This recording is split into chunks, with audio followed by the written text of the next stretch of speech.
Getting started with Anaconda. Here in our tutorial, we have selected Anaconda to demonstrate how to write the code and how to execute and how to install Anaconda on your system. So at first we are supposed to go to this respective website, and there we will be getting two download links, one for Python 3.6 version, another for Python 2.7 version. Here I have loaded my Anaconda on my Windows machine, on my Windows laptop. So that's why I clicked on this Python 3.6 version here. And here we are having two types. One is the 64-bit version, and the one is the 32-bit version. So I selected Python 3.6 version 64-bit. Then this particular screen will come, and then I shall have to click on the next. Then this license agreement will come. You can read this agreement, and then you are supposed to click on this I agree. Then you can have two options. One is the just for me, another one for all users. So I have selected just me. So now I shall click on this next. So next, this Anaconda, the version 3, Anaconda 3 version 5.1.0 64-bit setup will be initiated, and here I'm supposed to select the destination folder. So if you want to stick with the default folder, whatever it has been decided, so you can take this particular folder, otherwise you can go for browse and select another folder there, and then click on this next, and it is showing that what is the total size it requires. It requires 2.5 GB of space available. So now here we are having this add Anaconda to my path environment variable and registered Anaconda as my default Python 3.6 editor. So in this way I have selected this option. Also you can select this one also, and then we are supposed to click on this install. So now the Python is getting installed, so it will go percentage wise, this progress bar will be proceeding, and in this way the installation will be obtained. You can click on the show details so that you can get the idea what are the files in which destination folders are getting loaded, are getting installed. Then installation complete will be obtained, and here you see the full progress bar has been filled up. So installation has been completed. You can go for the show details, and then you can click on the next. After clicking on the next, you will be coming to this particular screen, and it will ask whether you are supposed to install the Visual Microsoft VS Code or not. If you require to install that one, you can install it. Otherwise, you can go for the skip. So here this is the final screenshot we have provided you. So now in this particular screenshot, it has been told that the Anaconda has been installed successfully, and it will be the default Python editor. And in this particular screen, it is just asking to click on the finish. You can also go for the go back, and then after finishing, the installation will get completed. So in the next videos, we'll be going for the Python program execution through this Anaconda 3 editor. So how to use that one, we'll be showing that one in the next videos, and we'll be running so many different programs and codes in our video in the next successive discussions. Thanks for watching this.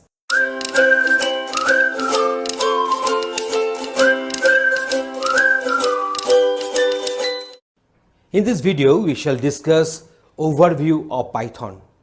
What are the different features of Python is having?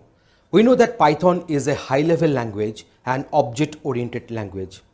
It is very much expressible, and it is having a very easy syntax to write the code. So let us go for a detailed discussion on this overview of Python as it is coming next. Python coding can be done in three different ways. First one is the immediate mode, next one is the script mode, and the last one using some integrated development environment, that is IDE.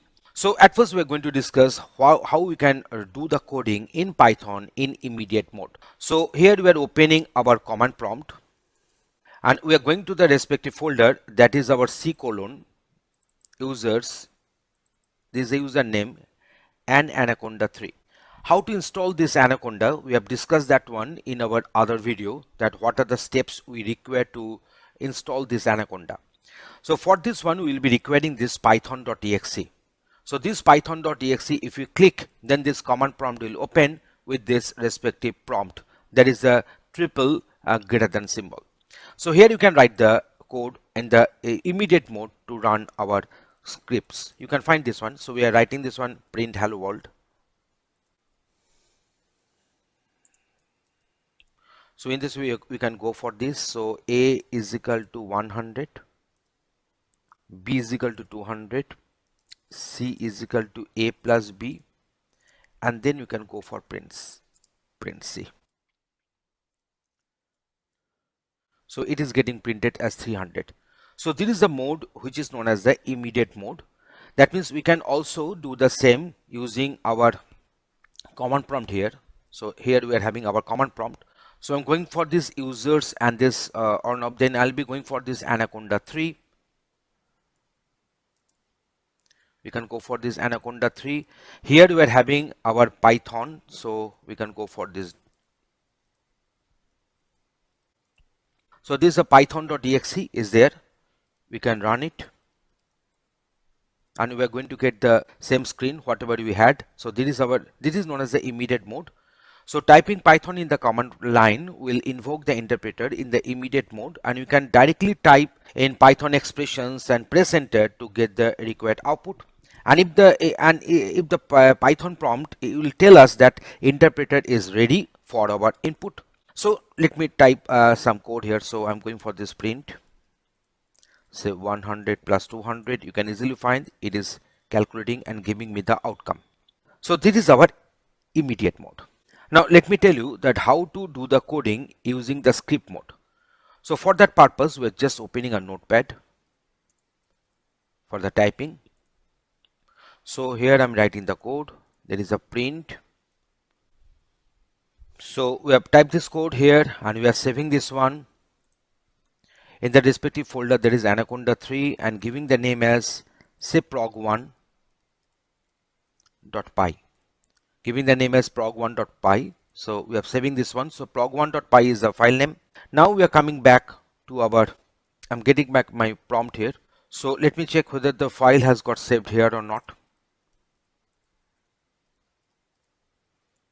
Yes, the file has got saved with the 41 bytes here. So now we can execute this code using Python. So Python will interpret this this program. So we're going for this Python prog1.py. You can see that the program is executing.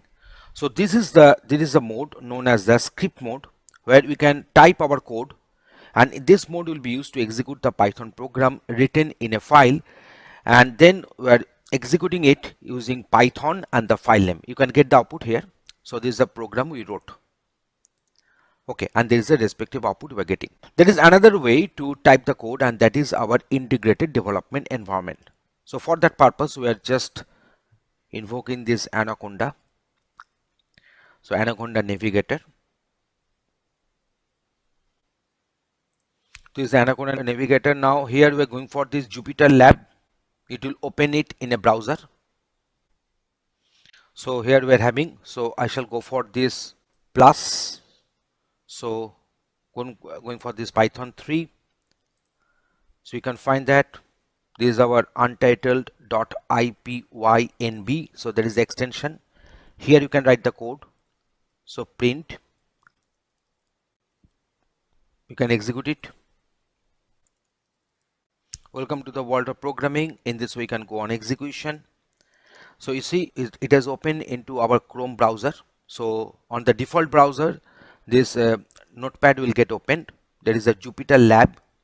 So now we are going for this Jupyter Notebook. We tested with the Jupyter Lab. Now we are going for this Jupyter Notebook. So this is the respective folder structure it is telling. Now we are going for a new Python 3. So here also you can type. You can go for the execution. In this way, also using this Jupyter, we can also go for this typing. So we have tested with the Jupyter Lab and Jupyter Notebook. So two ways we have done. Now let me go for the spider. So I'm using this part. So here you can see that the sessions are coming. So This is a way in which we are typing, and we can go for the execution. You can find that hello world and welcome is getting executed. So there is another way to execute the same. And now you can find that we can go for the run cell. So only this particular line I'm just going for this, and then I'm going for the run cell. You see only the hello world has got executed. So only this welcome has got executed. In this way also you can go for partial execution. Let us suppose we are having variables, say a is equal to 100 and say b is equal to 200. Now we are going for say c is equal to a plus b, and then we are going for this value of c is going to get printed.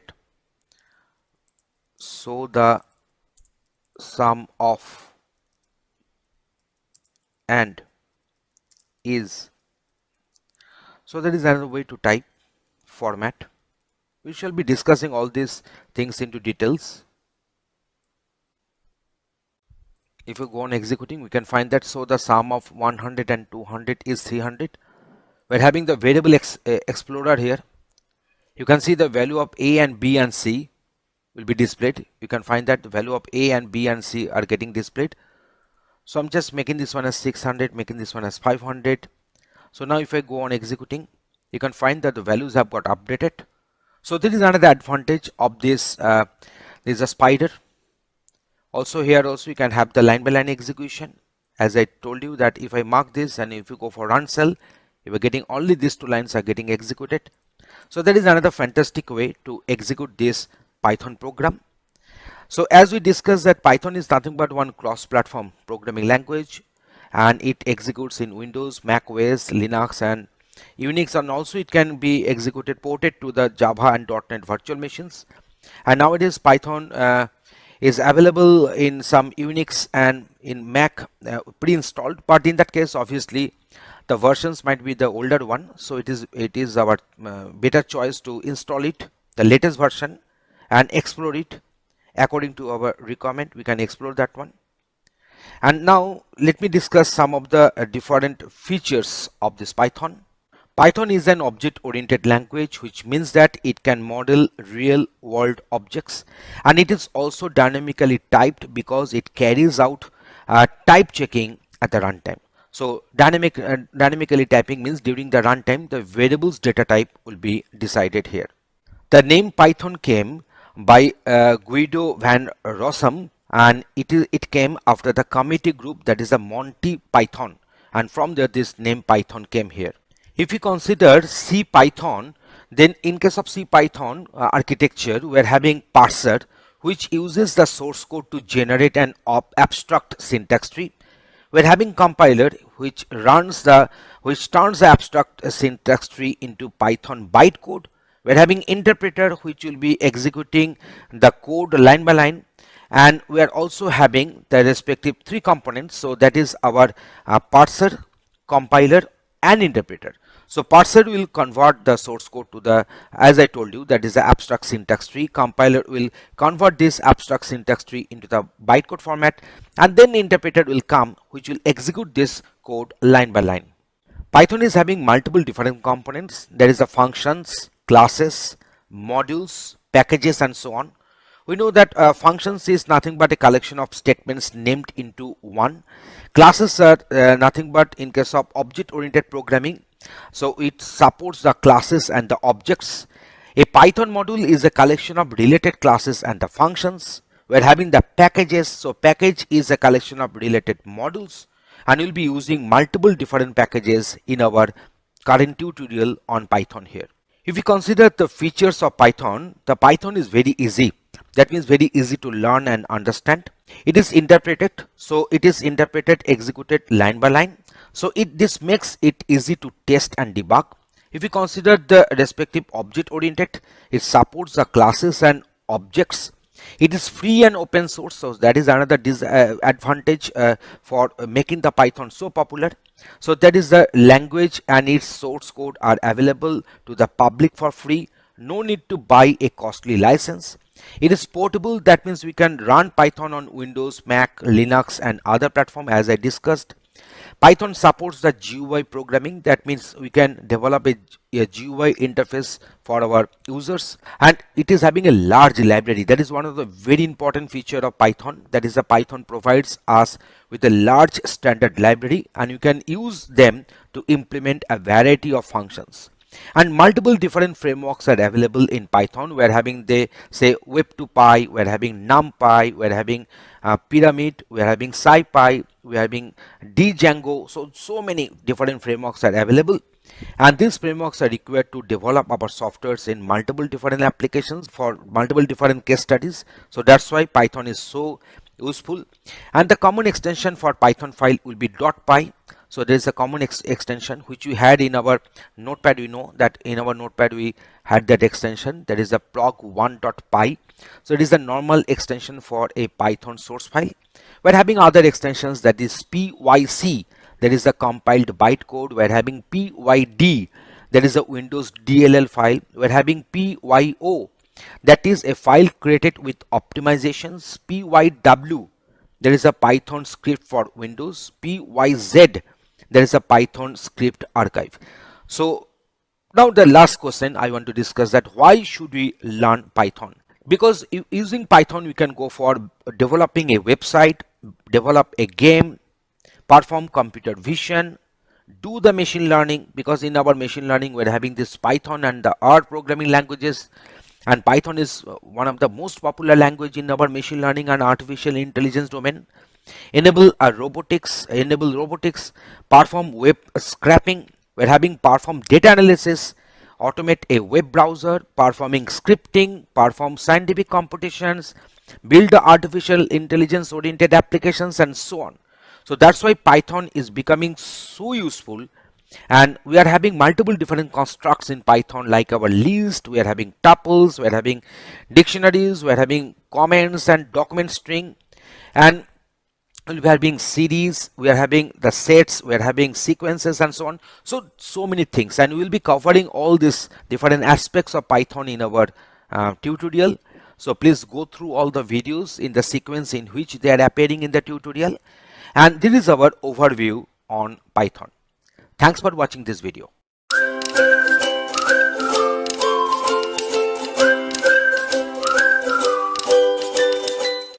Python variables and constants. In this session, we are discussing and demonstrating how to define constants and variables. So constants in Python can be defined. It is our common practice to write all the constant name all in the capital letters. So pi is equal to 3.14, gravity is equal to 9.8. In this way, the constants can be defined in our Python. And now we are going to define that how the variables can be defined, and how to declare variable, how to assign values on them. So a is equal to apple. So now a is a variable, as the apple is of the type text or string, so a will be of the type string here. So print a, so a will get printed. So now let me go for the execution. This line has got no print, so that's why the no outcome is there. So let me go for the print. If you go for this print pi, we are getting this one as 3.14. Now for this part, if I go for the execution, it will come like this. So a is equal to apple, so print a, so it is printing apple here. Changing the value of a variable, so that can be done using reassignment. So a is equal to aeroplane. So now if you type this one and then print a, it is printing the respective string. So next time I'm printing, I'm just assigning 100 to a. So now if we print a, then it is getting the value 100. So you can find that the same variable sometimes may be initialized with the string, sometimes with the integer, and that is allowed in Python, because in case of Python is a dynamic type language. That means the variable's data type will be decided during the runtime. So during the runtime, whatever the value the variable is containing, that will decide the data type of the variable. And in case of Python, there is no need to declare the variable separately at the beginning of the code. We can define variable as when we require to use them. And he can find that here this a is equal to aeroplane. So that means the a has got the data type string, and the next part of the code, the a will be treated as a string until and unless it is getting initialized with some other data type value. So here we have written a is equal to 100. So in the next part of the code, a will be treated as of the type integer. until and unless a is getting initialized with some other type of values.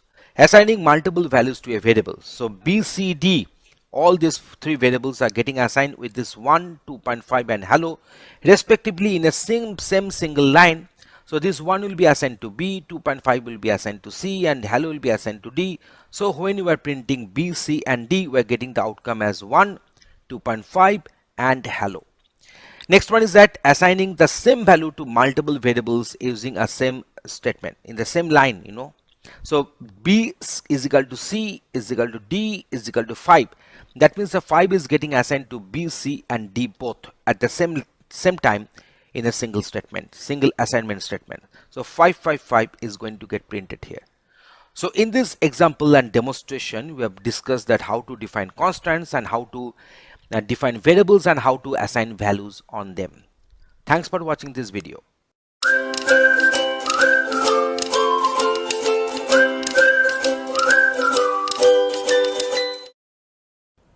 Python class and objects. In this example of class and objects, we are defining one class. The name of the class is myComplexNumber. And here we are defining one constructor. We know that constructor method will have the name as underscore underscore init underscore underscore in case of Python, irrespective of the name of the class. So it is having two input parameters. One is the real, another one is the image, and apart from this self. Self is actually denoting the reference of the object. Also it is known as the these reference. So here we are defining, here we are initializing two instance variable. One is the real part, another one is the image part with this real and image here. And display complex will print the value of real part and image part accordingly. So this is our myComplexNumber. I'm executing this one. So my class has got defined. Now we are defining one object against the class myComplexNumber. So the name of the object is complex1. So is equal to myComplexNumber 40 and 50. So this 40 will be the real part and this 50 will be assigned to the image part here. So this particular class myComplexNumber is having two instance variable, that is a real part and image part. So now let us go for the printing. So complex1 dot display complex, so it will print the respective 40 and 50 as the image part, real part and image part respectively. So here is the outcome. So myComplexNumber constructor executing. So this particular statement, this particular string has got printed from this print function, and then we are having this initialization, and then we are having this display complex. So this particular line has got printed. We are defining another object under the class myComplexNumber, and here we are passing this 60 and 40 for real part and image part here. So we are also defining a new attribute, that is the name of the attribute is new attribute. So another instance variable we are going to define here, and also initializing with the value 80. So this new attribute will be defined and will be related only with this complex2 object. And then we are printing this complex2 real part, complex2 image part and complex2 new attribute. So here is the outcome, here is the output we are obtaining. So myComplexNumber constructor executing when you are defining this new object, that is our complex2. And now we are going for this printing, that is a real part, image part and new attribute. We can also call this method, that is a complex2 display complex. So now you can find that it is printing 60 plus 70j, and here we are printing all the three instance variables, that is the real part, image part and new attribute. This complex1 object which we defined earlier does not have this attribute new attribute. And so if I want to print this one as complex1.new attribute, then obviously it will show one error message, that is myComplexNumber object has no attribute new attribute. So that's why it is printing that one, because this new attribute we defined only with this complex2 object. Now how to delete? So now you see, just we are printing this complex1 again. So it is printing that this is a respective complex1. When you are printing this object, this outcome is coming. But when we were defined that real part, this real part, that instance variable, we can individually delete that one. So deleting object attributes. So that's why in that case I shall have to write del complex1, there is a object name dot real part.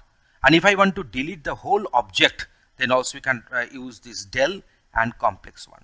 So now as it has got deleted, the real part has got deleted, the complex one object itself has got deleted.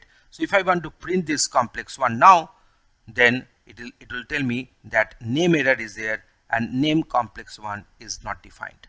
So in this example, we have given you the idea that how to define one class, how to define its instance variable and the methods, and how to define the objects under that class and many other features.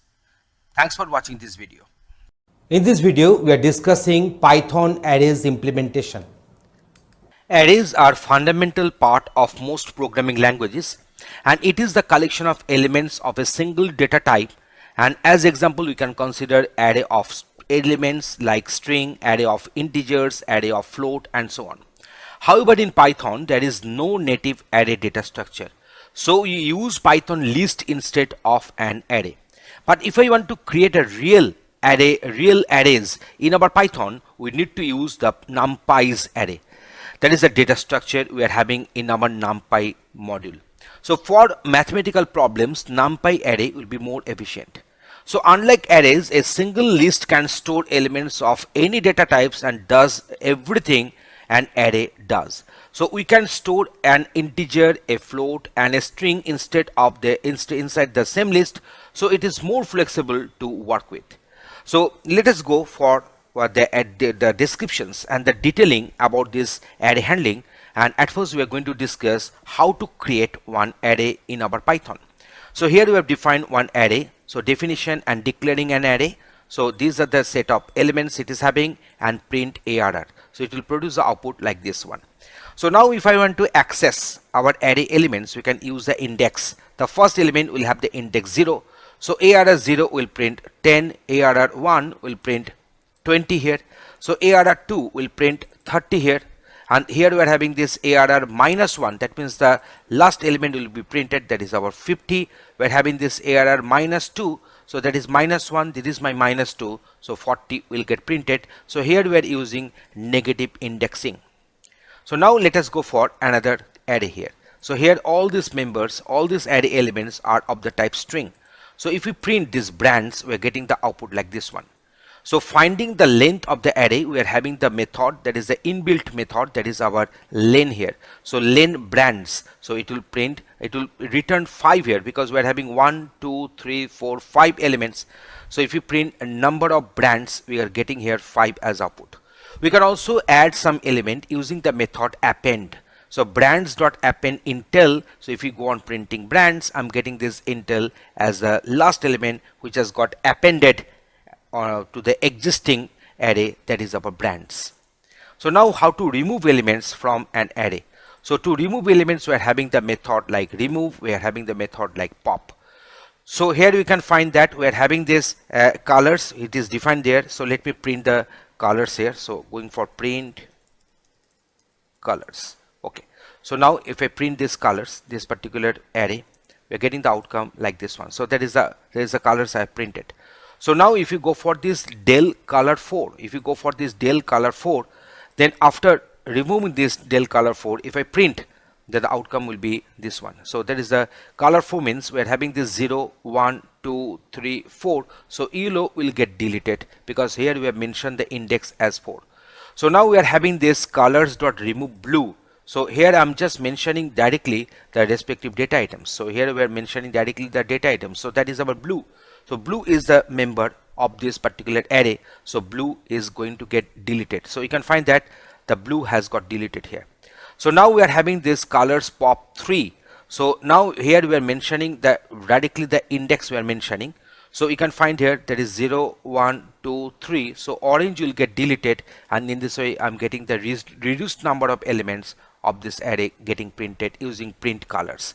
So in this way we can remove items from an array. So now we are going for this modifying elements of an array using indexing. So fruits, apple, banana, mango, grapes, and orange. We are having this one. So fruits 1. So I'm just assigning pineapple to that. Now what is the outcome? So let me go for the print. So now let me go for the execution. You can find that at first this particular array has got printed. Now fruits 1 means 0, 1. So banana will be replaced by pineapple, so it has got replaced. Now fruits -1 means the orange, the last one, will get replaced by this guava. So we are getting the updated content of this array fruits. So now we are going for the concatenation of two arrays using the plus operator. So concat is equal to 1 2 3 and then concat plus 4 5 6. So now we are going to print concat. So now let me go for the printing here also. So if I go on executing, we can find that at first we are having this 1 2 3 and then after concatenation I'm getting this 1 2 3. Why? Because I didn't assign this concat. I didn't assign this concatenated items into the array variable. So now let us write this one. So let me do some changes here.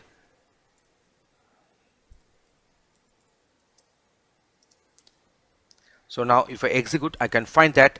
So now this concat has got updated by concat plus 4 5 6. So this plus is actually denoting the operator to do the concatenation between two arrays. So now when you are printing this concatenated array, we are getting this 1 2 3 4 5 6. So now we are going for the repeating elements in an array. So let us go for this repeat A, and then repeat is equal to repeat star 5 and then print repeat. So now what is the outcome? We can go for this print. So just executing the same. So at first A is there, and next time repeat is equal to repeat star 5. So this A has got repeated for 5 times. Okay. So now we are having this fruits. So we are having the set of elements are there. So if I go on executing this, so at first we are getting this fruits, this particular array has got printed. Now print fruits 1:4. Always remember the starting index will be inclusive and the ending index will be always exclusive. So there is the index number 0, index number 1 is this one. So 1 2 3, so I'm expecting banana, mango and grapes should get printed. Yes, they have got printed accordingly.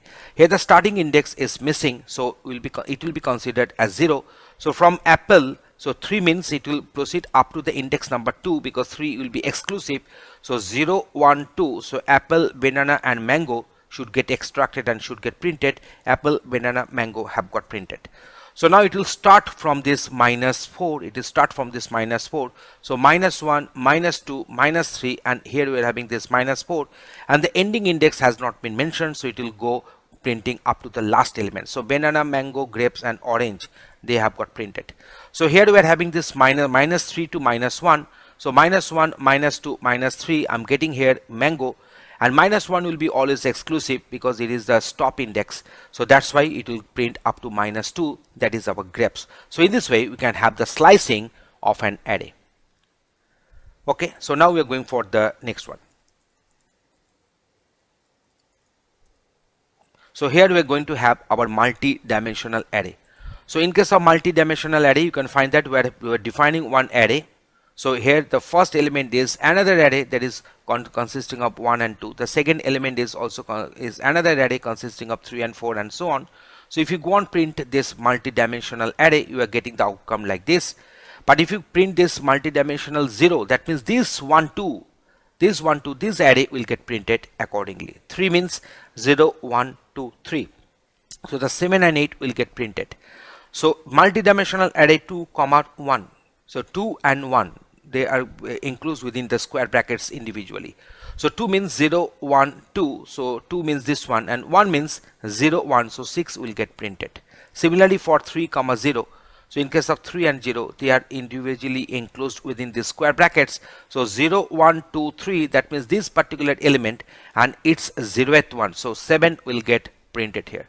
So in this way we have shown you that how to handle arrays in our Python programming with demonstration and example. Thanks for watching this video. Here in this video we are going to discuss Python keywords and identifiers. Python is having multiple different keywords. Here in this demonstration we shall discuss some of them. The first keyword we are going to discuss, that is true and false. Remember, true is starting with the capital letter T, and rest of the letters will be in the lowercase, and in case of false also the same uppercase and lowercase syntax will be maintained. So here we are having a 5 equal to 5 and 5 greater than 5. You can find that we are getting the outcome as true and false. So here the true and false are nothing but the keywords in Python. We're going to have the next one, that is our none. So none is equal to 0. Now let me go for the outcome. So it is producing the output is true, that is none is not 0, none is not equal to false, none is not like an empty list, and none is equal to none. It is returning me the true. Now what is the use of none actually? So let me go for this. Here we have defined one function. The name of the function is a void function. Because it is void, why? Because it does not return any value. So now if we the return, if we assign to x and if we then print x, then obviously we shall get the none as the outcome. You can find that we are getting none. But here if the function returns, then you can find that it is returning the value c. Value of c is equal to 3 here, and 3 is getting printed. But if we just make this line omitted, if we just omit this line, you are getting the outcome as none, because the function returns none.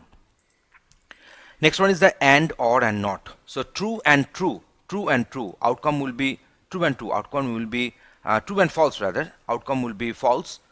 True or false, the outcome will be true, and not a false, the outcome will be true here.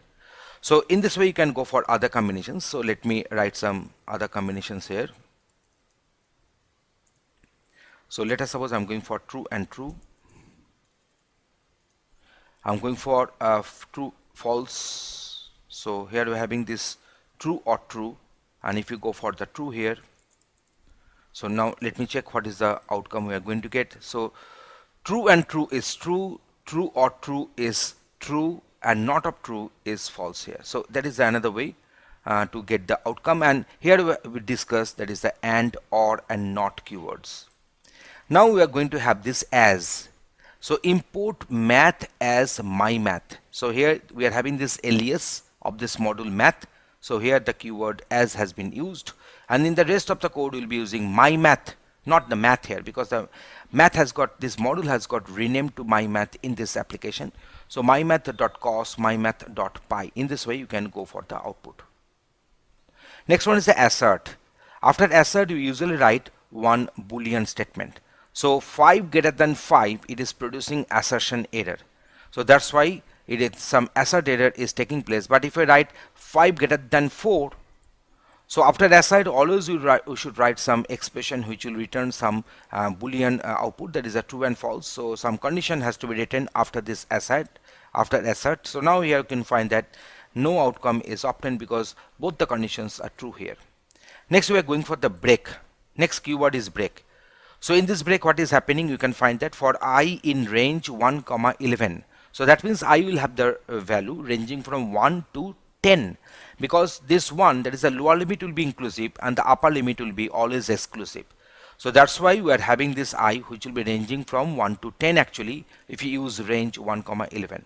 So if I is equal to 5, then break, that means it will come out from the loop. That means it will terminate the loop and it will come out from the loop. So what will happen? So the outcome is print I. So I will be printed for 1, 2, 3 and 4. But here when the I is equal to 5, then break statement will be executed. So print I will remain unreachable, will remain unreached and unexecuted. So as a result of that, up to 1, 2, 3, 4 will get printed. So break will actually terminate the loop and it will come out from the loop here. Next we are going for the continue. In case of continue, you can find that for I in range 1, 8, that means I will be ranging from 1 to 7. So if I is equal to 5, so when the value of I will be 5, then continue, that means the next part will remain unexecuted, unreachable, and continue means it will continue with the loop with the next value of I. So what will happen? 1, 2, 3, 4 will get printed. For 5, the continue will take place, so the control will be going back to the for statement again. So next time 6 and 7 will get printed, so 5 will be missing in the output. Next we are going for the class. So let us suppose here we are having one class, that is the example class. A class will be containing multiple variables and multiple member variables and member functions, also known as messages and methods respectively. Here we have defined two methods. There is a def function 1 parameters, we shall be passing parameters, and then print function 1, that is executing. Def function 2 parameters, so print function 2 is executing. So now we are creating one object under this class, that is an example. So here class is the keyword to define a class, and here the object has been defined under the class example class here. So ob1.function1 and ob2.function2 will be called here. So now if I go for the execution, I can find that function1 executing, function2 executing, they are getting printed. So in this way the class can be defined using the keyword class. In this way the class declaration will take place. Next one, you are having this def. So def will be used. Def stands for define. So def will be used whenever we are going to define one user defined function. So def, then function name will be coming, then parameters, and then let us suppose we are having this pass. Pass is nothing but one placeholder. So if we execute pass, then actually no outcome will be obtained, no output will be obtained. Pass is actually required in those cases where we are supposed to enter or include some more codes to add some more functionality to the application. So that is the use of the pass actually. So def is a keyword with the help of which we are defining one function, and then you can call the function as well. So now you can see this particular function we are calling. So there is one argument it is requiring, there is a parameter. So now let me go for the parameters here. So I'm passing say 10 here. So there will be no error, but obviously there will be no outcome because pass does not produce any output here. Next we are going for the del. So this particular del, you see a is equal to 10, print a. So the value of a has got printed as 10. Del a, that means this variable will get deleted from the computer's memory. So next time if I go for printing this a, then one error will be raised, and that error is known as name error, because the variable does not exist and is written as the message that name a is not defined here, because after deleting the variable a will be deallocated from the memory. So next time if you go for print a, it will tell you, it will raise the name error here. We're having this if, elif and else. Num is equal to 2. If num is equal to 1, then print 1. Elif means actually else if, but here in case of Python we will be writing it as elif, E-L-I-F. Always remember, after if and after elif we will be writing one condition. This is the condition we are writing. After the condition there will be one colon. This colon will indicate that we are starting with a block under this true part of this if statement. So under this true part we have kept only one statement, that is a print 1. So it is having one indentation. Indentation means 4 blank spaces. You can find that we are having 4 blank spaces here. So that will indicate that this line is having the first statement with the indentation, and then we'll be writing this elif with the outer dent. With the outdent, you can find that the same indentation will be maintained for if and elif. They'll be starting from the same column. And num is equal to 2, it will check whether the value of num is equal to 2 or not. Then one colon. So whenever you give colon and press enter, automatically the cursor will be blinking with the new indent. So that is a print 2, and else we are having something else. So this is the if, elif and else block. Elif and else, they are optional. If is mandatory if we write any conditional block. So elif can occur for multiple number of times also. We can have multiple elif. So let me go for the execution. You can find that it is printing 2. If I make it 1, it is printing 1. If I make it 3, it is printing something else, because the num is equal to 1 is not getting true. Num is equal to 2 is not getting true. So it is coming to the else part. Now let us suppose I'm putting another check, that means another elif. So now in this way what will happen, it is printing 3, but if I make this one 4, then it will be going for the else part. So I think now you are getting this idea what is if, elif and else block. Next we are going for this try, raise, catch and finally. So these are the very important keywords. So under the try you will be writing so many statements. We can write a block where we are expecting some errors may be raised. So errors may be raised during the calculations or computations. Otherwise we can also raise our error if I require to do so. Here one error we have raised, that is a 0 division error. So after this except this 0 division error has been mentioned, so you are going to handle the erroneous condition here. So then there's a respective remedial body, and then finally is that very portion, that is a block under the finally will be executed even if the any error is occurring, or if there is no error, then also the finally block will get executed. So let me go for the execution. So division cannot be performed because here the raise day 0 division error has been raised here. So but you see the final block is getting execution successfully. So now if we make this one under comment, then we can find that the execution successfully, this particular statement is getting executed. That means the finally block will get the control always, irrespective of the fact whether any error has been raised or not. We'll be discussing all these aspects in our respective chapters for more detailing. Let us go for the for. So this for is a keyword. So for I in range 1, 10. So here this value of I will be ranging from 1 to 9. As I told you that the ending limits, the stop value will be exclusive. So here the value of I will be ranging from 1 to 9. As we didn't mention any step value, so by default the step value will be 1. So that's why this value of I will be increased by 1 by 1. So 1, 10, that means 1, 2, 3 up to the value of I will be ranging up to 9. So let me go for the print. You can find that in this way the for is getting executed. Using this for, we can go for the iterations and looping. Next we are going for this from and import, another two very important pair of keywords. So import math, that means we are importing one module. The name of the module is math, and from math we are importing this cause.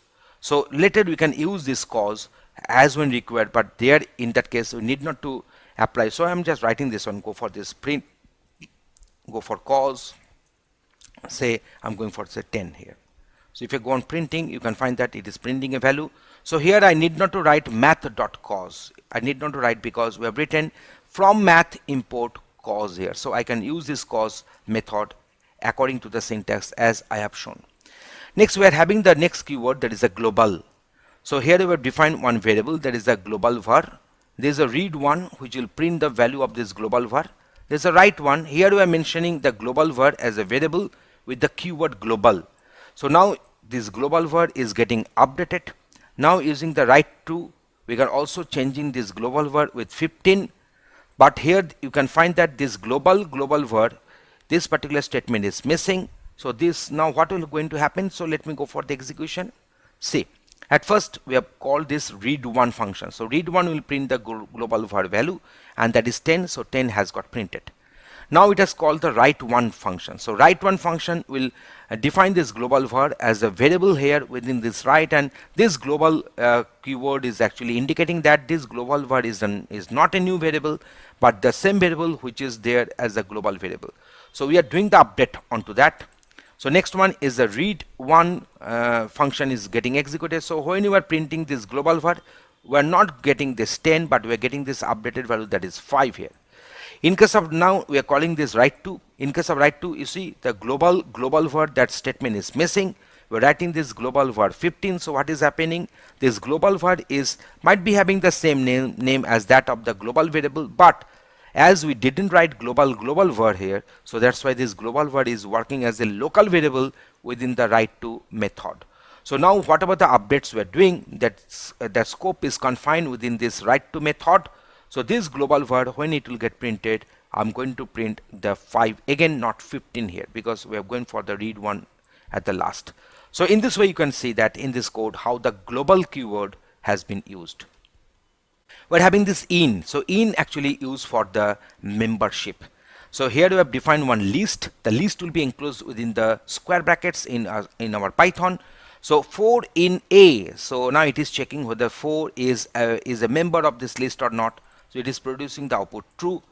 But if you write the same, say print, say 44 in A, then obviously it will produce outcome as false here.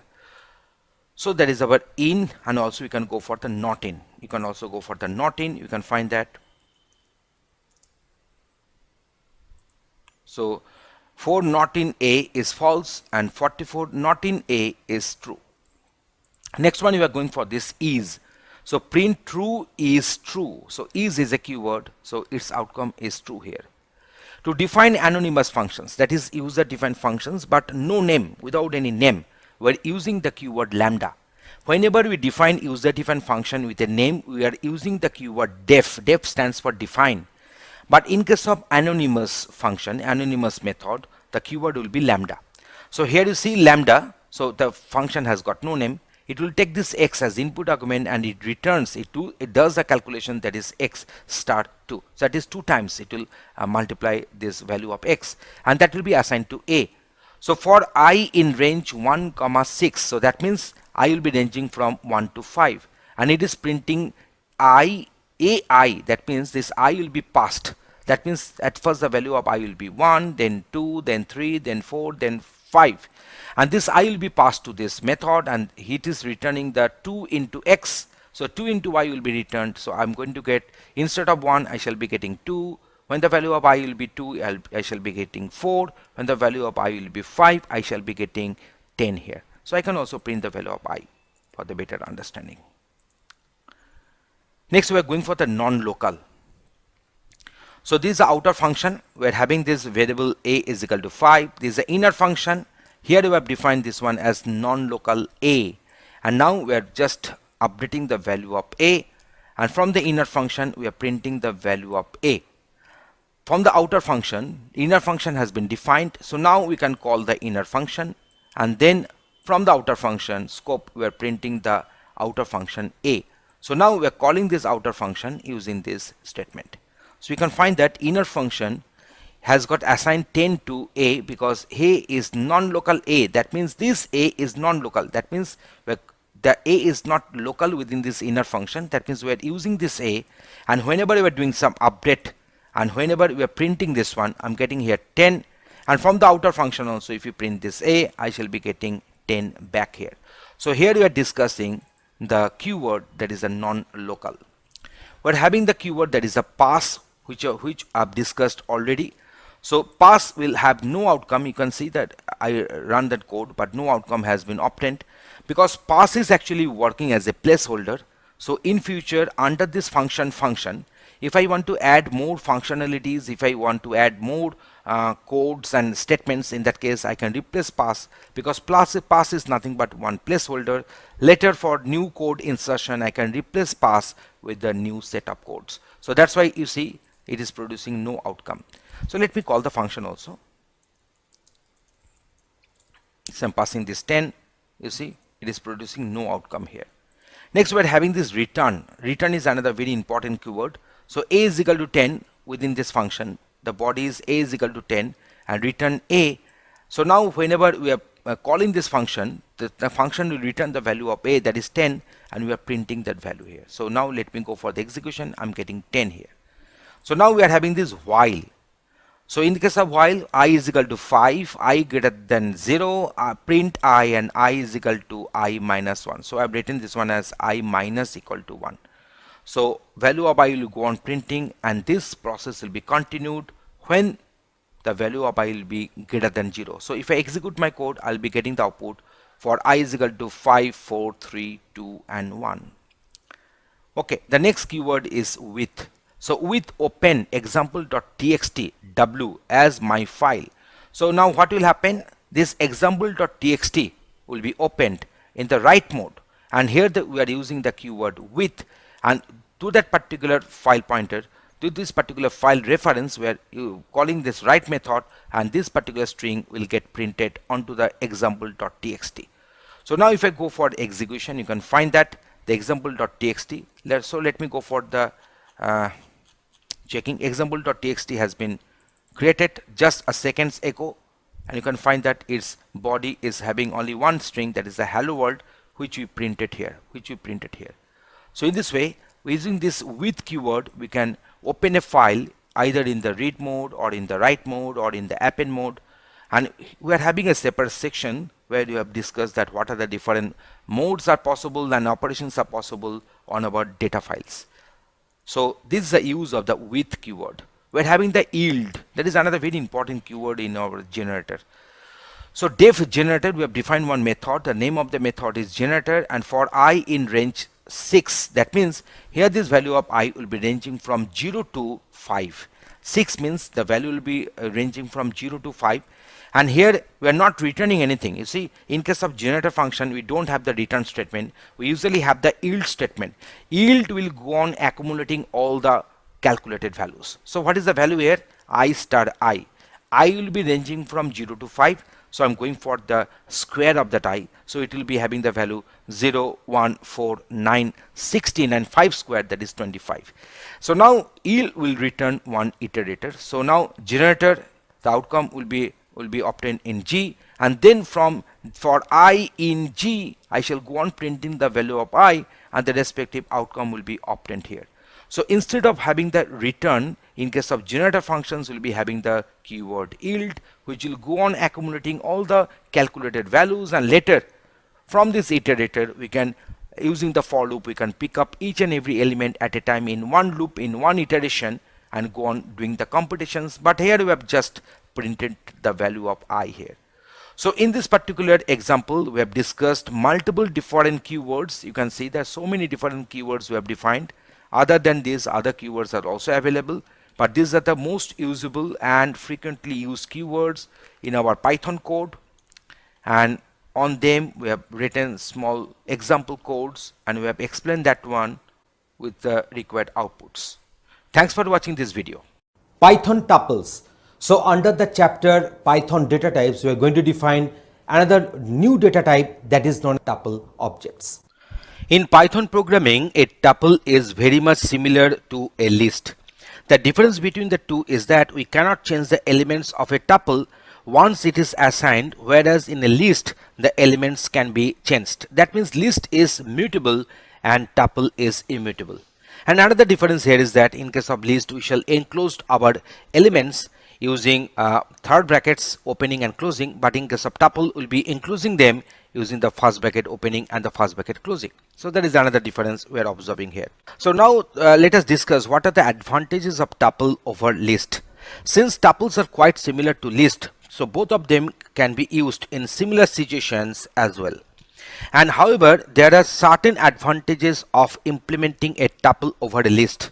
So we can consider the first advantage as that we can generally use tuple for heterogeneous different data types and list for homogeneous, that is of the similar data types. But in the previous video also we have shown you that list can take multiple different data type data, but it is of a common practice that wherever we'll be using variables of the different data types to be put in one structure, then in that case we will be using the tuple. But in case of list, we'll be going for the homogeneous data types. Since tuples are immutable, so iterating through the tuple will be faster to some extent compared to that of the list. So here we are getting some slight performance boosting. So tuples can contain immutable items, elements, and can be used as a key for a dictionary. So as the tuple elements are immutable, so it can contain the dictionary keys, and which is not possible in case of list as it is mutable. And if we have our data which we do not want to change anymore, so we should implement it using tuple, because in the tuple we'll be keeping our data in a write protected format.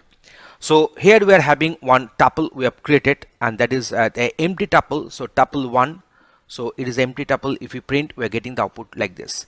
So now we are having this tuple we got initialized with this tuple 2 with some integer data will be there, elements will be there in the tuple, so it has got printed like this. Here we are having the heterogeneous one, that is that it may be the employee ID, it may be the respective employee name, this is the employee's salary, and the department in which he or she is working. So that is the department is there.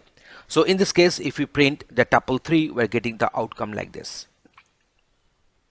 Now creation of nested tuples. Now we'll be going for the creation of nested tuples. So you can find that this is a string, but this is a list, and this is another tuple here. So one list has become the element of the tuple, and another tuple may be the element of another tuple. So print tuple 4, if you go on printing, we're getting the output like this. So we know that lists will be enclosed within square brackets and tuples will be enclosed within first brackets. So that's why it is a tuple and it is a list.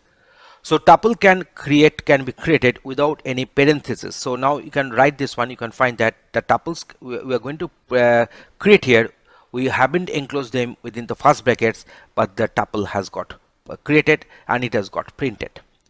Tuple unpacking is also possible. You know that in case of tuple 5 we are having 1, 2, 3, 4 such data items. So now we are going to assign them to employee ID, employee name, employee salary, and employee department. So we can go on printing them. I'm getting this employee ID, employee name, employee salary, and also the employee department. So the type of this tuple 5 will be the class tuple. So in this way, we can have our list or a tuple as the members of another tuple. Now we are going to access our tuple elements. So how to do that one? You see here we are defining one tuple with this welcome characters, and then print tuple 1, we are getting this outcome like this. So now tuple 1 so this is my index value. So you know that index will be starting from 0. So index 1 is this one, so it is having the value E. So if I print that one, I'm getting E here. Similarly for here for tuple 1 3, so 0 1 2 3, so C will get printed, and here we are printing this 5, so 0 1 2 3 4 5, so M has got printed here. So now in the next case, we are having this nest tuple 2, we are having this point, and there is one list and another tuple is there. So if you go on printing this nest tuple 2, we are getting it printed. Now from the 0th element, you are picking up the third character. So from the 0th element means the 0th index means this one, and from the third character means we are having this one P at 0th place. So this index is 1, this index is 2, this index is 3. So N will be printed, and N has got printed accordingly. And for the next tuple 2 1 2, so that means we are considering this item number 1, index number 1 is there, and then 2 means this particular one is at index 0, this 2 3 is at index 1, and 4 is at index 2 here. So that's why 4 has got printed here. So 4 has got printed. Next one is our tuple 2 2 2.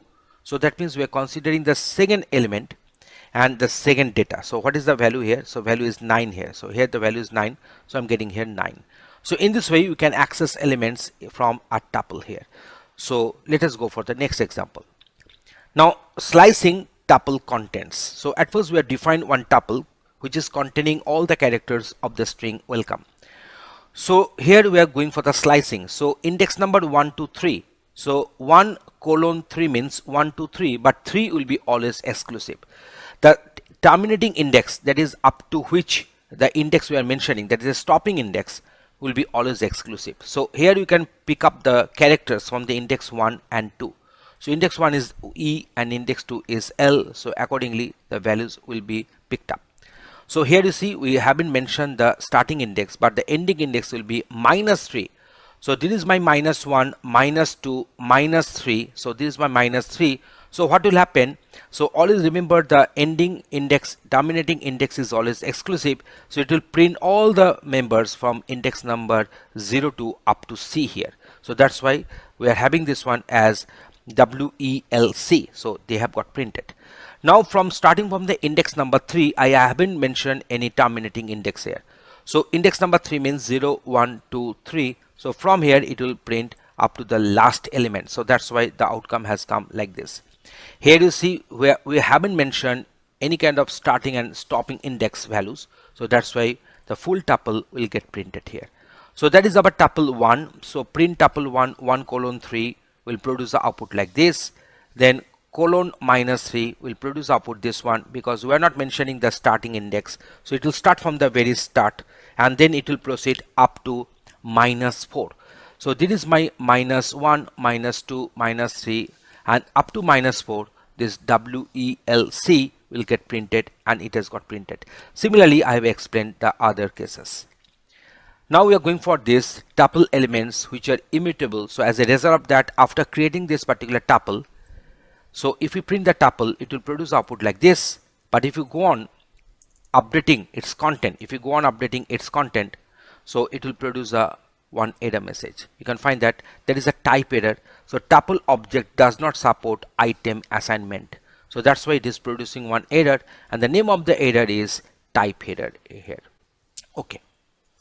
So now tuple can be reassigned, but you can assign a new tuple to this same tuple 1 variable. So we are having this print tuple 1. So this tuple 1 object has got initialized with the new tuple. So that is not causing any problem, but item update is not there, is not allowed, because it is our immutable.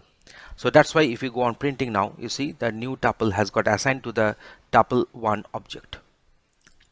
Next one is the concatenation of the tuples. So here you see we are printing this tuple2 and tuple3. So now we are going for this concatenation using plus. So you see tuple1 content and then tuple2 content, they have got concatenated in the same tuple.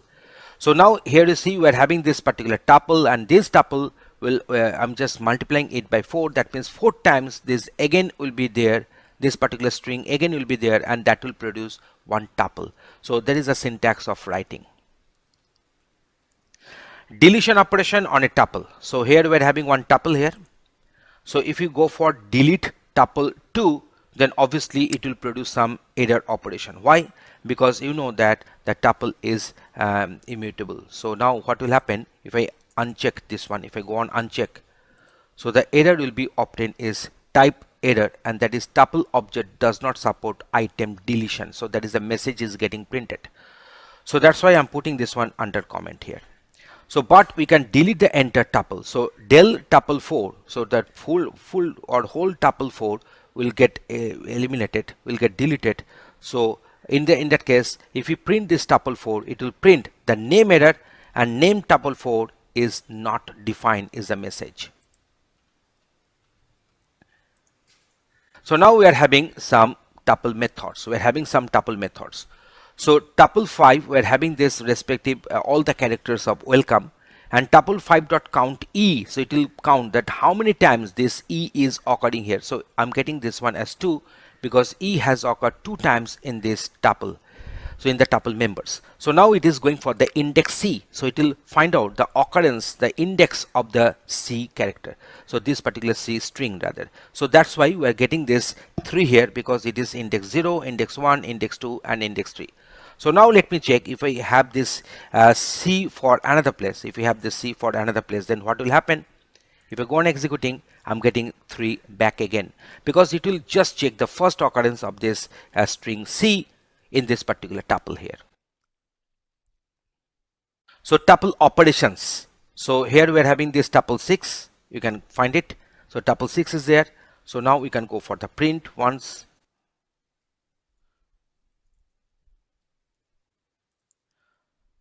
So this is the tuple 6. C in tuple 6.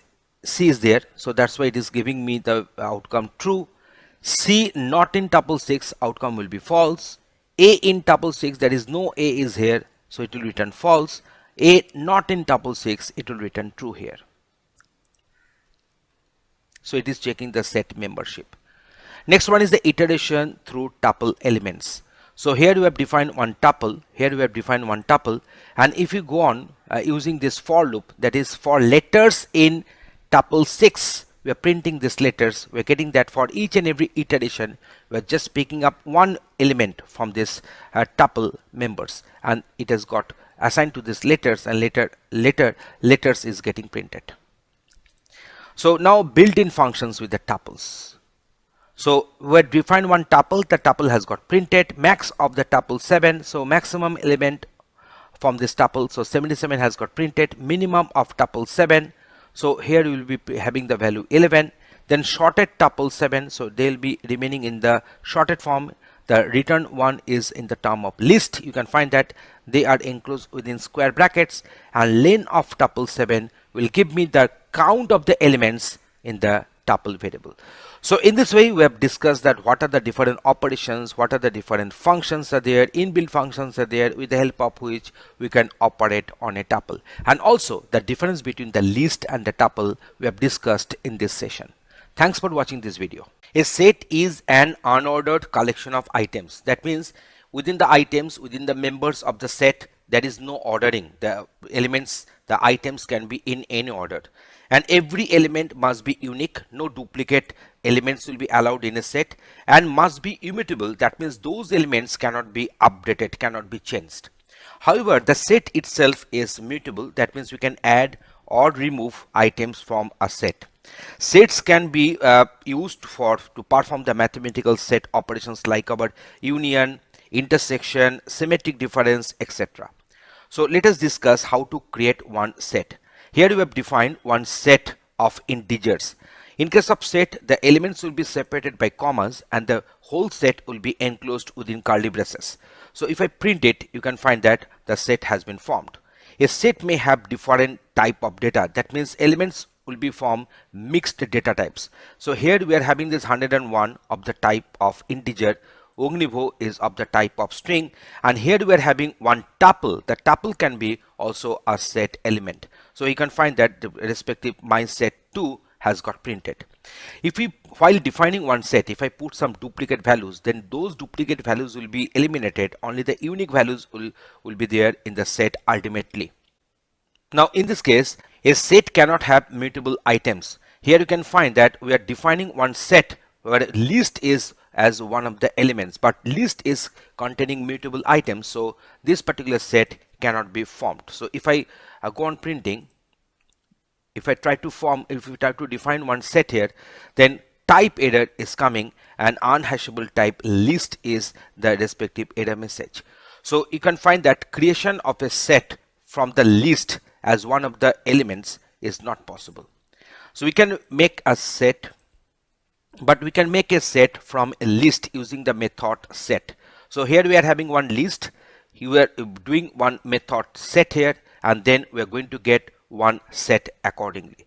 And now if I want to make one list from a set, so set will be enclosed within the curly braces, and here we are using the method list, and then we can get a list from this set here. So you can find that we have got one list here, and here you can find the type of the my list one. So here the class type is list here. Next, we're going for operations on a set. So on a set, we can perform multiple different operations. So let me go one by one. So at first, we're defining this particular set here, having the value 11, 33, 44, 66, and 55. You can see that this set of values are there, might be in the different order.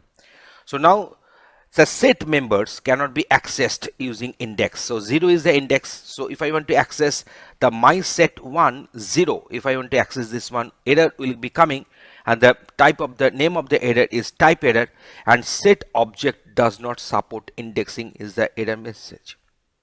So that means I cannot do this one. That means indexing is not allowed, not getting supported on a set.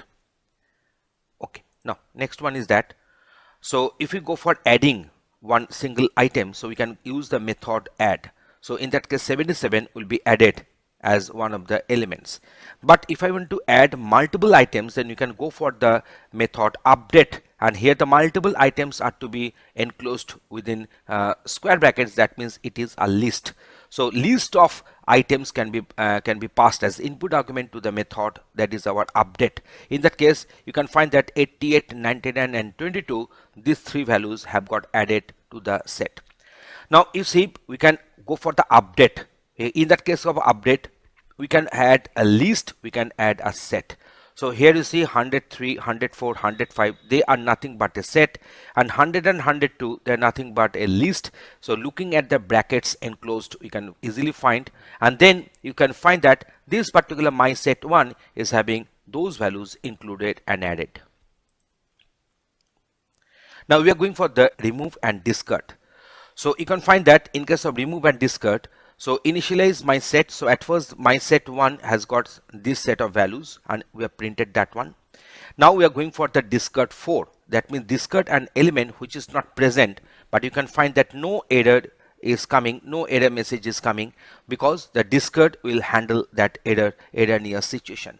So my set 1, if I go for my set 1 printing, then I'm getting the same set of items. But if you use the, instead of using the method discard, if you use the method remove, and if you pass an element which is not there in the set, you will be getting one error. So I'm just going to show you that one. So this error is known as the name error. So that is the name my set is not defined here. So let me go for this my set 1, I think. Okay, so now if I go for this, I can find this one, that is a key error. So that means 6 is not present in the respective set, because you can find that 6 is not all present there, but 66 is present. So 66 can be deleted, can be removed. So in case of so one very big difference between this discard and this remove is that In case of discard, if the element whatever we are passing as input argument is not present, it is not producing any error. But in case of remove, it is producing an error, and the name of the error is key error. Now, if you go for the discard 44, if I want to print this my set1, in that case, I can find that this 44 has been deleted. If you go for this remove 55 and 55 is existing, the respective 55 will get deleted from the set. So now here we are going for the method that is the pop, and here we are having one set defined, and now we are going for this my set1.pop method, and then you can find that 33 has been popped out, has been deleted. If you go for another time pop method, the 66 has been deleted. Here these particular values can be selected randomly. So clear my set, in that case the set will be existing, my set1 will be existing, but all its elements will get cleared. So whenever I'm going to print my set1 after issuing this clear method, we can find that the set is existing but no elements are there. Let us go for different set operations. So at first we are going for this union. So we are having my set1, we are having my set2, we have printed those two sets. Now this union can be done using either using the operator filter or using this method dot union. So my set1 dot union my set2. So I have shown that in whatever the way in which we are doing the union, ultimately we are landing to the same result. That means union is taking place. In case of union, the duplicate values will be occurring once. So 4 and 5, they are the duplicate values between these two sets, my set1 and my set2. But they will be occurring once because set will always a collection of unordered distinct elements. So they will be occurring once ultimately in the union, after union. We're having this intersection. Next one is our intersection. You can find that my set1 and my set2, we are having the set of values there, and if you go for the intersection, then we are landing with this 4 and 5 only. Intersection can be done using the operator ampersand or using my set1 dot intersection my set2. Next one, we are going for the set difference. So in case of set difference, you can use the operator that is a minus, or you can use the method that is intersection. So you can see that only the common elements will be coming out from the intersection. So this is another very important operations on set. So we are finding that 4 and 5 are the common elements in between the set my set1 and my set2. So they are coming out. We are going for the set difference. So here we are having this this my set1 and my set2. So the respective values are there. So now when we are going for this set difference, then my set1 minus my set2, you will be landing with this 1, 0, 1, 2, 3, 4 and 5 will be discarded because 4 and 5 they are the common in my set1 and my set2. But if you go for my set2 minus my set1, you'll be getting this one, that is the 8, 9, 6, 7, and 4 and 5 will not be there. And next we can do the same either using operator minus or using the method difference. So you'll be getting the results accordingly. Now we are going for the symmetric difference. In case of symmetric difference, the common element, in case of symmetric difference, the common elements will not be coming. So now we can, for the symmetric difference, we will be going for this upper caret. So this is the symbol upper caret. So also known as hat. So either you can go for this operator upper caret or symmetric underscore difference. So that is another method name. So here you can see that all the elements are there, but only the common elements which are common, that is the 4 and 5 between my set1 and my set2, they are not coming after doing the symmetric difference between my set1 and my set2. Now we are going for this membership check. So now here we are having one set is defined, that is the my set1, 2 in my set1, that is quite obvious, true, because 2 is one of the elements, one of the members of this my set1. So outcome is true here. So 6 in my set1, 6 is not there, outcome is false. 2 not in my set1, so that is producing the outcome false because 2 is there, and 6 not in my set1, its outcome is true here. Now we are going for this iterating through a set. So for letter in set welcome, print letter. So in this way you can find that for each and every iteration we are picking up one of the characters from the string welcome, and that is getting printed. Now we are having some inbuilt functions with the set. So they are nothing but len, max, min, shorted. So length will denote the number of elements. We can have 6 elements in my set 1. So len is printing 6 here. Max is printing the maximum element. Here it is 5. Min is printing the minimum element of the set members. It is printing 0. And the shorted, my set 1 will print the set in the shorted form. And outcome is of the type of list. We're having this frozen set. So Python frozen set is a new class that has the characteristic of a set, but its elements cannot be changed once assigned. So while tuples are immutable lists and frozen sets are immutable sets here. So we cannot do any kind of update and change on this frozen set. So we know that tuples are the immutable lists and frozen sets are immutable sets here. So here we have defined two frozen sets, that is a my set 1 and my set 2. We have defined them, and then we're going to print them. So the values have got printed. You can find that when I'm printing this my set 1, it is getting printed as frozen set, and here we are having the first brackets. Then within that we are having this curly braces, that is a set is there. And then we're going for this difference. So dot difference, my set 1 dot difference my set 2. We can get this 1 and 2 because 1 and 2 will be the elements which will be there as the outcome. 3 and 4 will be deleted because 3 and 4 are the common elements between this my set 1 and my set 2. We can go for the union. We're getting this outcome like this. We're going for the intersection. Only the common elements are coming out, so 3 and 4. We can go for the symmetric difference. Only 3 and 4 will get discarded and rest elements will be there in the frozen set. But if I want to do some addition, if I do addition of a new element, so in that case, in case of frozen set, it will produce error, and this error is known as the attribute error. Frozen set object has no attribute add. So that's why this is the respective error we are facing, because a frozen set is nothing but a mutable version of a set here. So in our discussion, we have gone through different operations on sets. We have shown what are the different inbuilt functions, how to define a set, what can be done, what cannot be done, and we have discussed everything with some examples here. Thanks for watching this video. Python different modules. So let us discuss on it. We can import our module according to our requirement, and also at the same time we can rename it. That means we can create the alias of the imported module. So here import math module as m. So next time if I want to use this math name as a module name, here instead of that we'll be using m dot. So print the value of pi is m dot pi. Because we have done the renaming of it, we have done the alias of this math as m. So m dot pi will print the respective pi value. Now use of from math import pi. So that is another way to import this pi here. So from math import pi. So in this case there is no need to write math.py.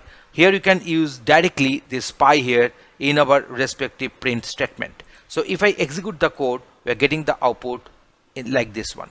Next one is import all names from the standard module math. In that case we can go for from math import star. So all the names from the standard module math will get imported, and later you can use this pi for the printing, that is the value of pi is pi here. So in this way, in this particular demonstration, we have shown you that how to import modules and how to use from and how to use this renaming operation while importing our modules. Thanks for watching this video. Python directory and file management. To do some operations on the file and directories, we're importing the module that is OS. So we have written import OS. At first, the method we are going to execute is get cwd. That is a current working directory.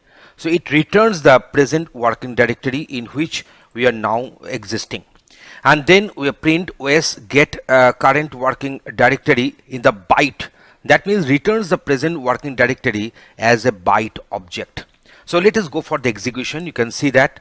So at first it is telling that we are existing in this particular current directory. So we are in this particular current directory, that is c:users or num. And now if I want to execute this method, there is a get cwdb. then it is showing me that it is the current working directory, and it will be returned as a byte object. So now let us go for one change directory here. So here you see we are actually in this particular current directory, that is user ornob. Now from this we are trying to go to the directory that is a file test. So our path will be something like this. So now let us go for the execution here. So c:, users ornob file test. So that is our change directory. The method is chdir, which will be used to change the current directory, and we are going to insert, we are going to go into this file test folder. So now if I go for this, and then we are going for this list directory, that means all files and subdirectories inside a directory can be known using the list.dir method. So we are executing this. So you see we are getting this list of files. So 3 files on pandas and 1 test.txt. So let us check. Yes, we are having 3 files on pandas and then 1 test.txt. So to get this list, we are using this method, that is the list.dir.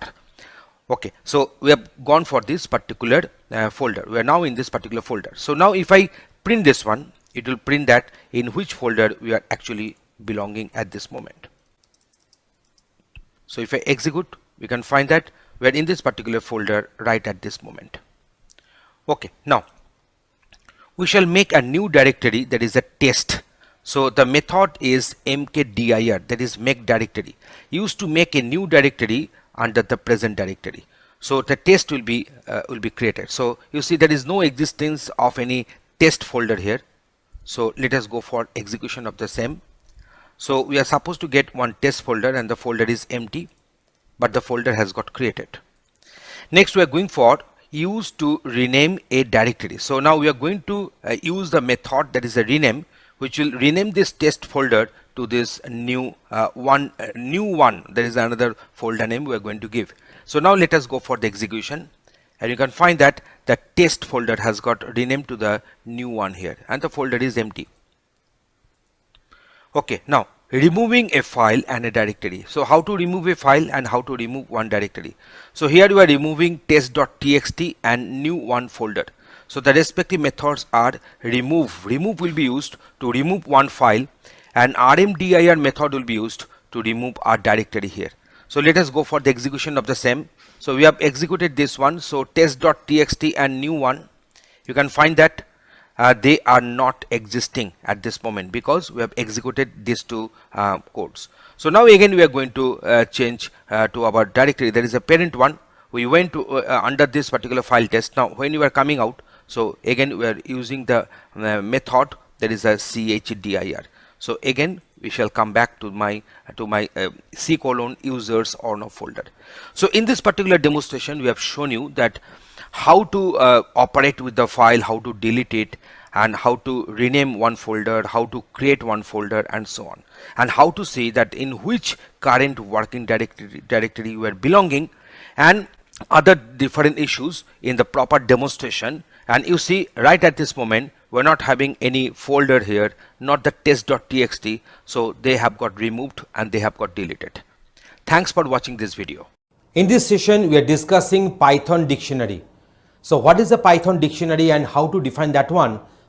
Python dictionary is an unordered collection of items, and while other compound data types have only the value as an element, but in case of dictionary we'll be having our key value pair, and dictionaries are optimized to retrieve values when the key is known to us. So let us go for one creation of a dictionary here. So new dict is equal to 1:hello. So here 1 is the key and hello is the value, and you see colon is the respective separator between the key and value. So this key and value pairs will be separated by this comma, and the whole thing must be enclosed within curly braces as if it is a set. In case of set also we had all the set elements are to be enclosed within curly braces, but here in case of set we only have the elements there, members there, but here in the case of dictionary we'll be having our key value pair. So print new dict. So now let me go for the execution. You can find that we're just printing this particular dictionary, and then print new dict. So this outcome has come. Print new dict 1. So we are given 1 means the key value. So here we are having this key. So the respective value will be hello. So hello has got printed. If you go for this get, and if you give 2, then 2 is the key here and the value will be high. So high has got printed. So now you might be asking me, what is the difference between this new dict 1 and new dict get 2? Here the difference is that if you give some illegal or say non-existent key here, so 10 is not there present. So if I go on execution, then I can find that key error is coming. So here, if the key, the value, whatever we are giving here, the respective key is not existent here, we are getting one error, that is a key error. So key error 10. So that is the issue. But in this case, if I put one invalid key here, so here you can find that it is returning none. It is returning none. So that is the basic difference between these two respective statements. That is print new dict 1 and print new dict dot get. So if we give both the cases the valid key, in that case I'm getting this hello and hi as I explained. Updating value. So for the new dict 1, I'm putting hey here. So now you see, for this one, for this against this key, the value has got updated from hello to hey. So now we are having this adding values. So that is a new dict 4 is equal to namaste. Now here you can find that here this 4 is not existing here. So a new respective key value pair will be inserted in this dictionary. Now creating a new dictionary. So let me go for the execution. So print squares, the respective values are getting printed. So now remove a particular item. So we are going for squares dot pop 4. So as the key is given directly 4, so that means 4:16, this particular this key value pair will be deleted, and that's why it is returning the value at first, so 16, and you can find that 4:16, that key value pair is missing now. Remove an arbitrary item, you can go for this pop item. So in this case of pop item, one arbitrary item will be deleted. So here you can find that 5,25, it has got deleted, so the respective key value pair is now not existing. Delete a particular item, you can go for this del and then squares 1. So this particular key value pair will be deleted. So we are remaining with this 2:4 and 3:9 here. Here we have defined one new dictionary. There is a squares, so squares have got printed. Now we are going for this squares dot clear. So it removes all the key value pairs. So remove all the items, and now if we print the square, it is printing the empty dictionary. So delete the dictionary itself. In that case, we will be going for del squares. But after that, if I want to print squares, as the squares have got deleted, so it will produce one error, that is a name error. So there is a name error. So name squares is not defined because we have used this del here. So the full declaration of the dictionary itself will get deleted. Next one, creating a new dictionary using comprehension. So we can find that x in range 6, that means x will be ranging from 0 to 5 because 6 will be exclusive. So 0, 1, 2, 3, 4, 5. So these are the 6 values for x. So we are creating a dictionary that is x colon, x will be the key and the value will be x star x. So now in this case, if I print the squares, I'm getting this 0, 0 square, and then 1, 1 square, and then 2 is the key and the value will be 2 square, 3 is the key, the value will be 3 square, in this way up to 5:25. So we are getting this. So dictionary membership test. So how to do the membership test here? So here in this case, we discuss only the dictionary using comprehension. Now it is here you'll be going for the testing of the membership. So one dictionary has got defined. So name of the dictionary is squares. So now 1 in squares. So 1, this key is present. So 1 in squares will be giving us true because we are testing the membership of this one as a key in this dictionary. 2 not in square. You see the 2 is not there. So 2 not in square will produce the outcome true here. But print 49 in square. So 49 as a key is not present here. So that's why it is returning the value. It is returning the Boolean value, that is a false. So here whatever you are passing, whatever you are mentioning value here, they are the key. They are the key. We are not considering this 49 which is present as a value. As a key, 49 is absent. So print 49 in squares, it is returning the value false. Now we are going for this iterating through a dictionary. So squares 1 colon 1, 3 colon 9, 5 colon 25, we have defined this one. So for I in squares, so print squares I. So you can go for the execution, you can find that we are printing this 1, 9, 25, 49. So they are all the values. So here this I has been treated as a key. So respective value has been popped out and has been retrieved and they have got printed in this iteration. So we are defining another, there is a square is one dictionary here. We're going for the len. So these are the inbuilt functions in a dictionary. So len will print the length of the dictionary, that means the number of key value pairs. So here we are printing this one as 5 because 1, 2, 3, 4, 5 key value pairs are there. Print shorted squares. So you can find that the respective key values, they have become shorted. They have become shorted here. So in this way we are having some inbuilt methods are there, inbuilt functions are there, or built-in functions are there in our dictionary that can be applied on the dictionary objects. So in this discussion we have a detailed discussion that how to create a dictionary and what are the different permitted and not permitted operations that we can carry out on a dictionary. I think now the conception is getting clear to you. Thanks for watching this video. In Python, string means sequence of characters. So let us define that what are the different ways to define a string in Python. So this is way number 1, that means here this welcome has been enclosed within single quotes. So if we go on printing this my str1, I'm getting this welcome here. Here welcome is enclosed within double quotes, here welcome is enclosed within triple single quotes. So in this way we are getting this welcome got printed. Now here we're having this triple double quote rather. Also you can use as triple single quote, so that is not an issue. So print my str3, it will go on printing that is welcome to the world of Python programming. So triple quotes string can extend multiple lines. So in place of this single double quote, if we can put the single triple quote here, then what will be the outcome? Are you going to get any change in the outcome in that case? So let me go for execution. I'm finding that I'm getting the same output as I got earlier. So accessing characters in a string. So here my str is equal to language, and then I printed this my str here. So language has got printed, and then I'm retrieving the character at the 0th index. So I shall retrieve this L. So L has got printed. Now -1, that means from the last, from the back where this particular E is having the index -1, and from the front this E will have the index that is 0, 1, 2, 3, 4, 5, 6, 7. So if we print here 7, if we just I'm just printing here once again. So you can find that.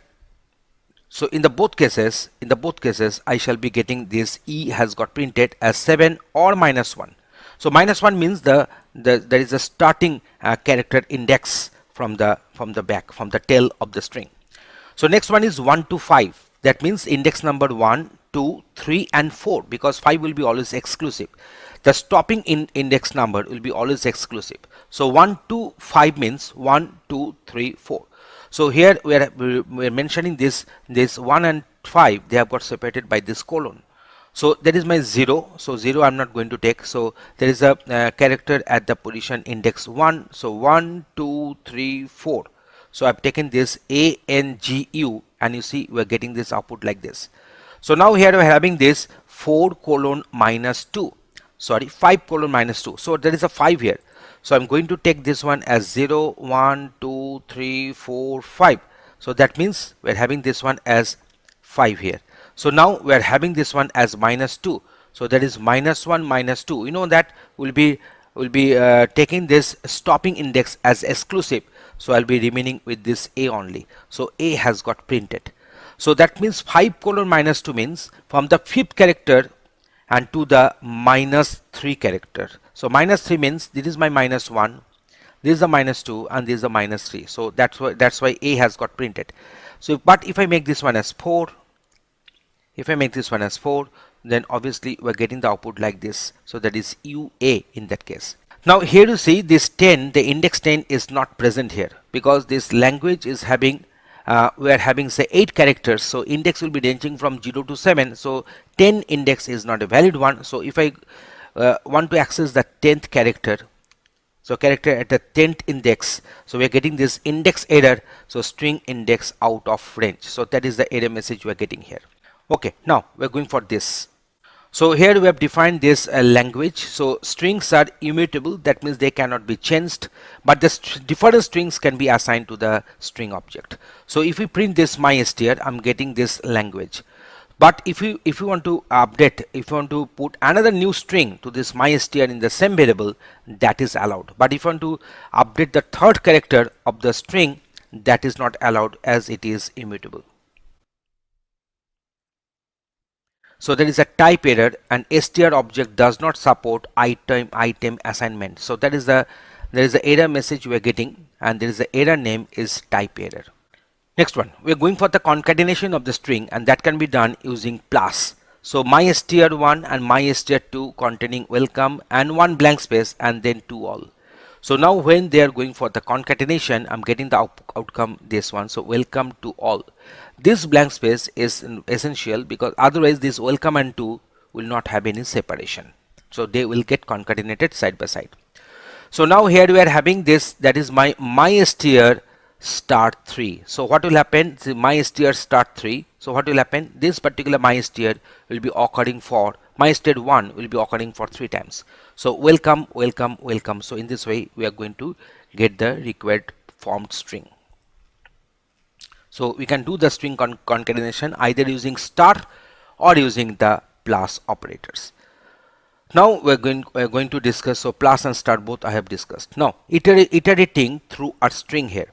So letter count is equal to 0. So for letters in hello world, if the letter is equal to L, so now letter count is plus equal to 1. So what will happen? So I shall go on counting the number of occurrences of L, this very character. So that's why each and every time the for loop will pick up one character at a time, and that will be put in the letters. So if letters is equal to L, then letter count will be increased by 1, and after exiting from the indentation you are getting this idea that this print is outside of the for loop. So letter count will be printed accordingly. So if you go on executing, I'm getting that 3 times L letter has been found here. Now we are going for the string membership. So L in hello, so L in hello will return true, L not in hello will return false, B in hello will return false, B not in hello will return true here. Built-in functions, so we are having this university, and then we shall go for the enumerate. So list enumerate mystr. So what will happen? It will go on forming this enumeration. So at first it will put the respective index, and then we are having the respective character here.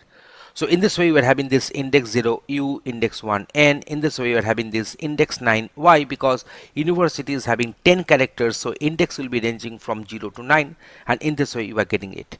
So here you see we are forming a list. We are forming a list because we are just converting it to a list, and then the members are nothing but the tuples. The members are nothing but the tuples because they have got separated by commas and they have got enclosed within first brackets. So they are the simple tuples, and list of tuples we are getting here, and length of mystr will be 10 accordingly.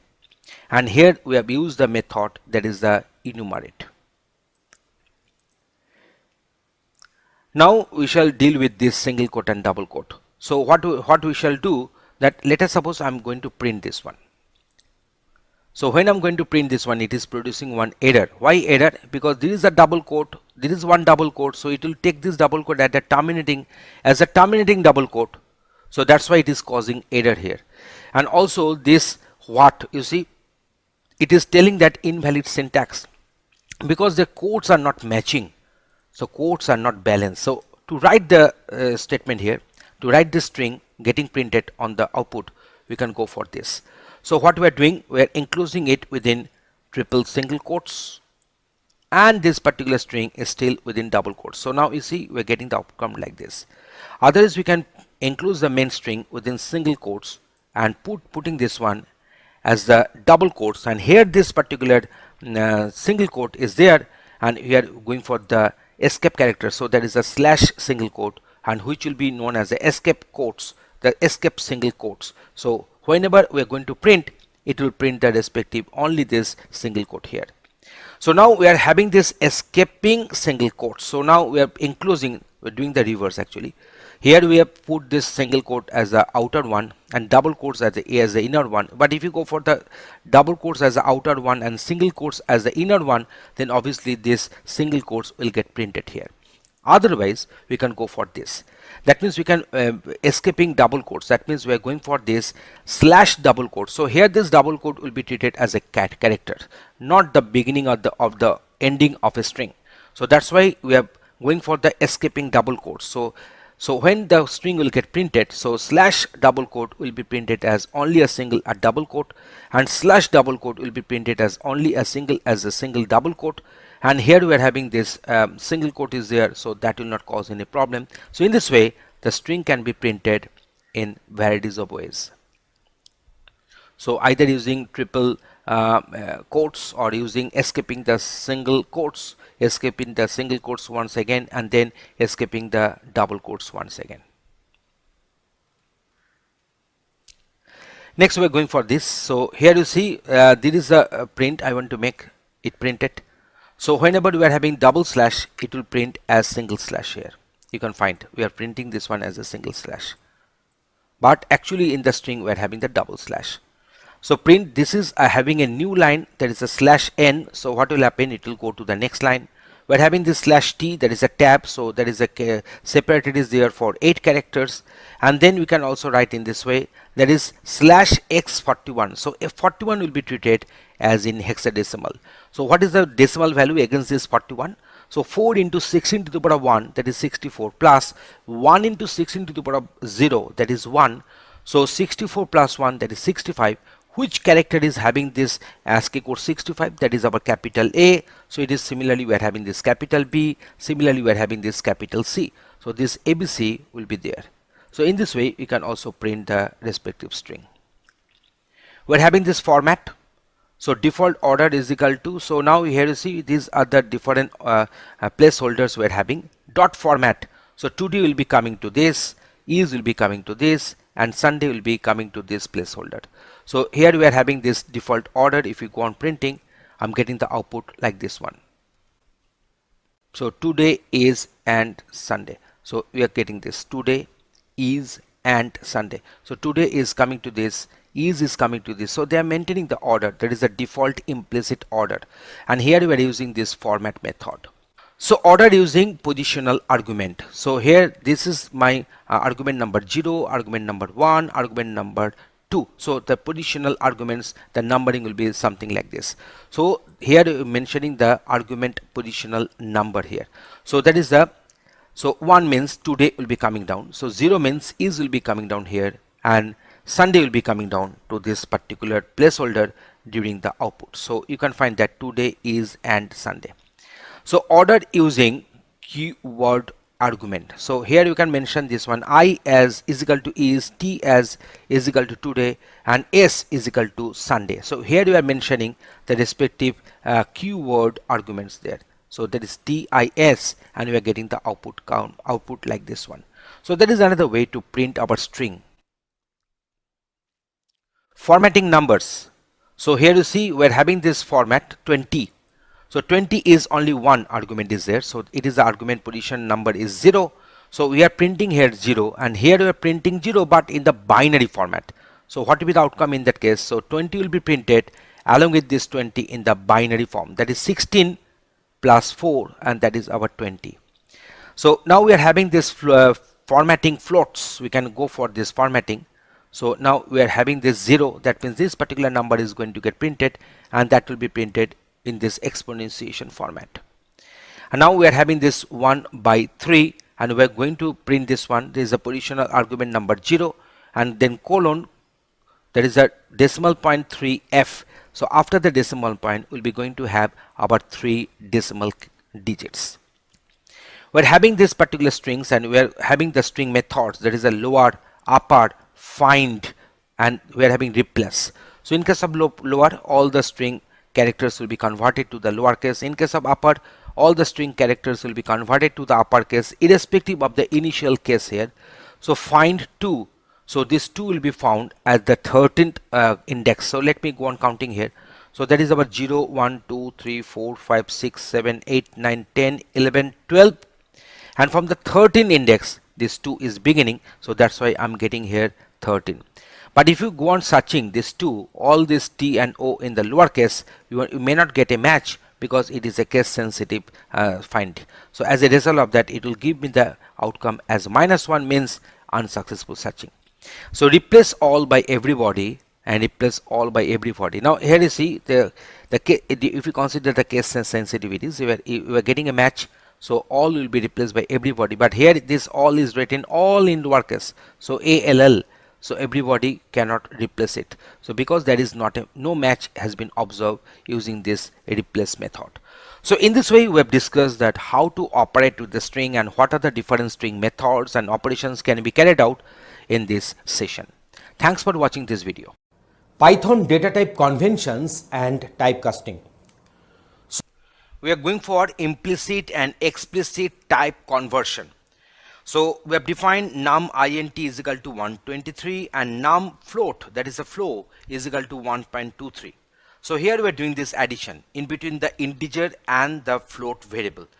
So what will be the data type of this num new? I'm printing the num int type, num float type, and then the num new we are going to print and its respective type here. So here is the outcome.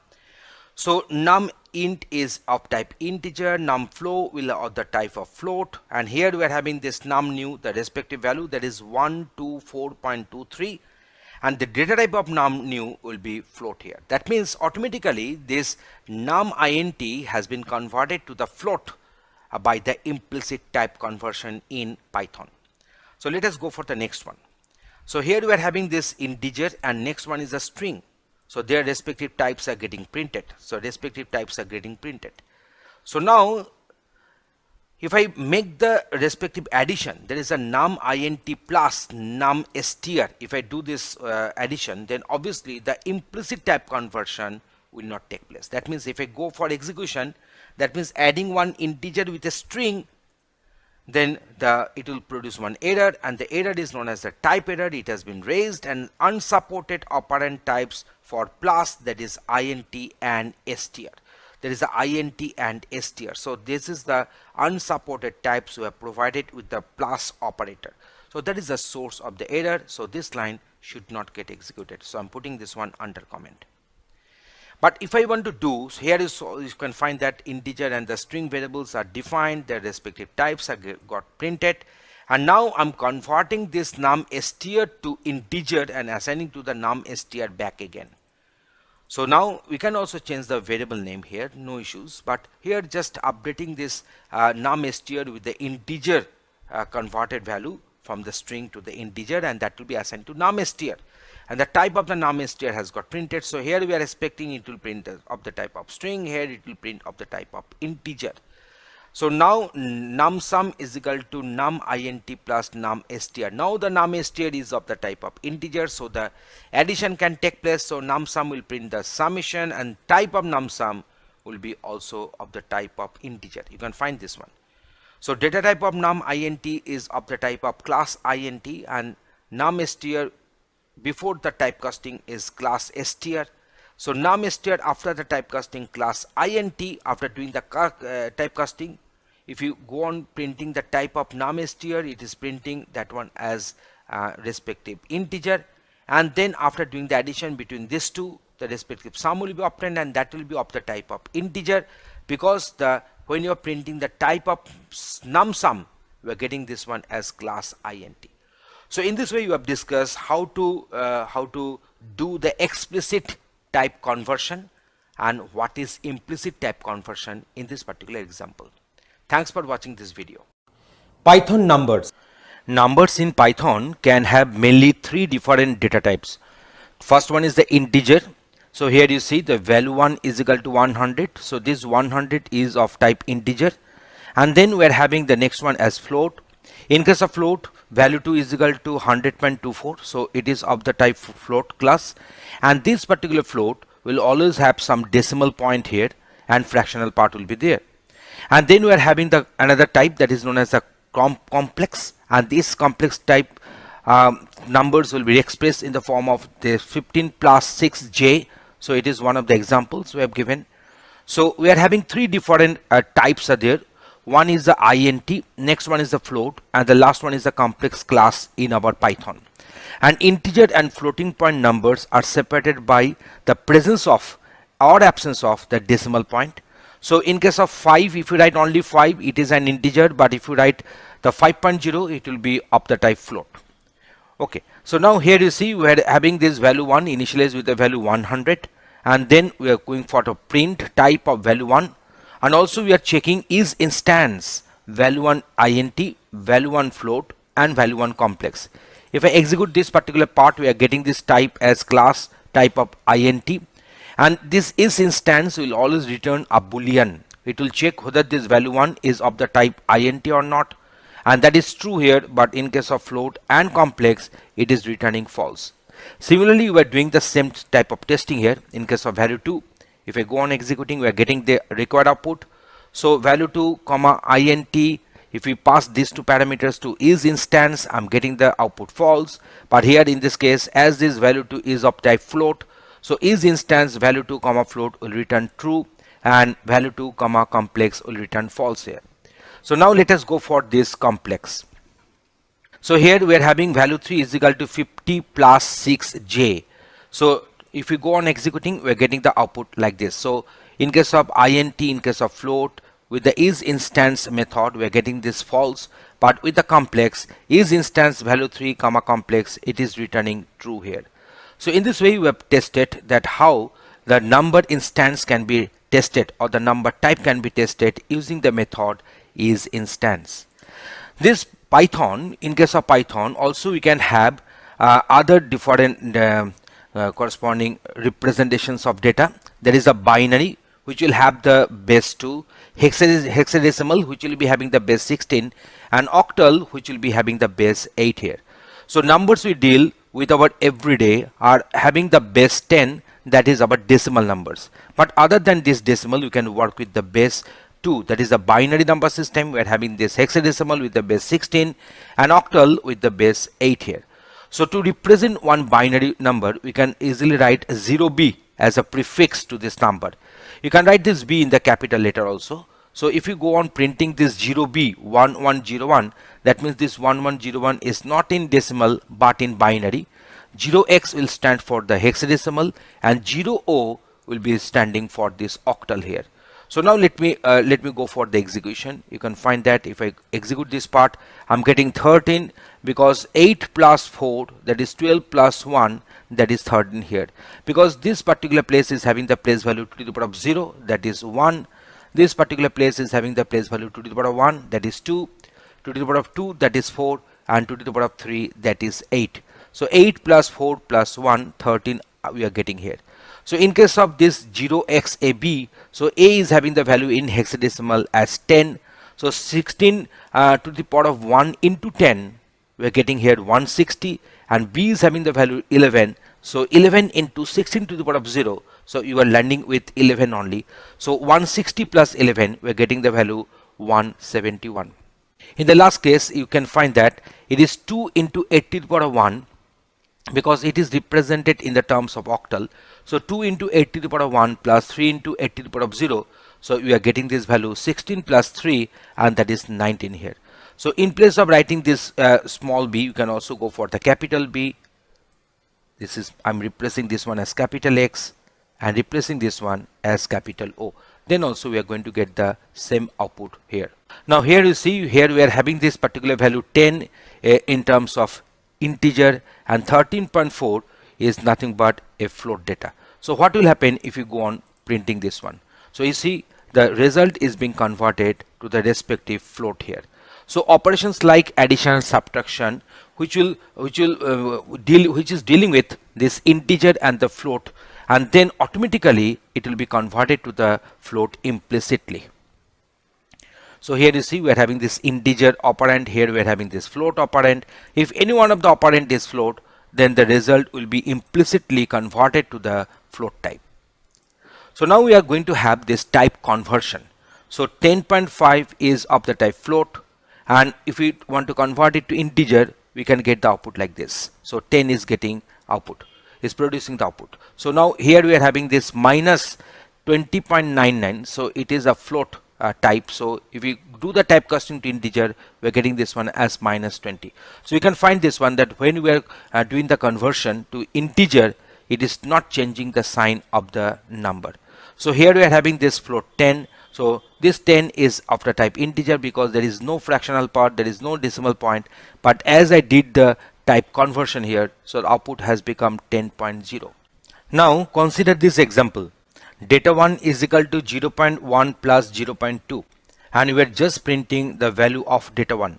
So if I execute this code, we are finding that we were expecting the value should be printed as 0.3 because 0.1 plus 0.2 should be 0.3, but we are finding that we're having so many different zeros after that, and then 1.4 is coming. So this is an error is getting caused due to the hardware of our system, not due to the Python.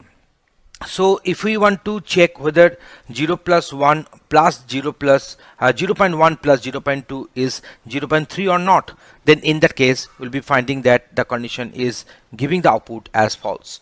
To overcome this issue, we can use the decimal module that comes with Python. And while floating point numbers have the precision up to 15 decimal places, and the decimal module has user settable precision accordingly. So here you see we are having this data 1 is equal to 0.1 plus 0.2 print data 1. So we are getting this output as 0.3 and multiple number of zeros and 4. And then here also we are just doing one calculation, that is 1.20 into 2.50, and we are printing the value of data 1. We are getting this 3.0 as well. So now from decimal, import decimal as a D. So if you now do the calculation in this way, you can see we have written this particular code and we are going to print the respective result. We are getting the value as 0.3, which was expected, and for this outcome we are getting this output as 3.00. So in this way, the problem which we are facing in case of Python can be overcome using the from decimal import decimal. Here this decimal D will be in the uppercase. So here we are use one alias, that is as D here. Now we shall discuss fractions. Python provides operations involving fractional numbers through its fractions module, and this fraction module will help us to convert one floating point number to a numerator denominator form, where both the numerator and the denominator will be of the type integer. Actually, fraction has a numerator and a denominator, and both of which are integers, and this module has support for rational number arithmetic.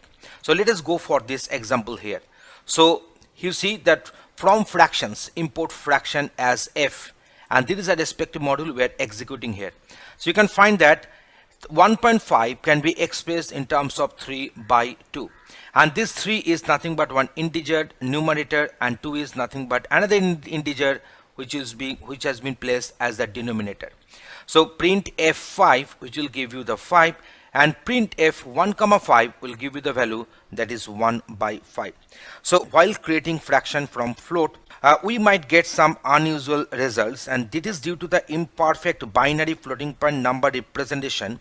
And fortunately, fraction allows us to instantiate with a string as well, and this is preferred option when using the decimal numbers.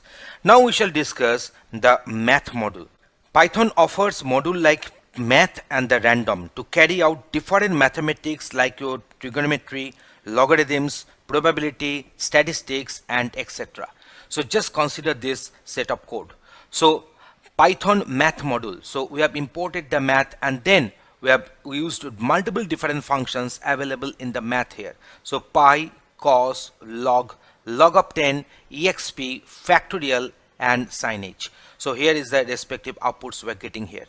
So if we want to print the absolute of say minus 12.34, if we want to print this one, then in that case we need not to use the math module here. So we can use directly as abs minus 12.34. You can find that we have considered only the magnitude part and the sign part has been ignored. Now let us come to this, that is the random here. So here you see we are going for the rand range, that is 5,15. So the initial value is the start value, which is optional. If you don't provide any initial value, the value will become considered as 0, And the last one, the next one value, that is the second argument we are passing, is mandatory, that is the terminating value or the stop value, and that is exclusive. That means here the random numbers will be generated inclusive 5 to 15 exclusive. So in this way you can go on printing and we can generate multiple random numbers are there.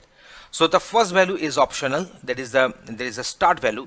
The second value is mandatory, that is a stop value. Then you can also put another argument, comma, after putting comma there, there is a step value.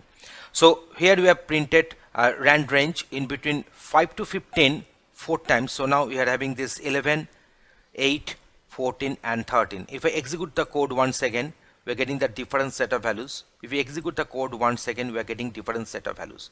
So now we are having one list here, then random dot choice day. So day is nothing but the list. Here you see it has picked up the random choice is 2.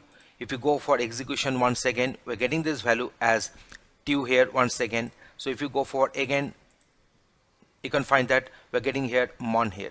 So now this is a print day. Now we are going for random dot shuffle day, and then if we print day, we can find that this is the respective different arrangement of this list elements, and list elements have got shuffled. And then we are having this print random element. So if you want to print the random element, then the method is random, so we can print the respective random element here. So in this way, in this particular program, we have discussed multiple different aspects of number type in our Python. So let us go for a quick revision. So type is actually returning the type of the variable. Each instance is actually checking whether this particular variable is having this type or not. So that's why this is instance is actually returning true or false. So we have tested that one on integer, we have tested that one on float, we have tested that one on complex numbers. So here we are expressing numbers in terms of binary. So the prefix will be 0b, b can be small letter or capital letter. For the hexadecimal, the prefix should be 0x, x can be lowercase or in the uppercase. And for the octal, we are having this value which will be having the prefix 0, o can be in the lowercase or uppercase. So here you can find that whenever we are doing some calculations involving integers and float, the result will get implicitly converted to the float. We're having to for this type conversion from this float to the integer, from this float to the integer, from this integer to the float, respective outputs are there. We have discussed this decimal here, how we can deal with we can have the control over the precisions. And then we're having this Python fractions. You can see that how the fractions are working, and then the math module and also the random module here. I think now you are getting this idea that how these numbers are getting handled in our Python programming. Thanks for watching this video. Python namespace and scope. Identifier is nothing but one name which is simply a name given to Python objects, and you can get the address in RAM of some object through the built-in function, that is our ID. So using this ID function, we can easily get the ID of the respective identifier. So now you can get the different values of ID in our execution, whatever the ID we have written here under the comment. So A is equal to 2. So I want to print the ID of 2. I want to print the ID of A also. So see what we're doing. So here is the outcome. So the ID of 2 and ID of A both are same. You can easily find that both are same. Again, we are assigning A is equal to 2 and we are trying to print the ID of A. We are finding that one, this ID is also the same as we had before. Next one is that we have made A is equal to A plus 1. So A is now holding the value 3 here. So if we print the ID of A, we are finding that the ID of A has got different, and there is the ID which is different from the ID of A, whatever we got the outcome earlier. Next, ID of 3. If I print this ID of 3, I'm getting this one as 1764516064. So that means it is the same as the ID of A, because A is now holding the value 3 here. If I assign B is equal to 2, and if I want to print the ID of 2, I'm getting the same ID which we had in case of A or in case of 2 when A was having the value 2 here. So if I print the respective one, if I go on printing, say print. So if I print, I can find that the ID of 2 and ID of B both are same, because B is equal to 2 has been assigned. So in this way we have discussed that what is a identifier and what is an ID. ID is nothing but one built-in function available in Python to print the respective memory address in the RAM. The address is whatever we have printed. If we execute the same code, we might be getting some different address, so that will be decided by that during the execution of my code which memory block is free, and depending upon that the memory allocation against the variables will be done by the system. Next one is the scope. So we are having this outer function, we are having this inner function, so it is also known as nested function. So global A, that means I'm defining one variable within outer function, but the scope will be global. So that's why we have used the keyword global here. This value of A has been initialized with 20. Now there is my inner function. There is a nested function which is existing inside the outer one. You can look at the indentation and you can get the idea that this particular inner function is within the outer function. Here we are defining this A, but it is not a new A, but it is a global A which we referred earlier. That A has got updated with the value of 30 and the value of A has got printed. From the outer function, this inner function, whatever we have defined just now, it has got executed, it has been called. So during execution, it will have its execution, and we are printing this value of A after exiting from the inner function within outer function. So I've written this A is equal to 10 at first. So that is the A is there. I'm printing the value of A. So it is printing 10. Now we are calling this outer function. So when the control will be going to the outer function, this A is actually the global A. That means the A which is right now holding the value 10. So that 10 has got updated with the 20, but we didn't print anything. Then the inner function will be called. So inner function is also referring the same global variable A. So this A is available in the global scope, and that A will be used in the inner function. Now A is equal to 30. Now this 30 is updating the global A scope, the A which is defined in the global scope. Now we are printing this value of A, so it is printing 30 here. After calling this inner function, again we are printing this value of A from the outer function, then it is printing 30. And after calling this outer function, if you print the value of A here, I'm getting 30 back again. So it is giving me the idea, it is giving us the idea what is the scope here, and whenever one variable is in one scope, then how to access that variable from the some inner scope using the global keyword as we did in our coding. In this demonstration, we have discussed that how to define what is happening whenever we are defining one identifier in our Python coding. Thanks for watching this video. Python global, local and non-local variables. In this example, we have defined one x which has been defined outside of the function1. So it is a global variable x, and which is containing the string global here.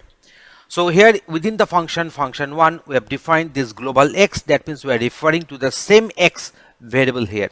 Y is having the scope local, and it has got initialized with the local string. X is equal to x star 2. So x is having the string global. Star 2 means this global will be repeated twice. The string will become global, and that will be assigned to the x back again. We are going to print the value of x and y respectively. So now we are calling this function1, but before calling this function1 and after calling this function1, we are also printing the value of x here. So here is the outcome. You can easily find that initially, that means before calling this function1, the global x is having the value global. Within the function, when it is printing x, it is printing global. When it is printing y, it is printing local. And whenever we are printing this global x back again after execution of this function1, we are getting this one as global. Because this particular variable x is having the has been defined with the global keyword, that means it is referring to the same x, that is a global variable defined outside of the function1. So let us go for another example, that is the global and local variable with the same name. Here you can find that a is equal to 5 is a global variable defined before the function2, and here we are defining another variable a with the same name, but here it is having a local scope. So local variables are accessed from the block where it is defined only. So here we have written this a is equal to 10. So print local a. If I print this value of a, I shall be getting 10 here.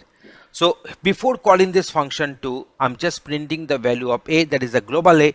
I'm expecting here the value of a will get printed as 5, and after this function 2 calling, if I print the value of a, that is a global a, I'm supposed to get the value 5 here back again. But within this particular function 2, when I shall print this local a, I'm supposed to get the value as 10. So according to our expectation, you are getting the outcome as well. Let us go for another one where we will be creating and using non-local variables. So where here we have defined one function. Within the function, one variable is defined. This variable is local within the function itself. That means this variable is having the scope within the function itself. So now here we are having a nested function. So within the nested function, the name of the function is inner. We are supposed to define non-local variables. So here you can find that we have defined non-local x. That means we are referring the same x which is defined here because it is non-local here. So x has got updated, and from the inner method we are printing the value of x. So we are expecting that x will get printed as non-local. We are executing this inner method, so this code will get executed. X will get updated with the new string, that is the non-local. So after executing this inner method, if I print this x, so you are expecting that we are supposed to get non-local here, and here we are executing the outer method after completion of the definition of the outer function here. So inner non-local, so from here when we are printing the value of x, so x has got just initialized with the string non-local.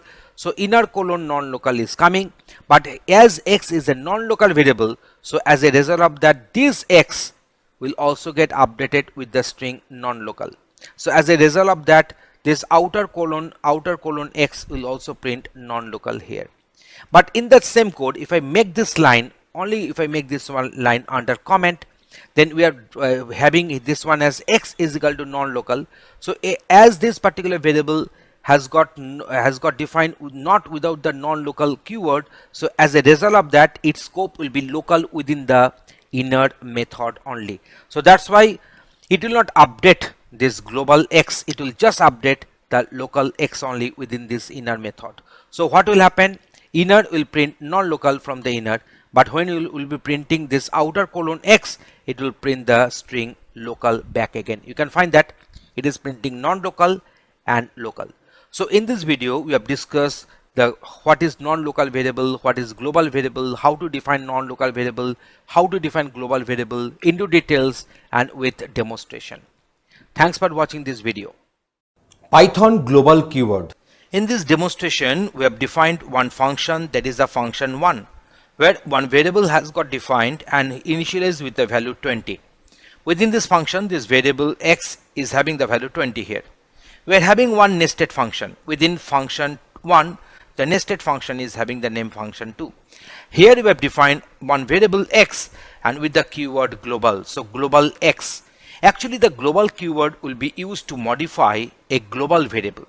Here the x value has got updated with the value 25 here.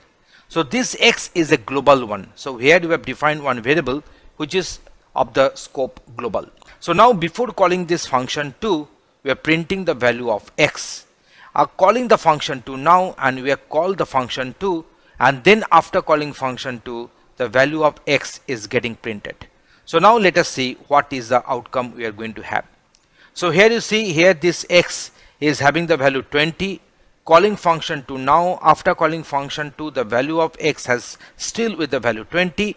Because the changes we are not going to get here, we are expecting that the value might be changing, but no change is there. Always the x has got printed with the value 20 before and after calling the function 2, because this particular x is having the global scope. So if we want to print this particular x, then after calling this function 1, we can directly print this x, because this particular x is having the global scope. That means not within this function 2 or function 1, it is outside of that. So whenever you are trying to print the value of x from the outside of this function 1, then we are getting this value as 25. I think you are getting this idea. This particular global x is actually, we are defining one variable x which is having the global scope. That means we are going to define a global variable, and that global variable is getting updated or getting initialized with the value 25 here. So this x and this x, they are actually corresponding to this x. So this x is still with the value 20, so that's why we have got the output as 20, and in the global x the value of x has become 25 here. I think you have got the idea what is the purpose of this global keyword usage in this line, to define one global variable and to modify with the help of the global keyword. Thanks for watching this video. We are going to discuss Python iterators. Iterators are very common in our Python programming language, and they are elegantly implemented within our for loops, generators, comprehensions, etc., but hidden in our plain sight. An iterator in Python is nothing but an object, and this object will return data one at a time during our iteration. Obviously, if some data is available, then only it will return the data, otherwise it will throw some exception. So technically speaking, Python iterator object must implement two special methods. One is the next method, so can also be called as underscore underscore next underscore underscore method, and another one is the iter method, that is actually underscore underscore iter underscore underscore method, and collectively they will be known as the iterator protocol. An object is called iterable if we can get an iterator from it. Most of the built-in container in our Python, like our string, like our tuple, list, they are nothing but iterables.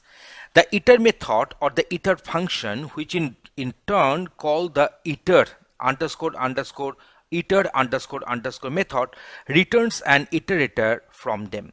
So let us go through this example and to discuss the property of this iterator. So here you see, here we have defined one list here, and this iter method, from using this iter method from this list, we are getting one iterator. And to access the data from this iterator, we are using the method next here. So either you can use this next our iter. So this is the syntax to retrieve elements from this iterator, that is our iter. Otherwise we can write our iter dot underscore underscore next underscore underscore method. So anyone we can use that one. So here you see the list is containing data, that is 44, 77, 11 and 33.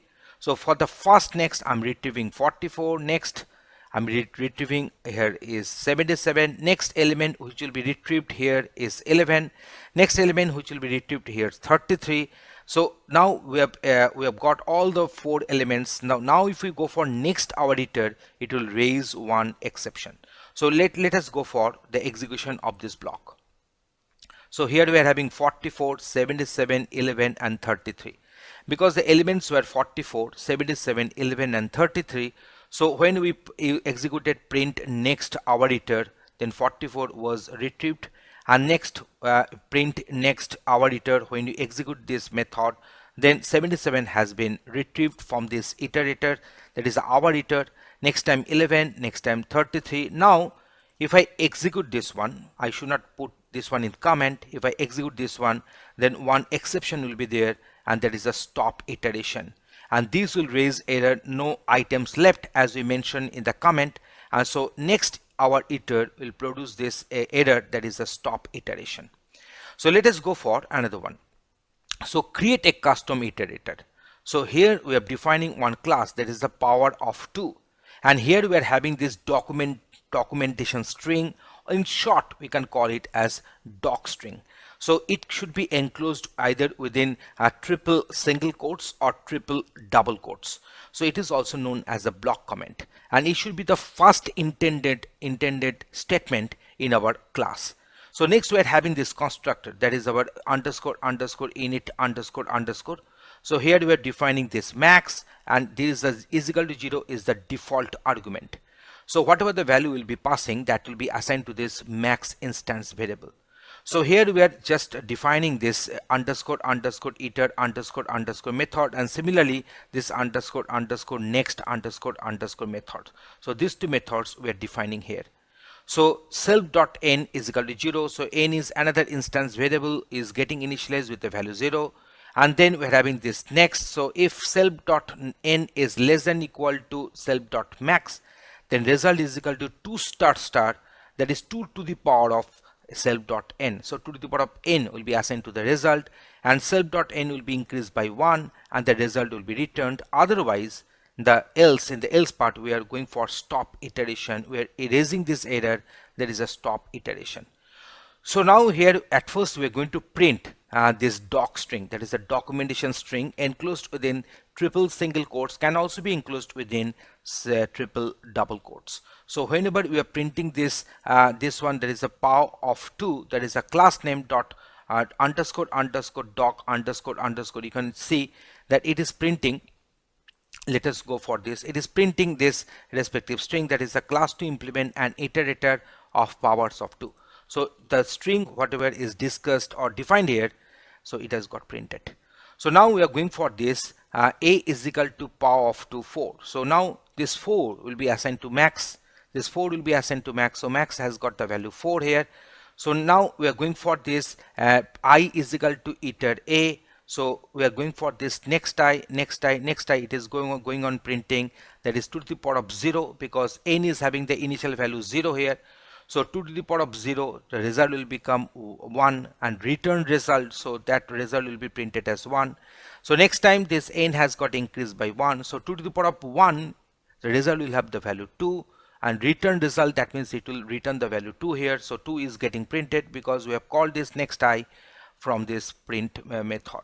So now next time the value of n will become 2. So 2 to the power of 2 will become 4. So result will have the value 4, and the result will be returned, and that will get printed. So in this way I'm getting this one as 1 2 4 as output. So I think you are getting this idea how this method, which is having this init, that is a constructor, this iter method, the next method, and the respective object we have defined under the class, that is our a. So this max has got initialized with the value 4, which has been passed as the parameter to this constructor. Then out of this a, we are creating one iter. So there is a iterator is this one I, and from iterator we can pick up the next values. So there is a next of I. So this method is getting called. So we can also call it as I dot underscore underscore next underscore underscore method. So let me print it here. So I dot underscore underscore next underscore underscore method. So in this way also we can print it. So now let me go for the execution of the same. So I'm just erasing this part, it is not required. Okay, so now if we execute the same, I'm getting the same output, because next I is actually executing I dot underscore underscore next underscore underscore method. So next one we are going for creating a infinite custom iterator.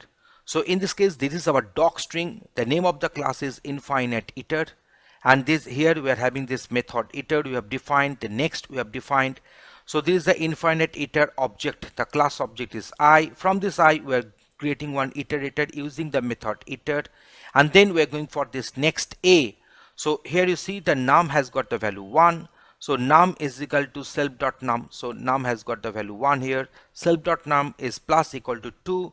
So in this way it will go on creating, because there is no logic is there to stop this one. It will go on creating, just incrementing this value of num by 2 each and every time, and then returning the num, that is the previous value of num will be returned. So now we are having this next day, the next day, next day. In this way if you go on calling the next method, so at first the num was having the value 1. So this 1 will be assigned to num, which will be returned. So that is getting printed. So 1 will get printed, then 3, then 5, then 7.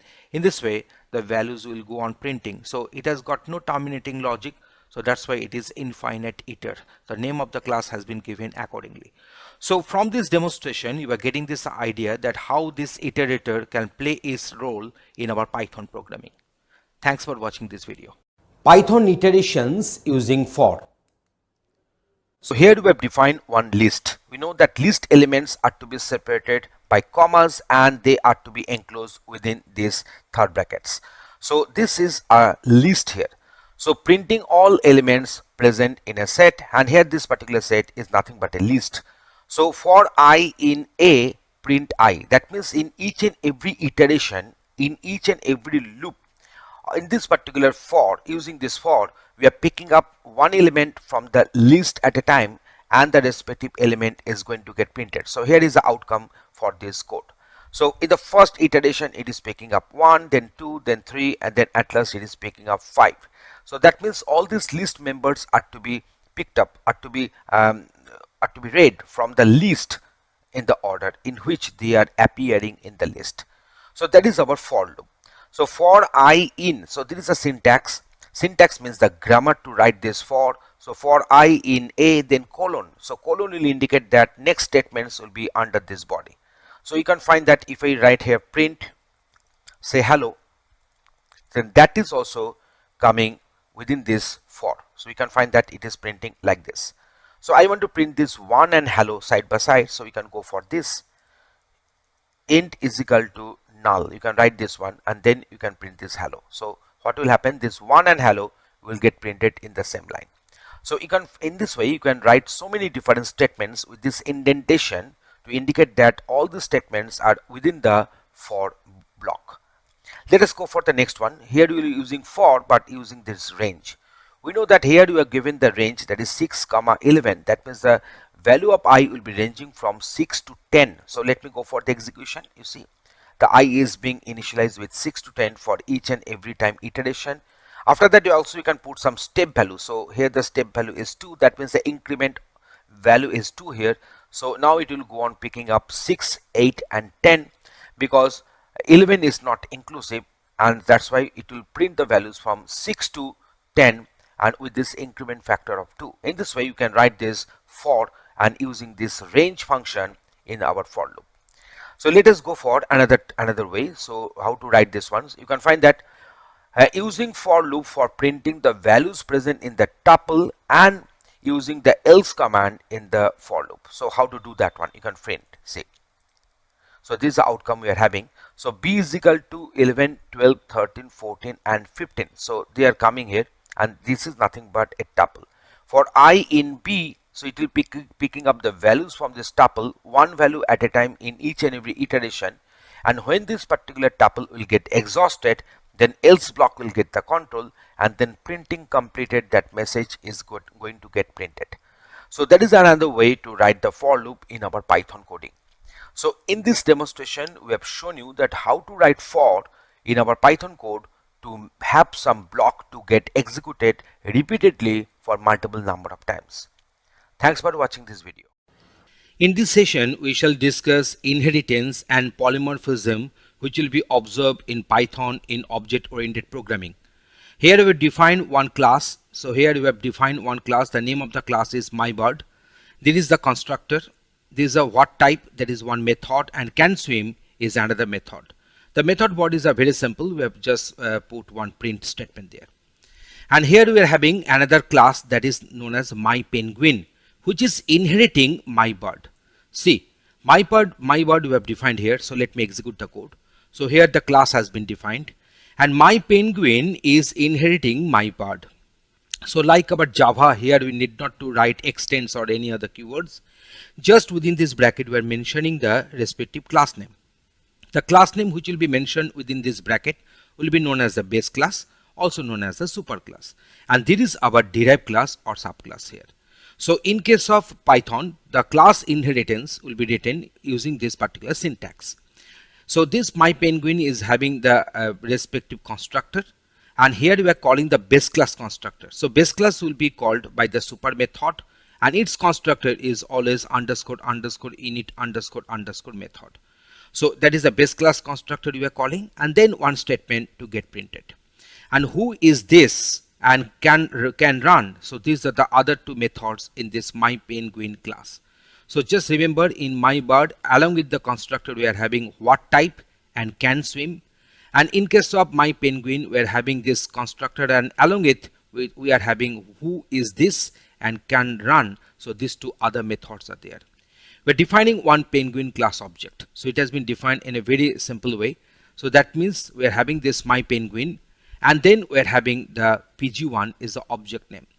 So pg1 dot what type, this particular what type was defined in the class that is a myBird.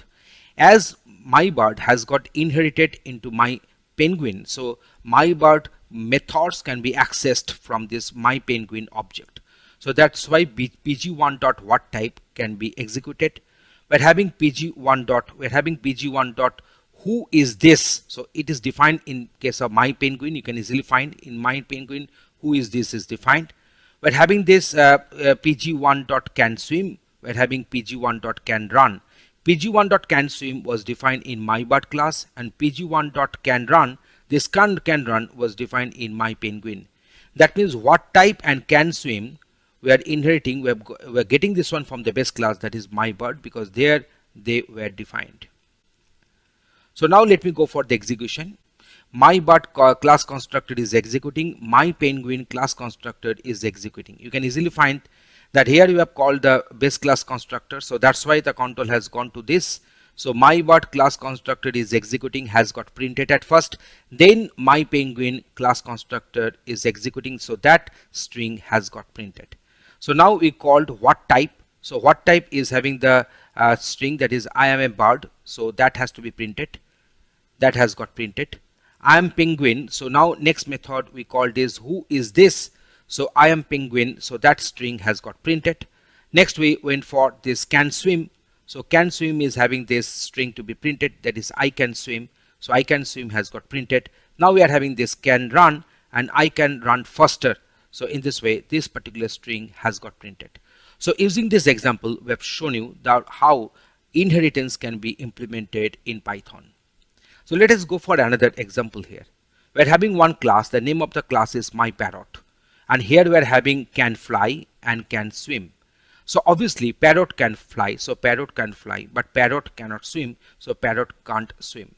I'm having another class, that is myPenguin, which is having two methods, the same prototype. You can easily find that def can fly self and def can swim self. So you see we're having the same prototype defined here also. Okay. Now see, so def can fly self, so penguin cannot fly, and def can swim self, we're having penguin can swim. So now we are having one common interface, that is flying bird test. Okay, so I'm going for this bird.canFly and also bird.canSwim. So here in this particular method we're just passing this bird as input parameter, and we are calling this bird.canFly and bird.canSwim. So here we have defined one parrot class object, myParrot class object, and one myPenguin class object. So we are calling this flying bird test. We are calling this flying bird test with this bird parrot, that is which is a parrot class object, and bird penguin, which is a penguin class object. So what will happen when we are passing this bird parrot? So that is a parrot class object. So that parrot class object dot can fly and parrot class object dot can swim will get executed. So as a result of that, this can fly and this can swim, their respective body will get executed and respective strings are going to get printed. But when you are passing this bird penguin, which is the myPenguin class object, as input parameter to this flying bird test, so in that case this bird can fly and bird can swim will be operated on this myPenguin class objects. So in that case what will happen, we will be getting this penguin cannot fly and penguin can swim in case of flying bird test bird penguin, but in case of flying bird test bird parrot, we're having parrot can fly and parrot cannot swim. So you can find that how these classes are having their respective objects, and the objects are being passed to this flying bird test, and respectively the respective can fly and can swim method will get executed. So in this particular session we have discussed what is the how to implement the inheritance, how to do the polymorphism in our Python, in our object oriented programming. Thanks for watching this video. Python multiple inheritance. In case of multiple inheritance, we'll be having multiple base classes and one derived class, and the derived class will be deriving properties, that is the methods, variables from the base classes. And here we are having one example. Class base 1 having one statement pass, class base 2 having one statement pass here, and class multi derived, which will take this base 1 and base 2 as the base classes or the super classes, and we'll have only one statement pass here. So if I can execute this one, you see there is no error has occurred. So Python supports multiple inheritance. So let us go for another example here. So here we are having class base 1, which is having only one method, that is a function base 1. These are the required print statement to be executed. And here we are having class base 2, only one function, that is a function base 2, and here this thing will get executed. And base 3, we are having only one function inside it, there is a function base 3, and respective the print statement is there mentioned. Now here we are having, there is a multi-derived base 1 comma base 2 comma base 3. So here we are having multiple base classes and only one derived class. The name of the derived class is multi-derived, and we are having three base classes, base 1, base 2 and base 3. So here we are having only one function. There is a function multi-derived, and where this function multi-derived is executing, this string will get printed by the print method. So now let us go for our object declaration under this multi-derived. So MD1 is the object name. So multi-derived object under the class multi-derived. So we have called this multi-derived constructor, and this object has got defined and instantiated. Now MD1 dot function base 1. So that means this particular function is getting called, and then function base 2, this function is being called. Function base 3, this function has been called. As they are the base classes to this derived class, so their respective functions, that is the member functions, will get inherited into this multi-derived. As a result of that, this multi-derived class object, from this multi-derived class object, if I want to access those functions, I shall be allowed to access that one. And also I can access that very function which is defined itself within this multi-derived class. So now let us go for the execution. You can find that function base 1 is executing, so this function has got its successful execution. Function base 2 is executing, function base 3 is executing, and function multi-derived is executing. That means the respective, all the four functions, they have executed, and respective print statements are printing their respective strings to be printed. So in this way, in this example, we have demonstrated how to define one class where we will be having multiple base classes, and how to implement multiple inheritance in Python. Thanks for watching this video. In this session, we are going to discuss Python function. A function may or may not have its input arguments. Also, a function may or may not return anything. So here we are defining one function. The name of the function is findMax. It is having a and b as input arguments. So here, if a is greater than b, they return a. That means which is the maximum one will be returned, and that's why the name of the function is findMax here. So if a is greater than b, return a, else it will return b here. So this function is having input parameters a and b. So while calling this findMax, we are passing parameter 10, which will be assigned to the variable a, and also passing 20, which will be assigned to the variable b here. So if 10 is greater than 20, the condition is false, so it will return the value b. That means 20 will be returned, and that we can print here. So let us go for the execution. So max number between 10 and 20 is 20. So if I make this one as 100, if I make this one 100, then obviously the output will be accordingly changed. So max number between 100 and 20 is 100 here. So in this way, I have shown you that how a function can take input arguments and how it can return a value. Next one, we're going for this hello. Here we are having two parameters. One is the name, another one is the message. The message is having one default argument. So it will print hello and then name and the message. So here you see we have passed the first argument as Ognivo, so that will be assigned to the name, and the second argument we have passed as have a nice day, and that will be assigned to the message. So in the second time, when I'm calling this hello function, we are passing only Ognivo, not the second argument we are passing. In that case, as the second parameter is missing, it will take the default value of the second parameter. So let us go for the execution. You can find that hello is coming from this particular string. So hello Ognivo comma have a nice day. I passed this have a nice day, so that's why it has got printed accordingly. Next one is hello Ognivo, how are you? Because I didn't pass the second argument, second parameter is not being passed. As a result of that, the default argument is actually is getting assigned onto this message variable. Okay, now let us go for the another one. So here you see we are having one function. The name of the function is sumall, which will take the function with the arbitrary arguments. So sum is equal to 0. For I in arguments, sum is equal to sum plus I and return sum. So here this star args will indicate that here you can pass multiple number of arguments as required. There is no upper limit. We can pass multiple number of arguments as required.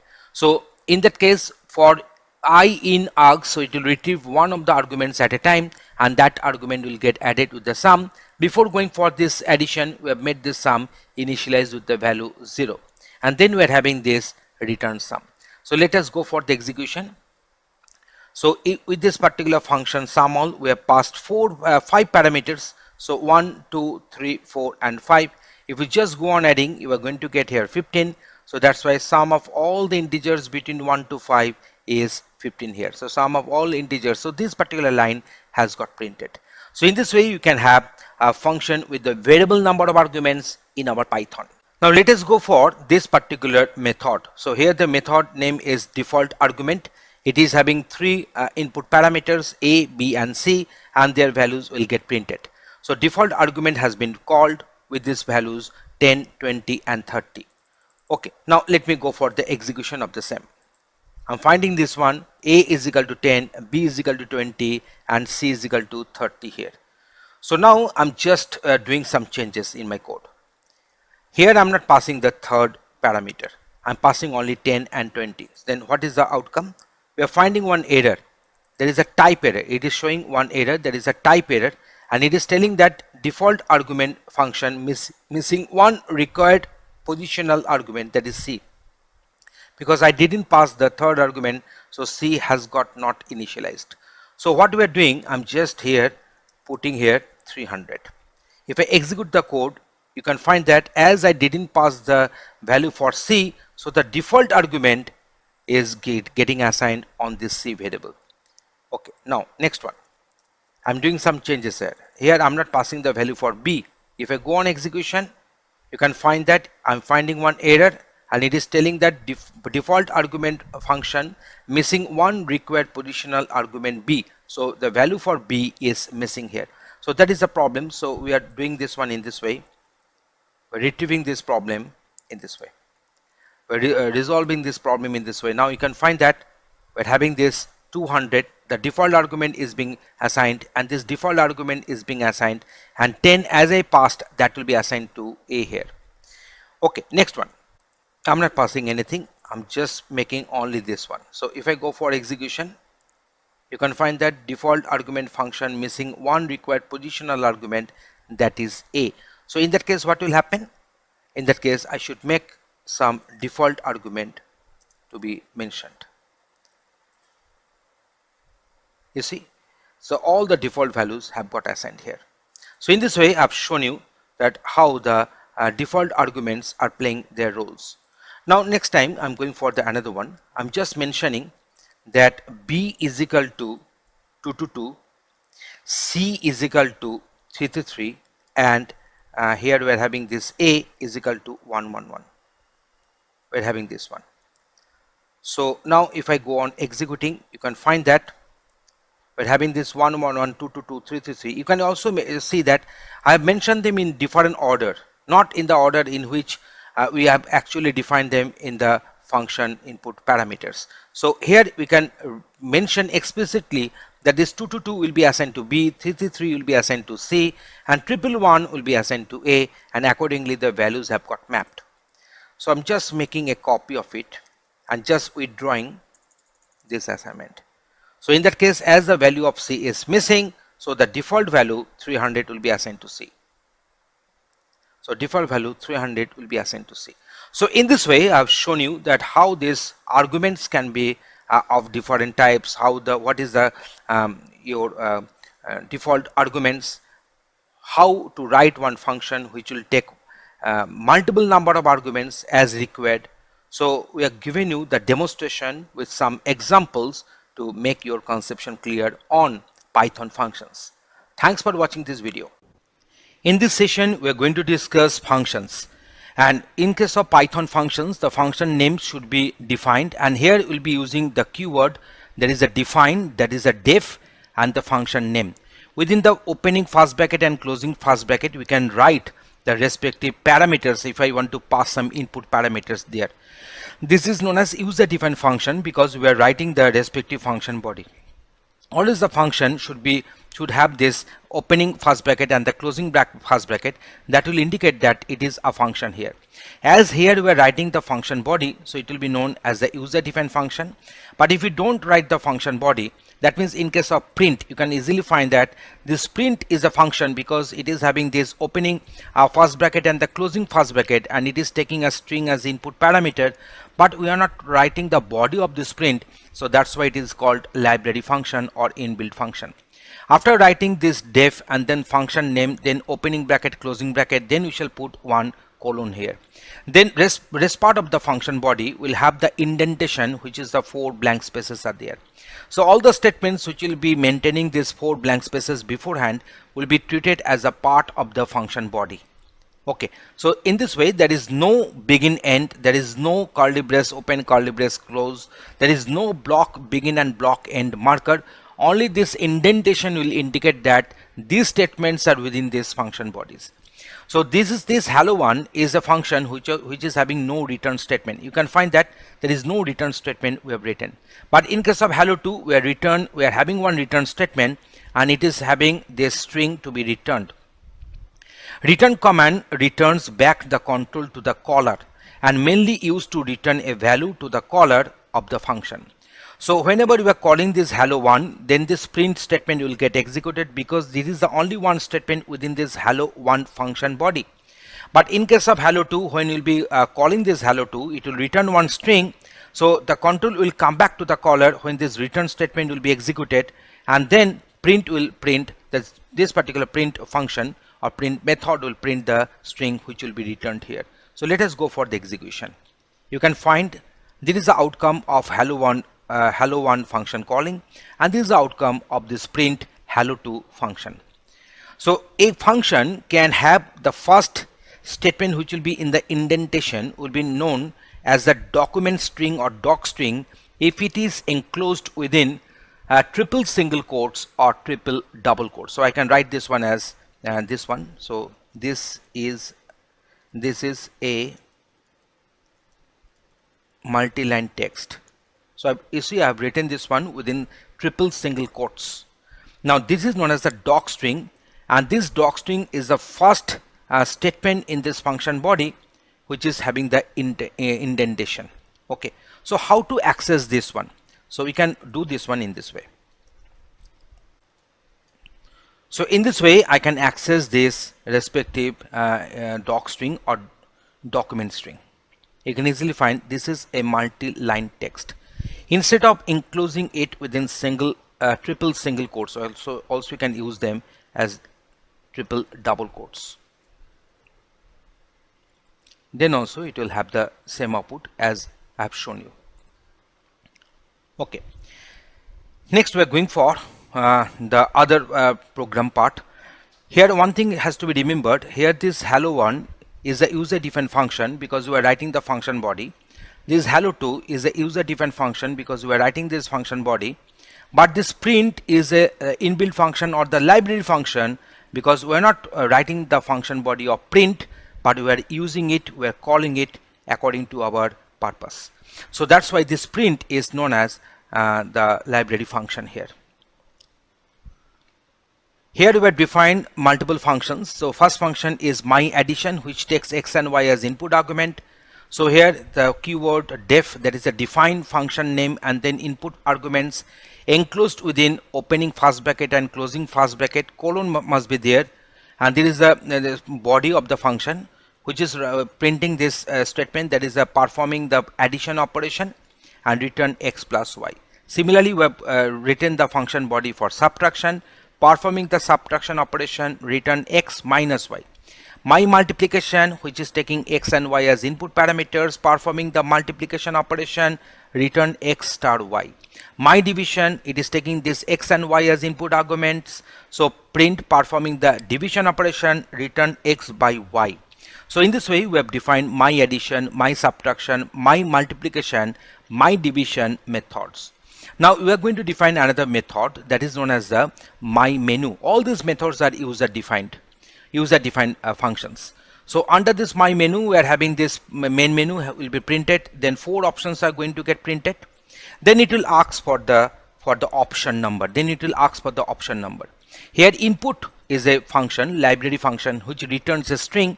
So before assigning it to the variable ch, I'm doing the typecasting using another inbuilt function, library function, that is int. So now it will return the value of ch. So my menu returns the value of ch. Let us go for the final function, that is our def calculation. So at first it is calling my menu.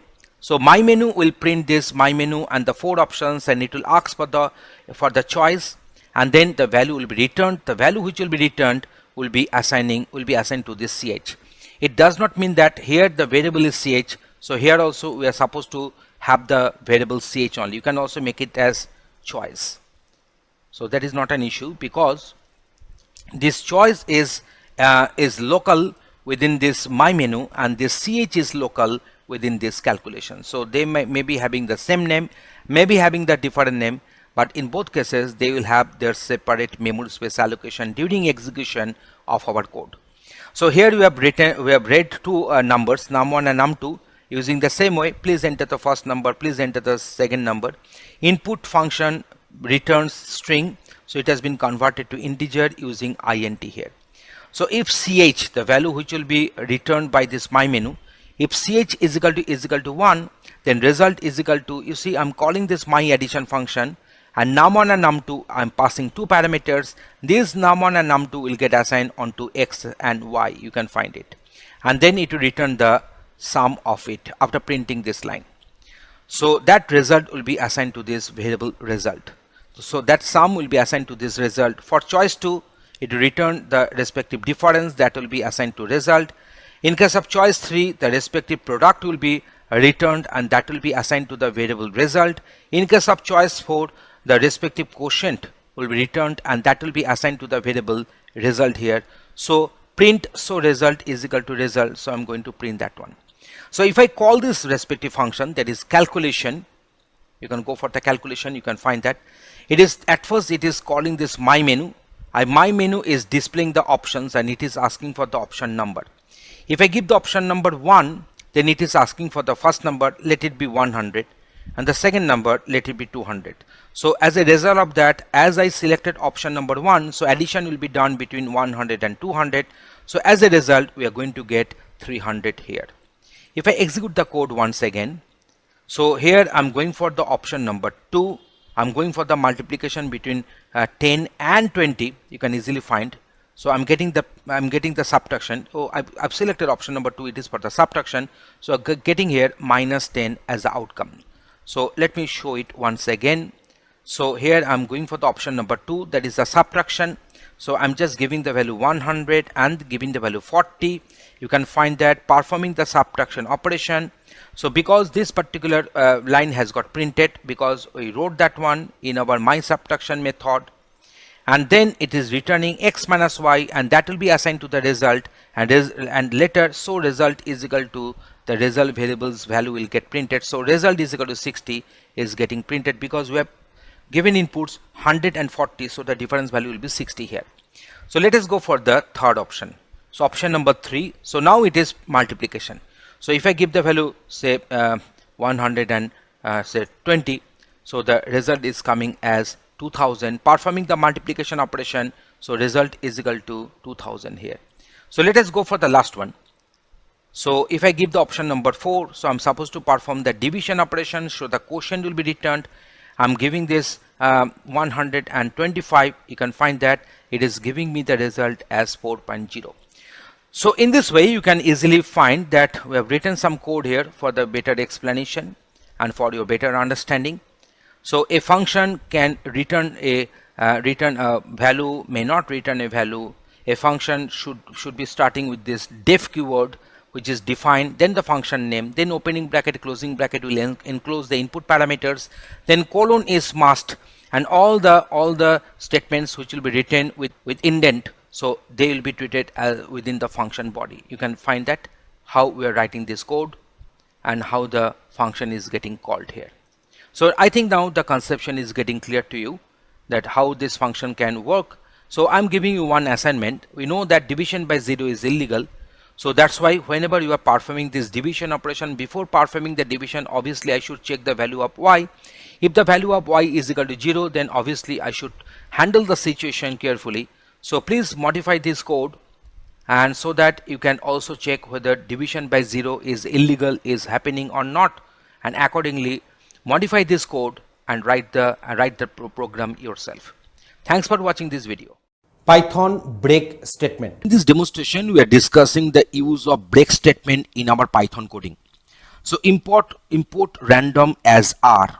R is the alias. We are importing the random module, and random is equal to r.rand range 1, 20. This rand range method will generate a random number in between 1 to 19, because 20 will be the exclusive limit and 1 will be the inclusive lower limit. So the number to be guessed, so whatever the value is getting generated in between 1 to 19, which will be assigned to random, and that random is getting printed here.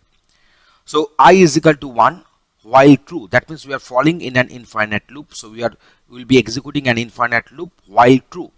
So print number guessed I. So the value of I will get printed. So at first it will print 1 here. So if I is equal to rand number. So now whenever this random is equal to I, in that case we are printing this statement, and we are break means the break statement is getting executed, and this break statement actually stops the loop and exits from the loop as well.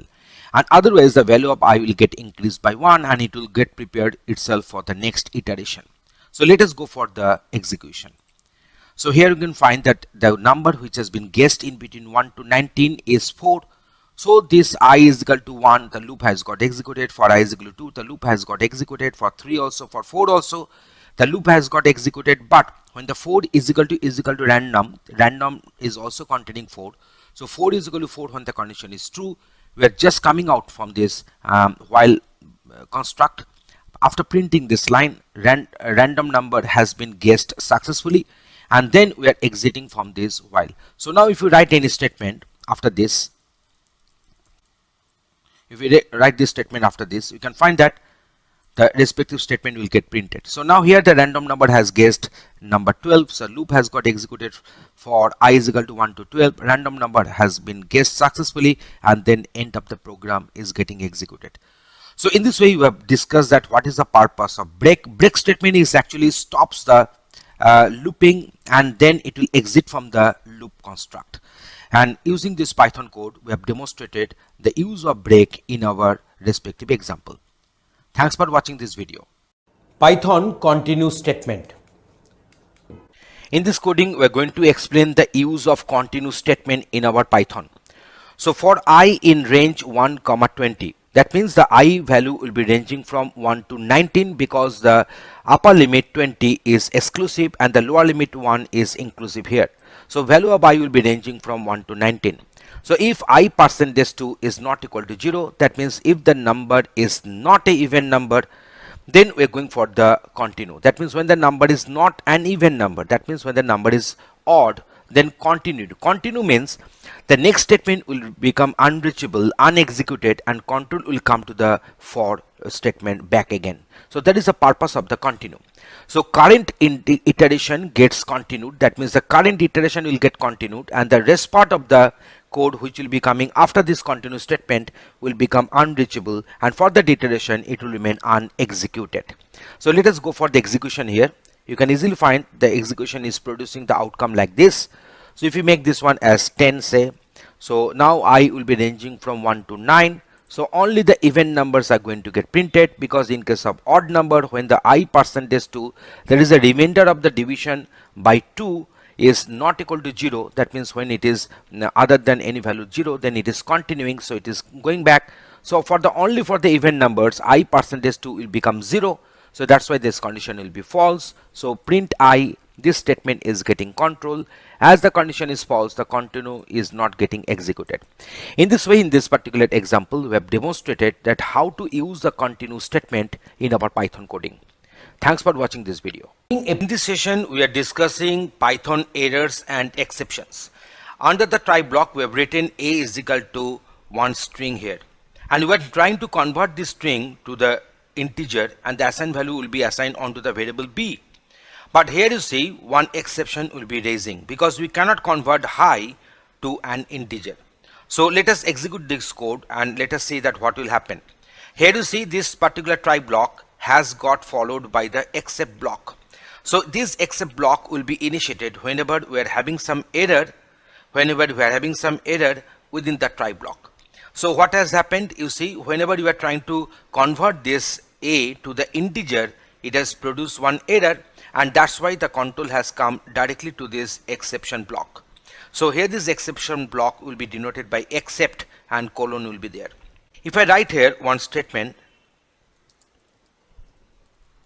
you can find that this statement is not getting executed. That means from this particular line where that exception has been, the error has been raised, automatically the control has come to the except block and leaving the rest part of the try block unexecuted and unreachable. But if I convert this one as 100, if I write this one as 100, you can find that I am here is getting printed. That means the full try block has got executed, but exception block, the except block has got not executed here, because there is no exception to convert 100, which is in the form of string, to integer and assign it to b. So also we can print the value of b here.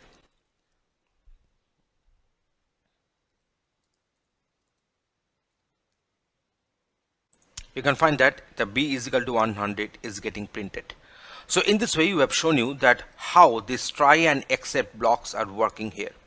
If I convert it to high once again, you can find that except block is getting control. So next one is this one. So catching specific exception. So here a is equal to 5 and b is equal to 0, and we are trying to do a by b. So as b is equal to 0 here, so a by b will produce one exception. Here this particular error we have given the name, that is the 0 division error. So division by 0 is not possible, that is the message to be printed here. So let us go for the execution. You can find that division by 0 is not possible. So if I want to print the value of c, you can find that this particular line has become unreachable. But if I make this one say 500 and if I make this one say 10, in that case obviously the except 0 division error, that block will not get the control and it will print the required value for c as 50 here. So that is our catching specific exception. So again you are making this one as 0. You can find that it is printing that division by 0 is not possible, and that means the except block is getting the control whenever we are trying to divide a by 0 here, b is equal to 0 here. So now let us go for the another one. So exception can be raised also. In our code we can raise some exceptions. So let us suppose within the try block we have raised one exception, one error, that is a type error, and except block is handling that type error, and this particular message is going to get printed. So that means we can also raise our error within the try block, and except block should have that particular error code, and that's why the respective body will be executed. So here you see we are having this type error. Instead of this type error, if we keep only this except, then also the code will produce this one. Otherwise you can mention except type error, then also the control will be coming to this block and type error exception caught, that message will get printed. So now let us go for try and finally. So within the try block we have written print in try block, and here you see there is no exception has been raised. So what will happen after execution of the try block, then the finally block will be executed. Except block will not be executed because no error has been raised here. So what will happen, the try block will get executed and the finally block will get executed. So let us go for the execution. So in try block, in the finally block, you can find this. But if we raise one error, using this code, that is raise type error, then what will happen, the try block will be executed. That means this particular code will be printed, this particular statement or string will get printed, and then this raise type error, so control will come to this except and see what happens. You can find that in try block, in except block, in the finally block. That means finally block will be executed in spite of the fact whether any error has occurred within the try block or not. So that means finally block is that very block which is supposed to get executed always, irrespective of the fact whether any error has occurred within the try block or not. Let us suppose within the try block we are opening one data file. How to open one data file, how to perform the read and write operations, we have discussed that one in the previous videos. So let us suppose we are opening one data file. The data file will be open within the try block and we are trying to read or write from the data file. Let us suppose there is some error has occurred while reading the data file. Some portion of the data file has fallen on the bad sector of the hard disk. In that case, what will happen? Some IO error will take place. So in that case, what will happen? The exception will be raised and control will come to the except block. But in the finally block, we will be keeping always the F close. That means the closing of the file, that very method will be called within the from the finally block. So what will happen? Whenever some error has occurred within the try block, then except block will get the control and ultimately the file will be closed. But while performing the reading or writing operation from the data file, which is there, the code has been written within the try block. If that is no error has occurred, then only also the finally block will get the control and the file will be closed accordingly. So that means those particular codes or statements which are supposed to get executed irrespective of the fact whether errors are occurring or not, they must be written under the finally block.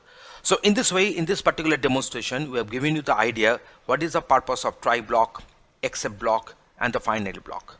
Thanks for watching this video. Python exception handling, try, except and finally. Now in this demonstration we shall discuss more on these exceptions and errors in Python.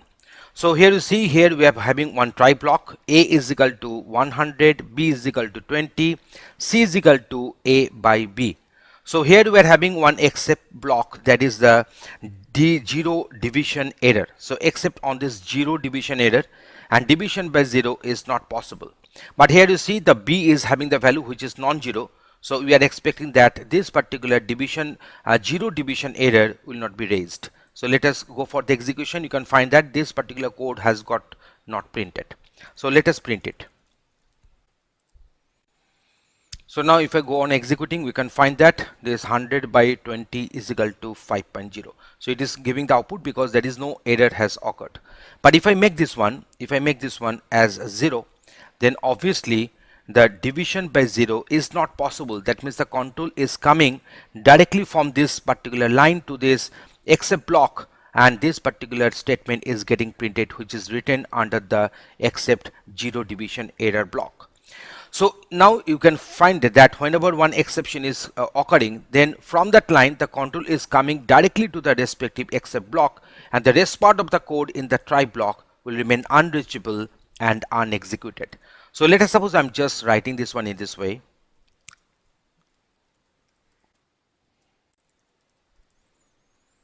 Okay, now if I go for the execution, I'm writing this one as 100, writing this one as 20, I'm getting the required output as well.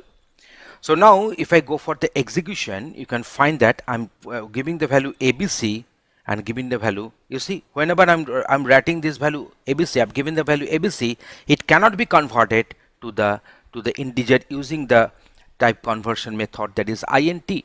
So what is the error here? Error is a value error. So that's why I can also go for the value error here. So now I can raise here. So I'm writing one except.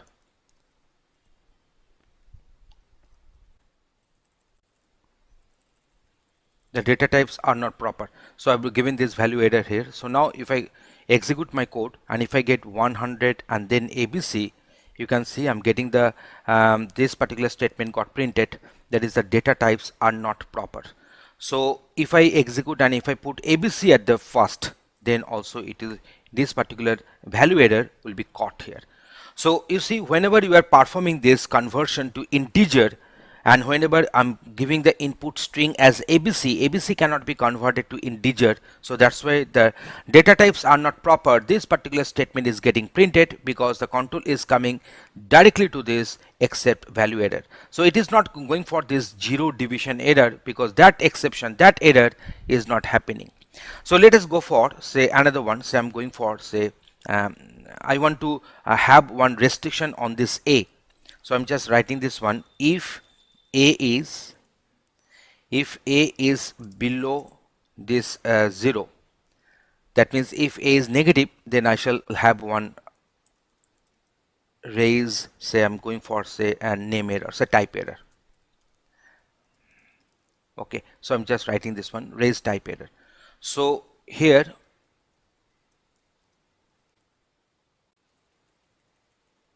okay, so now what will happen?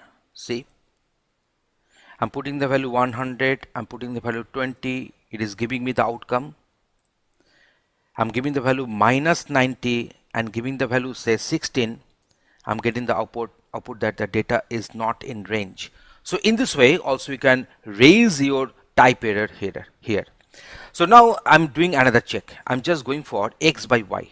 You see x and y, they are not defined here. Then what will happen? If I go on executing, it is asking for the value. So let me give the values. And now it is raising one error, that is the name error. It is raising one error, that is the x is not defined. So that means I should go for another one, that is the name error. So data items are not defined. So that is my respective block I have written, print data items are not defined. So now if I go on executing, so these values I'm providing, no issues, but it is producing the control is coming to this except name error, and this particular statement is getting printed that the data items are not defined. So in this way, in this particular demonstration, you can find that one try block can be followed by multiple except blocks, and depending upon the error type which will be raised within the try block, accordingly the respective except block will be executed and rest part of the try block will remain unreachable and unexecuted. Thanks for watching this video. In this video, we are discussing user-defined exceptions with one demonstration. So here is the demonstration for you. So in this session, we are discussing user-defined exceptions. We define one class. The name of the class is voters eligibility, which is inheriting the class exception. And this voters eligibility class is having one method, that is a constructor we have defined, and from the constructor we have called the base class constructor, that is using the method super. Here the base class is our exception. So voters eligibility is one user defined class which is inheriting the base class, that is our exception, and this voters eligibility is having one constructor. From the constructor we have called the super method to call the base class constructor. So now let us come to the other part of the program code. Within the try block, age has been initialized with 12, and if age is less than 18, then raise voters eligibility. So here we are using the user defined exception. So that's why we're manually raising the exception, that is the voters eligibility. To handle the situation, we are having the except block, that is the except voters eligibility, which is printing the age is less than 18 here. And when this particular exception will not be raised, then the control will come back to the else block, and here age is greater than or equal to 18. This particular code will get executed. So now let us go for the execution for the better understanding. You see the age is less than 18 is getting printed. So that means here age is 12, so 12 is less than 18, the condition is true. So this voters eligibility will be raised, and then the control will come back to this voters eligibility. So age is less than 18 is getting printed. So now let us go for inclusion of the finally here. So let us go for the finally. So we written this one end of the program. You can find that the finally block is getting executed. So which blocks are getting executed? At first try, as the age is below 18, so the except block, else block is not getting its control for execution, and then the final block is getting executed here. So now let us go for some modifications here. At first I'm making this one set 21. So let us see what will happen. So here we are having this 21. So the raise voters eligibility will not be executed, the exception will not be raised. So control will come to the else block. So age is greater than or equal to 18, that message has got printed, that string has got printed, and final block is getting printed irrespective of the fact whether any exception has occurred or not. So here we are printing the age. Here we are printing this age. You can find that the age is 21, age is greater than or equal to 18, else block has got its control for execution, End of the program, the finally block has got its control. If I make this one 12, then age is 12, so this particular try block has got the control. From here, this condition is true, so the voters eligibility will be raised, control will come to the except block, so age is less than 18 has got printed, the else block will be skipped, final block will get the control, end of the program is getting executed. So now let us suppose I'm just putting this 12 within double quotes, so it has become a string. So here you see one error has occurred, that is a type error. So I should have the respective block for the type error.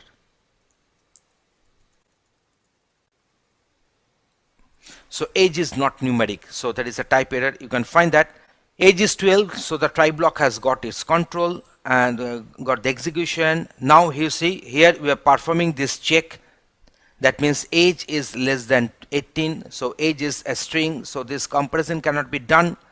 So age is not numeric, so the respective type error will be raised automatically. We are not raising, when this comparison will be done, then the system will be raising this type error. So control will come to this except type error, and age is not numeric, that particular string is getting printed, and then the final block is getting printed, is getting executed, and the statement is getting printed. So you are getting this idea how these user defined exceptions can be written in our Python. Thanks for watching this video. In object-oriented programming in Python, we define class and objects. We know that instance of a class is known as an object. An object consists of multiple different messages which will be holding different values, and methods which will decide or which will determine the permitted operations that we can carry out on those messages. Here we are defining one class. The name of the class is MyBird, and this class is having three different methods. The first method is very special, is underscore underscore init underscore underscore. This method is known as a constructor. A constructor name will be always underscore underscore init underscore underscore irrespective of the class name, and it will have the prototype which will be having one self as input argument. So this self is actually denoting the object reference, that means object which will be created under this class, and this is also known as this reference. So this particular init, this constructor is having only one statement to get printed.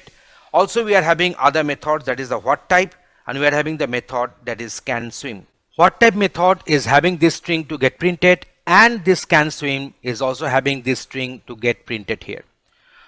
So in this way we have declared the class body MyBird. So now we are going for this MyParrot, and here we are having one instance variable species which is having this string, that is a bird here, and this is our constructor which will print this respective message. And here we are defining two instance variables separately extra, one is name and age, which will get initialized with these input parameters.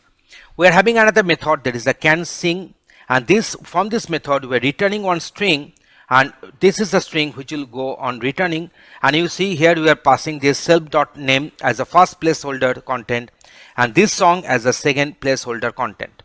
So in this way we have defined this MyParrot class here. So now we are having the next class, that is the MyPenguin. This MyPenguin is inheriting the class MyBird. You can easily recall that this MyBird was a class, and if I go on executing, you can find that it is having no method has been called from this MyBird class, so that's why it is producing no output, only the mere declaration we are having. And now we are having this MyParrot, and this MyParrot I have executed, so no error has been observed. Now this is MyPenguin. This is one class which is inheriting properties from MyBird. So MyBird properties means these properties will get inherited. We should know that whenever we are having one method or one message preceded by the underscore means it is a private, under the private, and double underscore means it is strictly private. Private members cannot be accessed from outside of the class. So this is MyPenguin which is inheriting MyBird class, and it is having the respective constructor here, and which is calling the base class constructor. The base class means the MyBird. MyBird constructor can only be called using super dot underscore underscore init underscore underscore method. That means we are calling the base class constructor. This super method is actually denoting the base class name, and what about the name of the base class? It can be referred using this super method, and it is calling the base class constructor. In the local function body we are writing this, the penguin is ready. Next one we are having this who is this. This is a respective string to get printed. Can run, this is another method, the respective string will get printed here. So in this way we have defined my penguin. We have defined the my penguin which is inheriting my bird class here. Okay, so I'm writing this one as my penguin, that will be better. So my penguin class inheriting the attributes from the my bird class here. So now let us go for the instantiation. That means we shall declare some instance of the class. Instance of the class means we are defining the object of the class.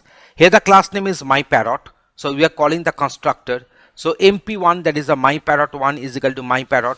My parrot 1 will be the name and 10 will be given as the value for this age here. So you can find that age is will be passed and the name will be passed here. So that's why we are having this my parrot 1 is the name and age is 10. My parrot 2 is the name, 15 is the age here. So in this way you have defined two objects, one is mp1 and the one is mp2. It is actually denoting my parrot 1 and my parrot 2. So now to access the class attributes, we can write in this way, mp1 is a, so we can go for format and now mp1.class.species. So you can have this one. So species is nothing but one message, I think, one member variable we defined, there is a species, and it is not under private because we haven't given any kind of underscore, single or double before this species. So it is under the public scope, can be accessed from the outside. So that's why we're having this mp1.class.species, and now here we are having this mp2 is also the placeholder is there, and format mp2.class.species.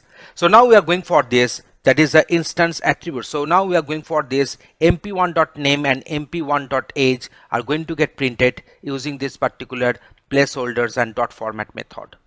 So mp1.canString, that means here we are having one method, that is a canString. This canSing, you can find that this canSing we defined here. So this our method is canSing. This particular method requires one string as input argument, the respective the song name. So here we are passing this chirp. So that is the canSing is taking this particular string as input argument, and now we're having this. So now let me go for the execution for the better clarity. You can find that. So my parrot class constructor is executing. So whenever we're calling this particular constructor to instantiate instance variables of this my parrot, then my parrot class constructor is executing two times because we have defined two objects here. So just going to this my parrot, you can easily find that here we have written this my parrot class constructor is executing. So this line is producing the required string as output, and here the name and age are getting initialized with this input parameters name and age here. So you can get it. Okay, next we're going for this, that is the mp1 is a. You see mp1 is a bird and mp2 is also a bird, because here this species we initialize this species with the string bird here. Okay, now we are printing this mp1.name and mp1.age, and it is giving the value as the my parrot 1 is 10 years of age and my parrot 2 is 15 years of age. So here mp1.name is getting my parrot 1, we give that name, and age we have passed as 10, so they are getting printed, and in this case mp2.name is getting instantiated with this my parrot 2 and mp2.age is getting instantiated with this 15. So accordingly we are getting the required outcome. So now we are having this canSing. So this particular method is producing this output here. So here you can find that here we are going to have our output, that is my parrot 1 canSing chirp. And here you see we have passed this particular string chirp, that is a chirp here. So this particular string is getting printed here, because if you go to this canSing method, you can easily find that here we wrote this one, that is the respective name canSing this song. Here this song has got initialized with the string chirp here. Okay, now we are going for the another one. So we are going to define one object under the class my penguin. So now this is our class my penguin. It has got the method, that is a who is this and can run. These are respective strings are going to get printed using the print function. So pg1.who is this, pg1.canSwim and pg1.canRun here. So you can find that this particular class myPenguin is having the instance functions that is our who is this and can run. This mybird were already defined here. It is having the method what type and can swim. So as a result of that, this myPenguin is inheriting my part. So as a result of that, my birds defined the methods, the defined methods has got inherited into myPenguin, so they can be accessed. So here we have used this pg1.canSwim and pg1.canRun here. You can easily find that in bird we are having this canSwim and in penguin we are having this canRun, but from the myPenguin object I can access both canRun and canSwim exactly. So now you can find this one. So if I execute, then penguin is ready. This particular message is getting printed from the constructor. So here we are having the constructor. Here we have written this penguin is ready, and now we are having this I can swim, I can run faster. This I can swim, I can run faster. I can run faster has come from this can run, which is defined within this myPenguin class. But as it is inheriting mybird class, so from the mybird I can swim, that is I can swim, this particular message is getting printed as we call this can swim method. So I think from this particular example you are getting this idea how to define one class, how to define one object, what is inheritance, and when the inheritance is taking place, then how to access the base class members from the derived class objects. So I think you are getting this idea. This is the required output we are going to get printed. So now let us go for another part. So here we are defining one class, that is a personal computer, to show you that what is data encapsulation. In case of data encapsulation, the member variables and the member functions will get encapsulated within the class. So init, as I discussed earlier, that init is nothing but one constructor. Here this max computer price is nothing but one instance variable which has got initialized with the value 20,000. We are having another method, that is the myCell. We are having the method set max computer price. So you can find that these are respective bodies are there, and set max computer price is taking this price as input parameter, and that price is instantiating or initializing max computer price, that is the instance variable. And against this personal computer class we have defined one object. The name of the object is pc.myCell. So this method is going to get executed. pc.maxComputerPrice, we have just updated that one using 30,000 here. So pc.myCell, you see the respective method will get printed, and set max computer price, again we're calling this set max computer price method, passing this price as input argument, input parameter, which will initialize this max computer price instance variable. So again if you go on printing myCell, then obviously I shall be getting this updated price here. So now let me go for the execution. You can find that selling price is 20,000. Initially the selling price will be 20,000 because max price within the constructor got initialized with 20,000.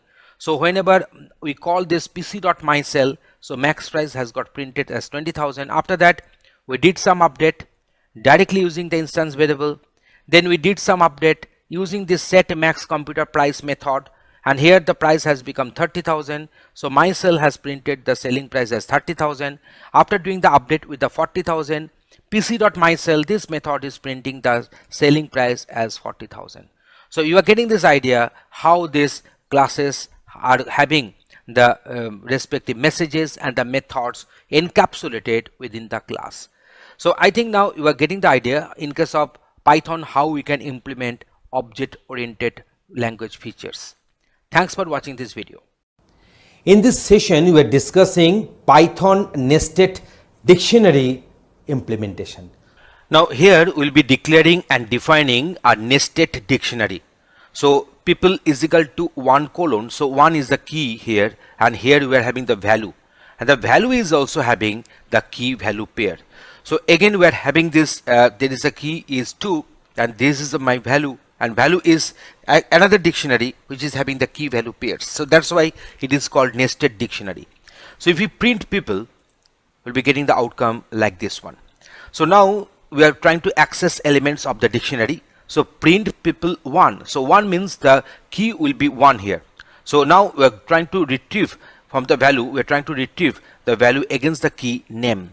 So accordingly we are getting this John here.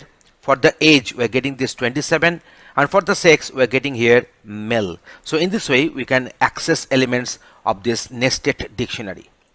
So next one we are going to define another people 3, that is the key will be 3 and it is a empty dictionary here. So now adding elements to the dictionary. So people 3 name is Luna, people 3 age 24, people 3 sex female, and people 3 married no. So now if you go on printing, we are already having this the respective key with the values, that is key value is 1, here the key is 2, here the key is 3, and the respective nested dictionary we are observing here. Adding a dictionary to a nested dictionary. So there is another way to add another dictionary, another entry in the nested dictionary. So people 4, so here 4 is a key and the respective value will be the another dictionary here. So if you go for this print people 4, we are getting this outcome like this one. So there is a people, there is a people 4 is this one, but if I print the people, then we are having the respective entry against the key 1, against the key 2, against the key 3, and against the key 4 here. So in this way the nested dictionary is getting printed. Now deleting elements from a nested dictionary. So if we go for this print people 3, print people 4, so that means key is given as 3, key is given as 4 here. So now what will happen, I'll be getting the respective entry, respective value against the key 3 and against the key 4 here. So now we are deleting people 3 married. So that means this married colon yes, this married colon no, and this married colon yes, they will get deleted if we execute these two set of statements. So now if we print this people 3 and people 4, we're getting them, and this particular key value pair will be omitted because they have got deleted already. So that is a way to handle this our nested dictionary for the deletion of elements. Now just consider this one. We're having another nested dictionary here. So in this particular nested dictionary, I'm just printing this people. So you can find that this with the against the key 1 the values are there, against the key 2, against the key 3, against the key 4 we're having the respective values there. So now we are going for this del, that is a deleting dictionary from the nested dictionary. So we are deleting this dictionary, there's the people 3 and people 4. In that case, if you go for the printing, the print of this people, we are getting this the dictionary entries against the key value 1 and against the key 2 here. So against the key 3 and 4 the respective dictionary will be deleted. So now let us go for this. So at first I'm just printing here people dot items. So you see in the dictionary in the dict items we are getting this one as 1, this 2, this is another dictionary we are remaining with. So now we are using a for loop. We are just writing this one, that is for PID comma pinfo in people dot items. So PID will be initialized in the first iteration, will be initialized by 1, and pinfo will be initialized with this respective dictionary. And in the second iteration, PID will be initialized with 2 and pinfo will be initialized with this nested inner dictionary here. So now we are printing this person ID PID. So we are getting this one, person ID is getting printed as 1, person ID is getting printed as 2 in the next iteration. So now to retrieve the respective values against the key in this inner nested dictionary, we are again using another for loop.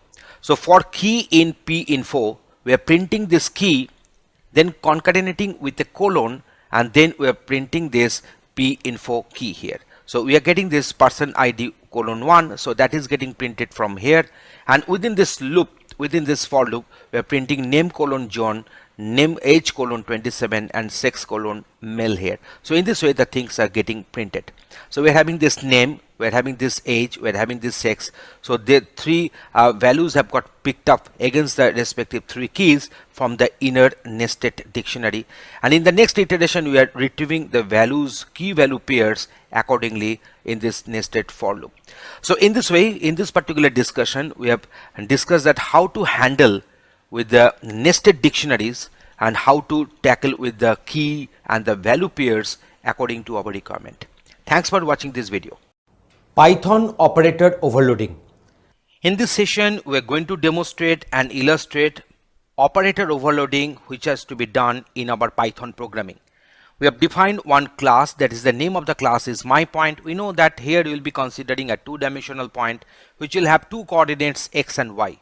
So this is our constructor, and instance variables self.x and self.y will get initialized with the input parameters x and y. These input parameters x and y will have its default arguments, that is 0 and 0. We are also overriding one method, that is underscore underscore str underscore underscore. This very method will be executed whenever we are going to print object under the class myPoint, and it will return one string which will have x comma y only. You see, we have just generated one string here, and that will be returned.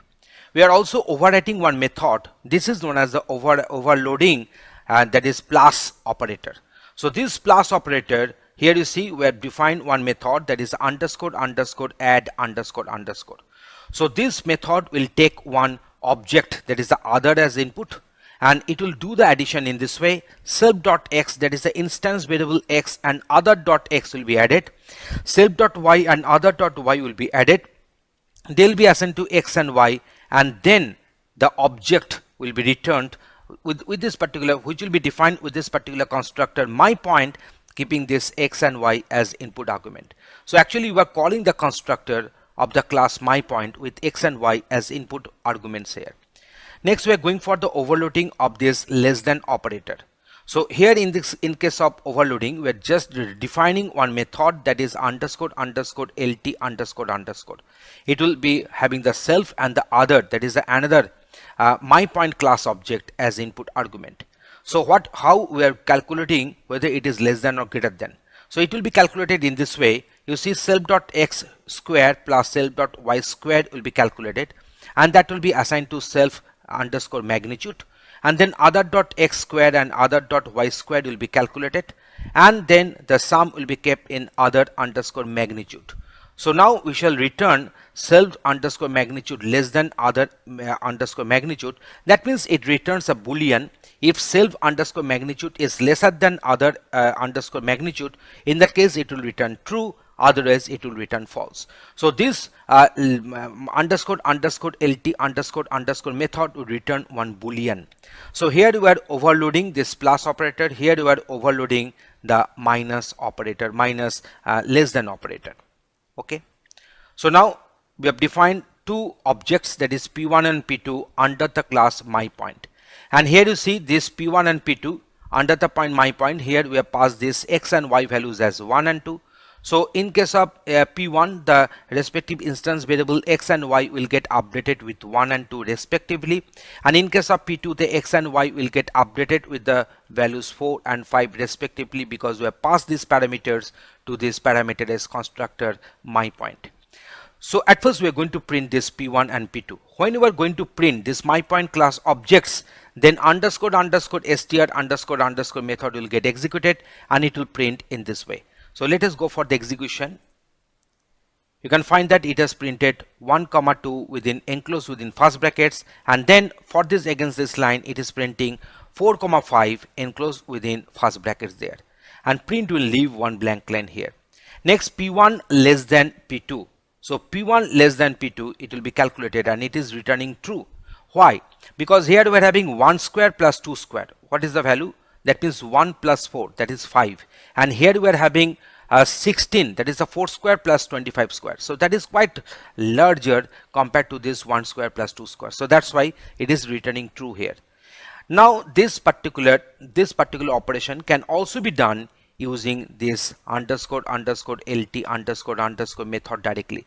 So p1 dot underscore underscore lt underscore underscore p2, this p2 is getting assigned onto this other. This p2 is getting assigned onto this other in case of this add and this lt methods. So you see we are doing the same. Actually this line is very much similar with this line, so that's why this calling of this overloading function is same as this one, and also this line is also doing the same as this line is doing. So that's why we are getting the same output here, and in this way we have explained that how the operator overloading can be done in our Python and how to write the respective code. Thanks for watching this video. Python statements and comments. For a single line comment, we can use hash prior this comment line, and that will make the line under comment. So hash is the respective marker which will indicate that this line is a comment line. So during execution, these lines are not going to get executed. In case of multi-line comment, we can go for triple double quote, or you can go for triple single quote for enclosing the block of the text. So if we execute this this part, we can find that these multi-line comments can also be written like this. So this particular statement will be printed like this one, but it will not be interpreted. It is just a printing, some mere printing this line. So this line is not getting executed here. So instead of having this triple double quote, so you can also go for triple single quote here. You can easily find that I'm just putting triple single quote. So there also I'm going to get the same outcome. For the assignment statement, we'll be writing variable is equal to expression. So expression will always return a value. So we are having this one, that is a variable is equal to expression in case of Python assignment statement. So if I go on executing, the one will be assigned to A. In case of multi-line statement, so explicit line continuation can be used this slash here. So this slash is our backslash. So you can find that B is equal to 1 plus 2 plus 3 plus. So this is a continuation marker, 4 plus 5 plus 6. So what will happen? It will be considered internally that 4, 5 and 6 are getting added with this 1 plus 2 plus 3. So I can write in this way, just making a separate new line for 4 plus 5 plus 6 and putting one continuation marker here. Otherwise this 4 plus 5 plus 6 can be written adjacently in the previous row. So now if we print the value of B, I'm getting the value as this. So there is a 21, I'm getting the value of B, because this is my 6, and if you go on adding, this is also another 15. So that is 6 plus 15, we're going to get here 21. So implicit line continuation is always there if you put brackets. So that is no need to put any kind of slash here. So it will be treated as implicit line continuation. So if you go on printing, it is printing 21. So here if I put this slash, then what will happen? It will produce the same output. But this slash giving is optional. This backslash giving is optional because it is enclosed within brackets. So implicit line continuation will be there. We're having this one, there is a multi-line statement in one line. So whenever you are trying to write multiple statements in one line, we can separate them by the semicolon here. So here you see the if we print the value of D, E and F, you can find that the respective values are getting printed, that is 1, 3 and 0. So multi-line statements can be written in a same line, but here the statements must be separated by the semicolon, and in the last statement does not require any semicolon here. So now next one, so that is a code block, that is a body of a function, loop, etc. starts with the indentation and ends with the first unindented line. So you can find that. So this is our for statement we have written. So there is the indented line here, and this is another block we are starting. So this line has got indented in that case, and this is the first unindented statement. So that means this line is outside of this respective for block. So in this way we are getting this output. You can see this line end of the program, this print end of the program is outside of the for block. So that's why it has got printed once only. So that indicate that which line is under which block or which line is outside of which block. So that will be decided only by the indentation. There is no curly braces, there is no begin end to denote the block begin and block end markers. Thanks for watching this video. Python pass statement. Pass is actually a statement which is being used in our code for placeholder. That means in future, if I want to add some more functionality at that very region, at that very section, there you can use this pass statement. So sequence, we are having one sequence here. So here we are having P, A, S and S. So there is a pass, and for val in the sequence, where just in this particular for construct, we are having only one statement, that is a pass. And pass is not having any, will not produce any required output on the screen. So as a result of that, if I go on executing this code, only this end of the program, this statement is getting printed after completion of this for construct. So here you can find that pass has got no any effect, will not produce any effect in the outcome. So this statement is only to be used as a placeholder, so that in future if I want to add some more functionality in this for construct, I can replace pass, I can put those required statements there. So that is the use of pass in our Python coding. Thanks for watching this video. In this session, we are discussing Python generators.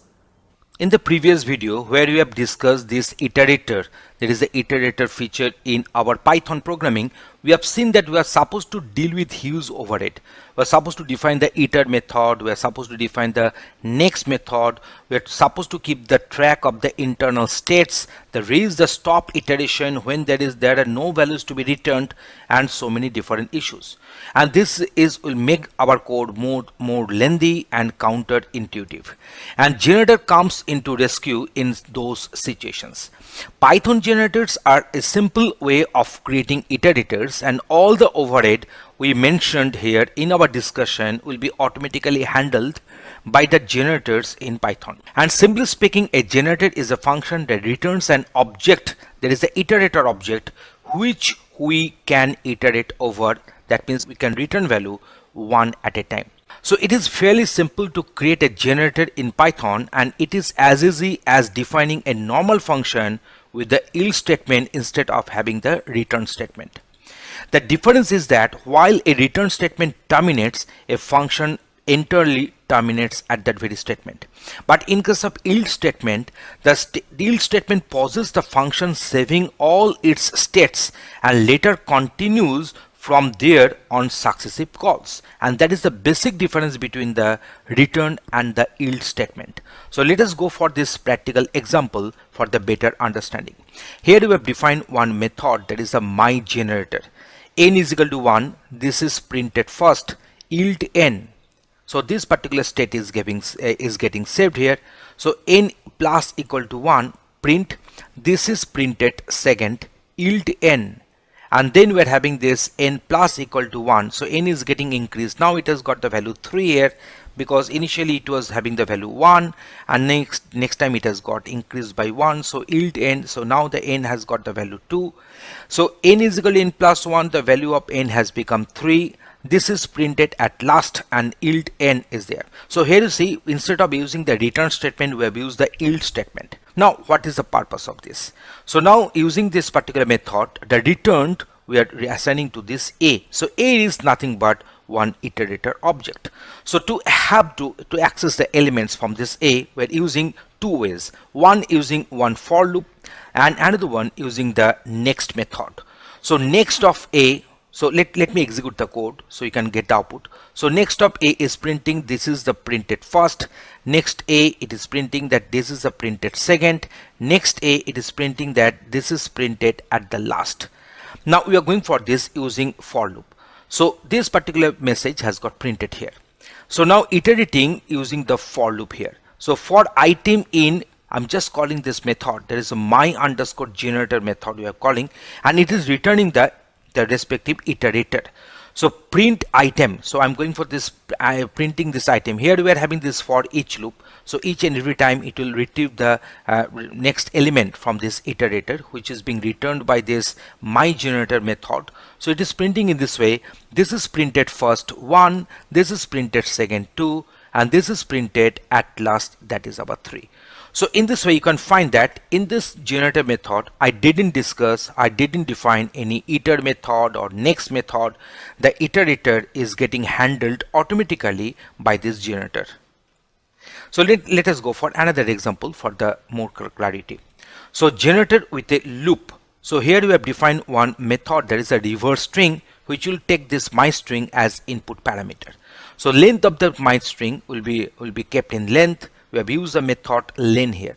So for I in range, so length minus 1. Let us suppose I have given this particular string, that is a world. So how many letters are there in this world? We are having this 5 letters. So the length will be 5 here.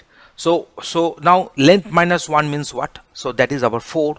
Minus 1, we know that whenever we are having this range, so it will reach up to 0. So 4 to 0 with the step minus 1. So this is our step minus 1.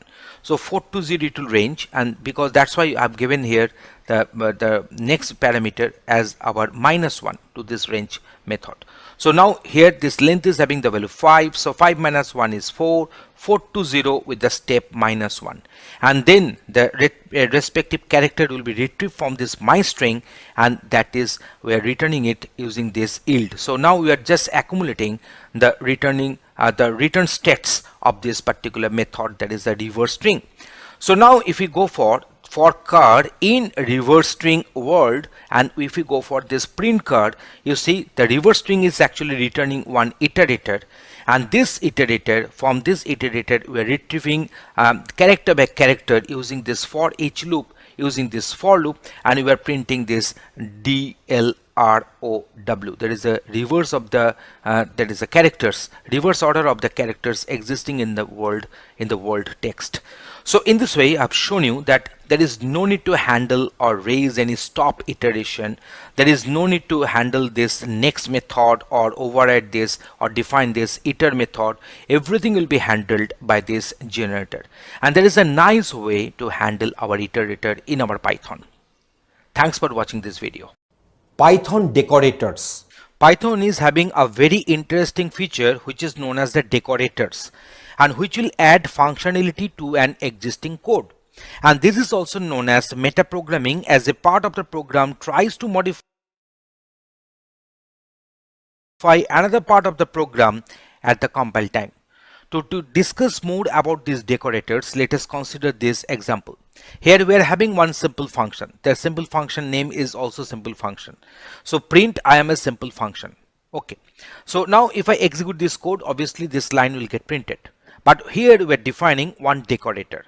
So that is the function is that the name of the function is make decorated, which will take a function as input. And this is our inner function here. So def inner function. So print I got decorated, and this function which will be passed as input argument, that function will get printed, and this inner function will be returned here. So now you see I'm calling this function, there is a make decorated. So make decorated and passing this simple function as the input parameter. So this simple function will be assigned to this function. This line will get printed, and this particular function will execute its body. So I am a simple function will get executed, and then the inner function, the reference will be returned, and that has been assigned to this decor. So now when from this decor we are calling this function, we are getting the output like this one. So I got decorated. So this particular line has got printed. Then the function which has been passed as input argument, that is a simple function, the body will get printed. So I am a simple function. So I am a simple function is getting executing. So this particular thing can also be done in this way. I'm just showing you. So here you see we are defining with the symbol at the rate of, we are defining this decorator function name. So we are writing this one, a very simple one. So at the rate of make decorated. So whenever this simple function will be called, then make decorated will be called by default automatically. So I can show you. So I'm going for this simple function. So now you see I'm just erasing the output. So I'm going for this execution. I'm finding that I got decorated. I am a simple function is having the respective output string got printed. So here whenever this simple function will be called, it will be called the make decorated function will be called, and this make decorated will automatically take this simple function as input parameter, and the respective code will get executed as I explained. So writing these two lines and without writing this one will have the same effect. If you write this particular line, that is the decorator function name preceded by this at the rate of symbol, and don't write this one, just calling this function directly, it will produce the same output as I have demonstrated. So let us go for another example for the easy understanding. So another example is with us. So let us go for that. So here we are having this my smart division. So there is one function I have defined which will take this function as input argument. So I think this is the decorator function we are having. The main function is our go divide, which will just perform a by b and the value will be returned. But here you see the decorator function name has been written after this at the rate of symbol as I did before. So this is our inner function x and y. This x and y value will be this particular parameter will get the value this a and b, and I am dividing x and y. If y is equal to 0, oops, division by 0 is illegal. This message will get printed and returned. Otherwise this return function x comma y. So this particular function value will be returned here. And then we're having this function, inner function here. So now here you see we have passed this parameter, that is a 20 and 2. So 20 and 2 will be assigned to this a and b, so that is a 22, and that very decorator function will be called. This go divide will be the input argument to this decorator function. So func this 20 and this 2 will be assigned to this x and y, and the respective outputs will be obtained. I'm just going to show you. I'm dividing 20 and 2. This message is coming from this line.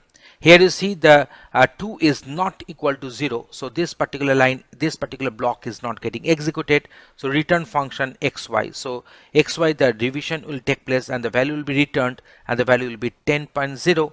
And but in this case, when I'm passing this b as 0 here, so oops, division by 0 is illegal, and this message is getting printed and it returns nothing. So that's why it returns nothing. That's why the none is getting printed. So generally we decorate a function and assign it as go divide is equal to my smart div go divide. So actually when I'm just mentioning this decorator function here, after this at the rate of symbol, and whenever this decorator function is, whenever the function is getting defined, actually we're actually writing this one as go divide is equal to my smart div go divide.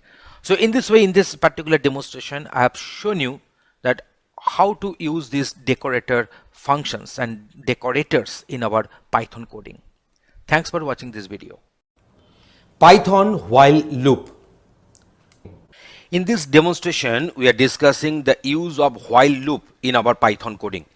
So here we have made I is equal to 3, I has been initialized with 3, while I is greater than 0 colon. So whenever we are giving colon, then the next line will be coming with the indentation. That means this line is within the while block. We are printing the value of I and also decreasing the value of I by 1 here. So let us go for the execution. You can find that 3, 2, 1 they are getting printed, because when the value of I will become 1, so 1 is greater than 0 condition is true. So print I, 1 is getting printed. Now 1 is getting decreased by 1, so it will become 0. So I will have the value 0. So 0 greater than 0, the condition is false. So that's why it is coming out from the while loop. So let us go for while else structure. So while I less than 10, print I and then I plus equal to 1. That means when the value of I is not equal to 10, below 10, that means when the I is less than 10, then the I will get printed, and each and every time the I will be increased by 1 here. And when this loop will get terminated, then you are going to print that displayed successfully. So let us go for the execution. Say at first I'm just initializing this I with the value say 5 here. So now see the 5 is getting printed. So 5 has got increased to 6. 6 is less than 10. So 6 has got printed. Similarly 7, 8 and 9 has got printed. 9 has been increased by 1. So it has become 10. So 10 less than 10, the condition is false. So control will be coming to the else part and displayed successfully. The message is getting printed here. So in this way you can find that how this respective while with else structure is there. The blocks are getting printed accordingly, are getting executed accordingly. Let us go for this pattern printing. These are the very common problems in our exams. So n will be taken from the keyboard as input, that is the number of layers. If the number of layer is equal to 6, that means here we will be having 1, 2, 3, 4, 5, 6. So 6 number of layers. Also you can consider 6 is the number of heights here. So to print this particular pattern, here you will be having some blank characters and then some asterisk symbols will get printed. But if I write only the blank characters, it will be not easy for us to count that how many blank characters are there. So in place of blank we have written here dot. So in the coding also you can replace this dot by blank if I want to get the final pattern here. So here we have made one tracing table. This is known as tracing table, where we are trying to trace the logic of our code. So for n is equal to 6, this is the respective pattern to be printed. So I is the layer number or the height number. It is ranging from 1 to 6. And here we are counting for each and every layer. We are counting the number of blanks and the number of stars in this particular tracing table. So here we are having 5 blank spaces and then 1 star. So we have written 5 and 1. Here we are getting 4 blank spaces and then 3 starts. So we have written this 4 and 3. Here we are getting no blank spaces, but here we are having 11 starts. So 0 number of blank spaces and 11 number of starts or asterisk symbols are going to get printed. So from here we are supposed to get the logic for blank and logic for the asterisk symbol. So what will be the logic for blank here? You can find that I is increasing and the blank is decreasing. So if you subtract this I from some fixed quantity, let it be n is equal to 6. So if you subtract this I from this 6, then obviously when the I will be increasing, the difference value will be decreasing. So whenever you are finding some logic that is something is increasing and another one is decreasing, then obviously the value, the variable which is increasing should be subtracted from some fixed quantity, so that when the variable will be increasing, the difference value will be decreasing. So that's why 6 minus 1 is 5, 6 minus 2 is 4, 6 minus 3 is 3, and 6 minus 6 is 0. So here the respective logic for the blank will be n minus I.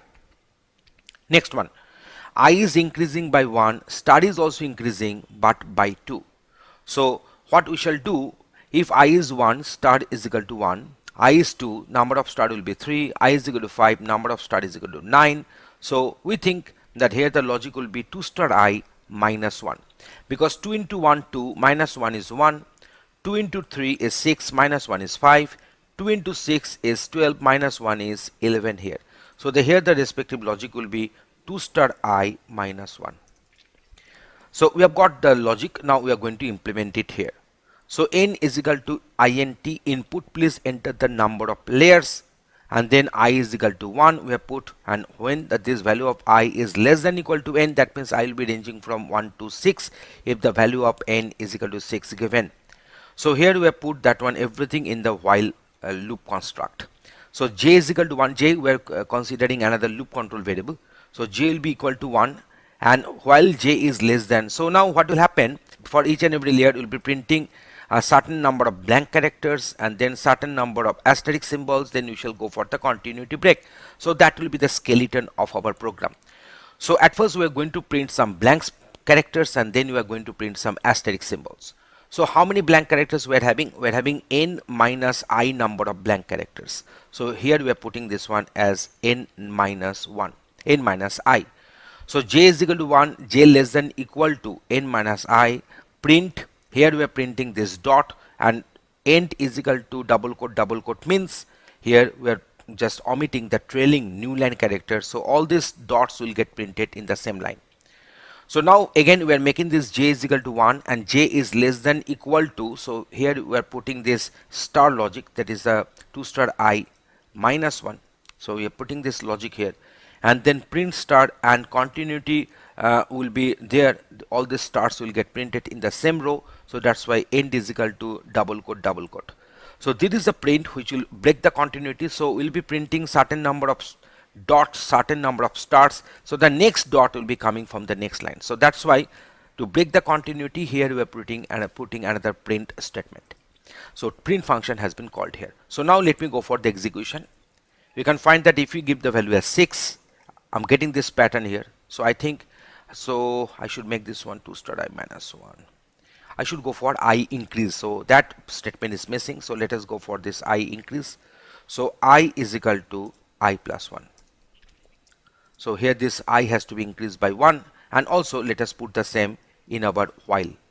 So what we shall do is that, so j is equal to j plus 1. So that statement is required, otherwise my program will fall in an infinite loop. J is equal to j plus 1 here. So let us go for the execution. So here we are putting the value of n is equal to 6. So we are getting this pattern. So now if you put a different value for n here, if I put the value of n is equal to 11, we are getting the pattern like this. You can easily fill that 1, 2, 3, 4, 5, 6, 7, 8, 11. So 1, 2, 3, 4, 5, 6, 7, 8, 9, 10, 11. Yes. So here we are getting this 11 number of layers, and the pattern is getting printed accordingly. So after writing any code, you should test your code with the multiple different values for inputs. So let me check again. 1, 2, 3, 4, 5, 6, 7, 8, 9. Yes, we are having the 9 layers. So each and every layer will be having this preceding dots and then star. So now in place of dot, if you put a blank character, then the pattern will be looking like this. And the pattern will be looking like this in this way. Okay, now let us go for the another example. So I want to print this pattern like this. So n is equal to 11, always the value of n should be odd here. So m is the middle point, I might be requiring it. So let us at first go for the pattern. So this is the pattern we are going to print. So in the tracing table we have written I is ranging from 1 to 11 because 11 has been given, and 11 must be odd, otherwise this pattern will not have the symmetry if we have the n is equal to even number. So pattern will not be having the symmetry. So now we are counting the number of dots and the stars, So similarly whatever we did earlier, so just consider this row arbitrarily. So we are having 4 dots and 3 stars, so we have written that one as 4 dots and 3 stars. In this way we have filled up this dot column and the star column. So now let us go for the logic derivation. You know that I is increasing throughout, it is ranging from 1 to 11, but here this dot is at first increasing, then it is decreasing. So I cannot expect that same formula will work for the both hubs. So that's why we are going for a separate formula for this respective logic for this dot printing in the first hub and in the lower hub separately. So how to do that one? Let us go for the calculations here. So if it is 1, then it is 0. If it is 2, then it is 1. If it is 6, then it is 5. So it should be I minus 1. Okay, now come to this point. If it is 7, it is 4. If it is 8, it is 3. If it is 9, it is 2. So that means I should subtract this I from some fixed quantity, so that when the value of I will be increasing, the difference value will be decreasing here. So here we are having this I n is equal to 11. So 11 minus 7, 4, 11 minus 8, 3, 11 minus 10, 1, 11 minus 11 is 0 here. So here the logic will be n minus I. Next one is that for this particular n is equal to 11, my middle point is the middle layer is the 6th layer. So how to get 6 here? So that is very simple. 11 plus 1, 12 by 2 is equal to 6. So that's why we are calculating another variable. So the variable is getting initialized with 6 when the value of n is equal to 11. M stands for the middlemost layer. So now let us go for the calculation, the logic derivation for this star. So these expressions, whatever you are going to derive here, can contain I, can contain n, and also can contain m here. So let us go for this derivation. So here you can find that I is increasing by 1 and star is decreasing by 2. So that means when the I is there, it must be subtracted from this fixed quantity, so that difference value will be decreasing when the value of I will be increasing. So let us go for the derivation. So what is the logic we are finding? Just consider here. So 6 minus 1, that is a 5, 5 into 2, 5 into 2, that is 10, plus 1, that is 11. So I'm going to give you 2 clues. Clue number 1, when I is increasing, star is decreasing, that means the I has to be subtracted from some fixed quantity, so that when the value of I will be increasing, the difference value will be decreasing. That is our point number 1. Point number 2 here is that here you can find that I is increasing by 1, but the star is decreasing by 2, so the difference value has to be multiplied by 2, so that the difference will get decreased by the factor of 2. So 6 minus 1, 5 into 2, 10 plus 1, 11. 6 minus 4 is 2 into 2, 4 plus 1, 5. 6 minus 6 is 0 into 2, 0 plus 1, 1. So here the formula will be 2 star. Here the formula will be 2 star m minus I plus 1. Last in this case, we're having this one, that is this particular case. So if I is 7, star is 2, 3, I is 8, star is 5. So you can see that it is increasing by 1, it is also increasing, but increasing by 2. So 2 multiplication factor will be there. So that is our clue. Okay, now see. So 7 minus 6, 1, 2 into 1, 2 plus 1 is 3. 9 minus 6, what is that? 3 into 2, 6 plus 1, 7. So that's why here the logic will be 2 star I minus m. So 2 star I minus m. So we are going to get here plus 1. So we have got the logic. Now how to implement the same. So let me put this one here. There is a code I'm going to put here. I'm going to update the same. See. So here we have got the logic. Now how to implement it. What we can do, that after reading this value of n, we are calculating the middlemost value. So what is that? N plus 1 whole by 2.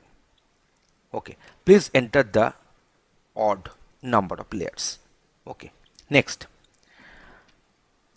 If I greater than m. Now what is the meaning of I greater than m? Upper half or lower half? I greater than m means it is a lower half. So blanks, number of blank will be equal to, in the lower half, n minus I. We got this one from here, this one, and for this star we are having this formula. So that is our star. So here we are writing S is equal to this formula. Else, so we shall be going for this blank, and blank is equal to I minus 1, and the star will be equal to 2 star m minus I. So 2 star m minus I plus 1. So if I greater than m, there is a blank, there is a star, else there is a blank, there is a star. So in this way I've got this logic. So now how many number of blanks will get printed, dots will get printed, b number of, and how many number of stars will get printed, s number of. So in this way I can easily implement my code. So let me go for a cross check. If I execute this code, if I give the value of 11, then I'm getting this pattern. So here you see we are having this tracing table. This is a tracing table we are having, and there is a respective implementation. You can easily find that how this code has got implemented. So if I give the value say 13, I'm getting the pattern like this. Let me count 1, 2, 3, 4, 5, 6, 7, 8, 9, 10, 11, 12, 13. Yes, we are getting this 13 number of layers here. Obviously the layer number will be starting from 1 to 13 in this fashion. So let me go for the another execution. If I make this one as 7, we're getting this pattern like this. Okay. So if user gives the event value for this n, then what will happen? The pattern will not have the respective symmetry here. Now I'm going to give you one example, one practice example here, which has to be solved by you. So this is a practice work. We're having a program to display a pattern using loops. So here the pattern is given, and here also I've prepared this tracing table. And here you are supposed to derive the logic, and then the respective logic has to be implemented using Python coding. So I'm giving this particular assignment as a practice work for your better understanding and for your better performance. So please solve this problem. I've made the problem partially done in the planning phase, and now implement it using the Python code. And similar type of code already we have written, so you are supposed to check that one from this example. So in this particular demonstration we have discussed how to use the while loop in our Python code. Thanks for watching this video. The use of if, elif and else block. So let us go for the detailing. If, after if, we'll be writing one condition, and then we are supposed to put one colon, and whenever we are putting a colon, then the next line will be coming with the indentation. That means in this particular indentation we are having 1, 2, 3, 4 blank spaces, and that will indicate that this particular statement, this particular block will be under that conditional if. So when the condition will be true, the control will be coming to this block. Else if, we are talking it as else if, we are calling it as else if, but it is ELIF. So different languages are having different syntax to write this one. So it is ELIF, there is a else if. After else if, we are putting another condition, and then we are having one colon here. The next block will get executed when this particular condition will be true, and control will be coming to the else block if the condition against the if statement is false here. So when this particular condition is false, as well as when the condition was false, then the control will be coming to this elif block. So here we are having two conditions that they are connected with the and then if the both conditions are true, then the control will be coming to this block for execution. Otherwise the control will come to this block. In this if, elif and else, these blocks are optional. We may or may not give. Else will be the last block. After else we cannot have the elif. But this if is mandatory. If we write any conditional statement, if is mandatory, but elif and else, they are not mandatory. Here we have used two elif blocks, but we can have multiple such, but else will have a single block here. That means we cannot have another else. So let us go for the execution. You can find that we are asking the age of a person, and then using the input function we are reading the age from the keyboard, and then we are converting it to the integer, and then it is getting assigned onto the variable age. And then if age is less than 5, then this condition, this particular statement is going to get printed as the condition is becoming true. So let us go for the execution. You can find better. So I'm putting the age like 4 here. You see it is printing too young, because 4 is less than 5, this condition is true. So control is coming down here, and rest part will remain unexecuted, unreachable. Next, if I go for the execution, if I put the value say 5 exactly, then kindergarten is getting printed. So kindergarten is getting printed because this line is getting the control. Now we shall put one age in between 5 to 17. So let us go for say 10 here. Say you see go to 5 grade, because 10 minus 5 is 5, so that 5 is getting printed. So control came in this block here. Now we are going for the next one. So if we put the age say 20 here, if you put the age say 20, then it is going for go to college. It is going for go to college. So in this way you are getting this idea that how these conditional statements are getting executed. So let us go for another example where you will be using the nested if. That means one if block within another outer if. In this program we will input a number and check if the number is positive or negative or 0, and display an appropriate message. This time we will use the nested if. So at first we are asking the user to input a number, and the number will be converted to the float type, and then that will be assigned to the num. If num is greater than equal to 0, that means if the num is greater than equal to 0, then we are going for this operation. So when the number is greater than equal to 0, so we are coming down to this block, and here we are checking whether the number is 0 or not. If the number is 0, we are printing this message 0, otherwise we are printing the message negative number. So if the condition is false, then control will be coming directly to this else block, and here the negative number will get printed. Here you can find that this if else block is within this indentation of the outer one. So that means when this condition is true, then control will be coming to this if else nested one. So this is our nested if. So you are getting this idea that indentation is playing a very vital role in our Python coding. So let me go for the execution. Here we are putting the value say 0. So as a result of that, num greater than equal to 0 is getting true. So now it will control will come to this line, number is equal to 0 is true here because I put the value 0, and then print 0. So 0 has got printed. Rest code has remained unreachable, unexecuted. Let us go for another time execution with the value say 5.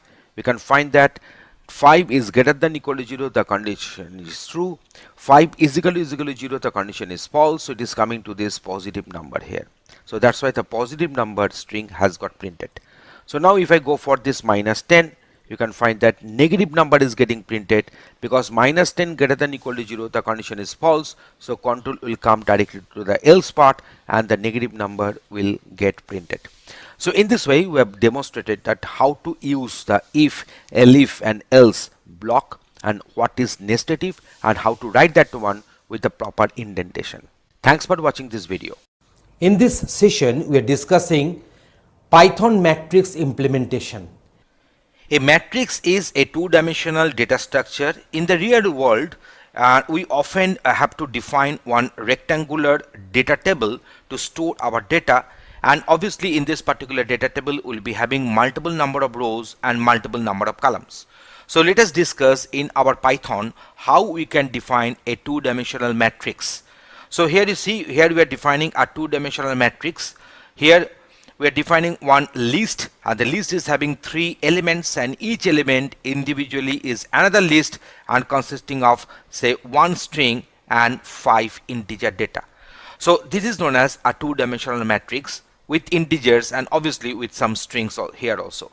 So B is another nested list, but it cannot be treated as a matrix because they are having different number of elements in this nested lists. Here you can find we are having the 6 elements are there.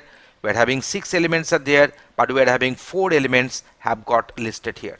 So now let us go for the printing. We can see that how the outputs are coming. So it is known as a two-dimensional matrix with integers and along with the strings. But the next one is not a matrix here because they are not having the same number of rows and columns. So each and every data items are having different number of elements inside it.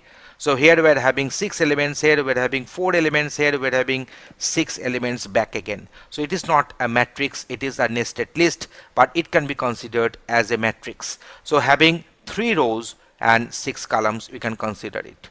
So now let us go on creating one dynamic matrix using the loop in Python here. So how to create that one? So n is equal to 3, m is equal to 4, and a is equal to 0, that is the one single element in this particular list, star n, that means it will be repeated for n number of times, that means it will be repeated for 3 number of times. So if you print this a, we are getting the outcome like this one. So now for I in range n, so n is having the value 3, so this I will be ranging from 0, 1 and 2. AI is equal to 0 star m. So for each and every location of this AI, that is the ith location, ith index will have 0 for m number of times. So m is having the value 4. So for 4 number of times 0 will be there for each and every index of a. So ultimately if I print, then I'm getting a matrix which is having 3 rows and 4 columns, and all the members of this list and the nested list are zeros. So now how to access our elements there? So now let me go for this. So if we print a 0, that means the 0th element will get printed, and that is another list. So this particular outcome will be obtained. If you go for this A01, so that means we are printing this very element because the 0th location is having one list and its index number 1, that means this 0 will get printed here. So A1 comma 2, so that means we are having this A1 2, that means we are having this 0 index, this is a 1 index, and 2 means it is at the 0 index, it is at the 1 index, and it is at the 0th index. So this particular 0 will get printed here. So also you can go for the negative indexing. So you can find here, so A has got printed. Now we are going to print this -1. So -1 means this particular list will get printed here. So -1, -2. So from this -1 we are having this -2 means this very element will get printed here. So -2, -3. So -1, this is my -2, and its -3 means this is our -1, this is my -2, and this is my -3. So this particular element has got printed. So in this way, in case of matrix also, we can use the indexing, we can do the slicing accordingly. Using index, we can extract the required data items from this matrix. So change elements of a matrix in Python. So print A, so we are having this one. So print A, we are having this respective matrix. So B is equal to A0, that means this will be assigned to B. And whenever we are printing B, we are getting these values here. And now we are going for this B1 is equal to 75. So B1 is equal to 75 means, so this very location will have the value 75. And here you see we have written B is equal to A0. That means here the respective values, that means here we have done the copy of this A, that is the 0th element will be copied to B. So B and A both will be referring to the same memory addresses. So whenever you are printing this value of A, I'm finding that the 75 has got updated here also. The 75 has got updated here also. So to have the better clarity on this concept, please watch the video on the shallow copy and the deep copy we have done separately.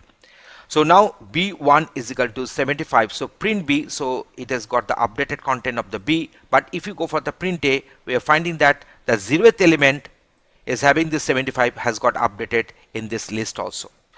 A2 is equal to this. That means we are having this 0, 1, 2. So in the second index, the list has got updated with this new list content.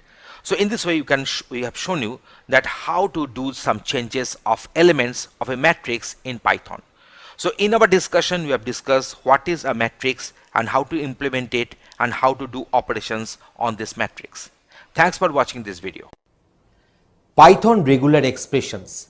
Regular expression in Python is a very powerful tool, And regular expressions allows us to locate and change strings in a very powerful ways, and they work in almost exactly the same way in every programming language as well. So regular expressions, that is the regex, are used to search for a specific string in a large amount of data, verify that a string has the proper format. In case of email format checking, phone number format checking, we can use this regular expression, and find a string and replace it with another string, format data into the proper format, and for importing, for example. So there are different cases where this regular expression can be used. So import the regex module. So for that one we'll be using import re, and let us suppose we want to find this for a particular match. So search for APE in the string. So if re.search APE, so here we are having the string app, and the respective string in which we'll be doing the searching is the app was at the apex. So now if we do this searching, we are finding that there is an app. So when this particular re.search will return a true, then this respective message will get printed. So let me go for the execution. You can find that it is getting printed accordingly. If I go for this one, say APEB, in that case, then obviously the message will not get printed because it is returning false here. So that is re.search, that is the search for a certain string into another given string. Next we are going for this one. So we are going for the find all. This function returns a list of matches. So dot is used to match any one character or a space. So dot is nothing but one wildcard character which will be denoting any single character or a space. So all f's is equal to re.find all. So ap dot, that means here we can have any character, any one character or a space. The app was at the apex. So if it is the main string, so for I in all apps, if we go for print I can get this one as APE blank space and APEX. So in this way I'm getting the respective matches. That is find all returns all the list of matches, and here this dot is being used as a wildcard character denoting a single character or a space. Next we are going for this find iter, which returns an iterator of matching objects, and you can use span to get the location. So now here you see this is the main string given, the app was at the apex, and then we're having this I in re.find iter. So now it is returning one iterator. So that's why we're having this ap dot means any character, the str. So this is the main string. So here we are having some matches, and we can get it the respective value, that is I.span. So from which character to which character it is getting extended.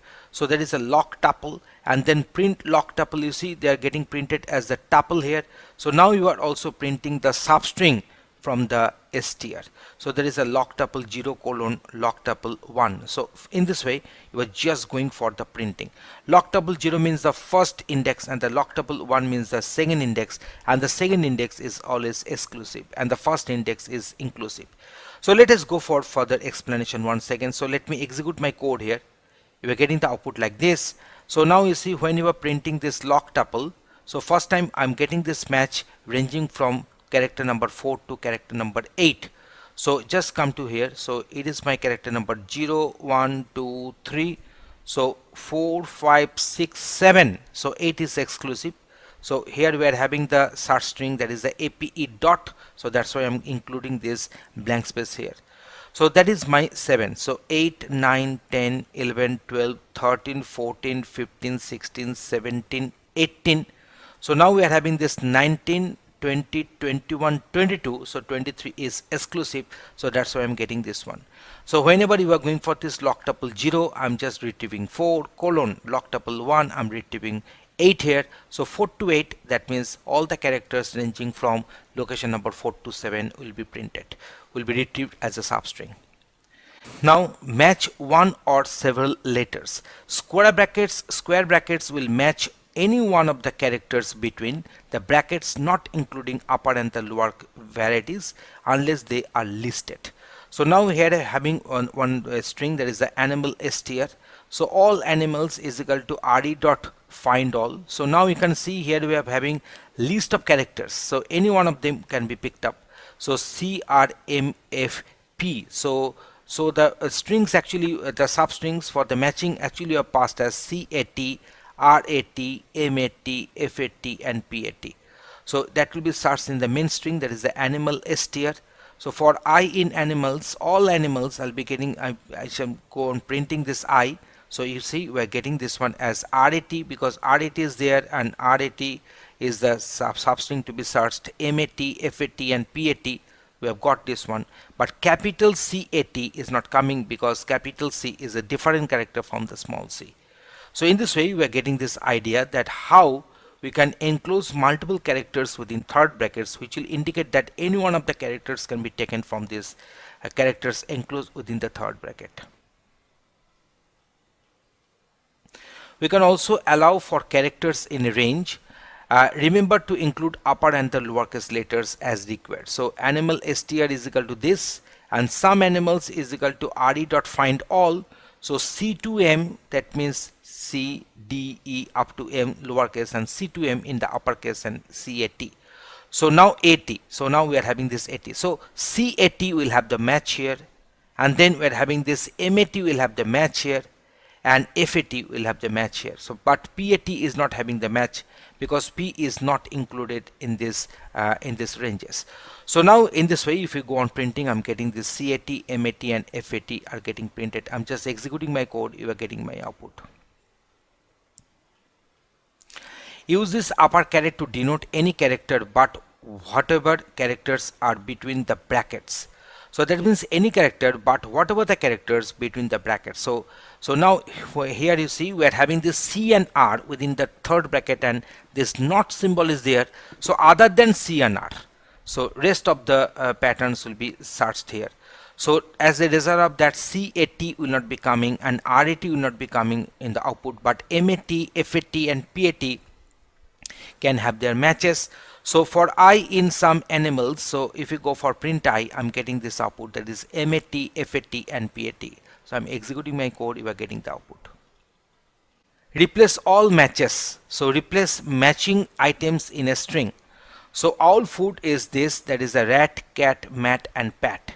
You can compile a regex into pattern objects which provide additional methods.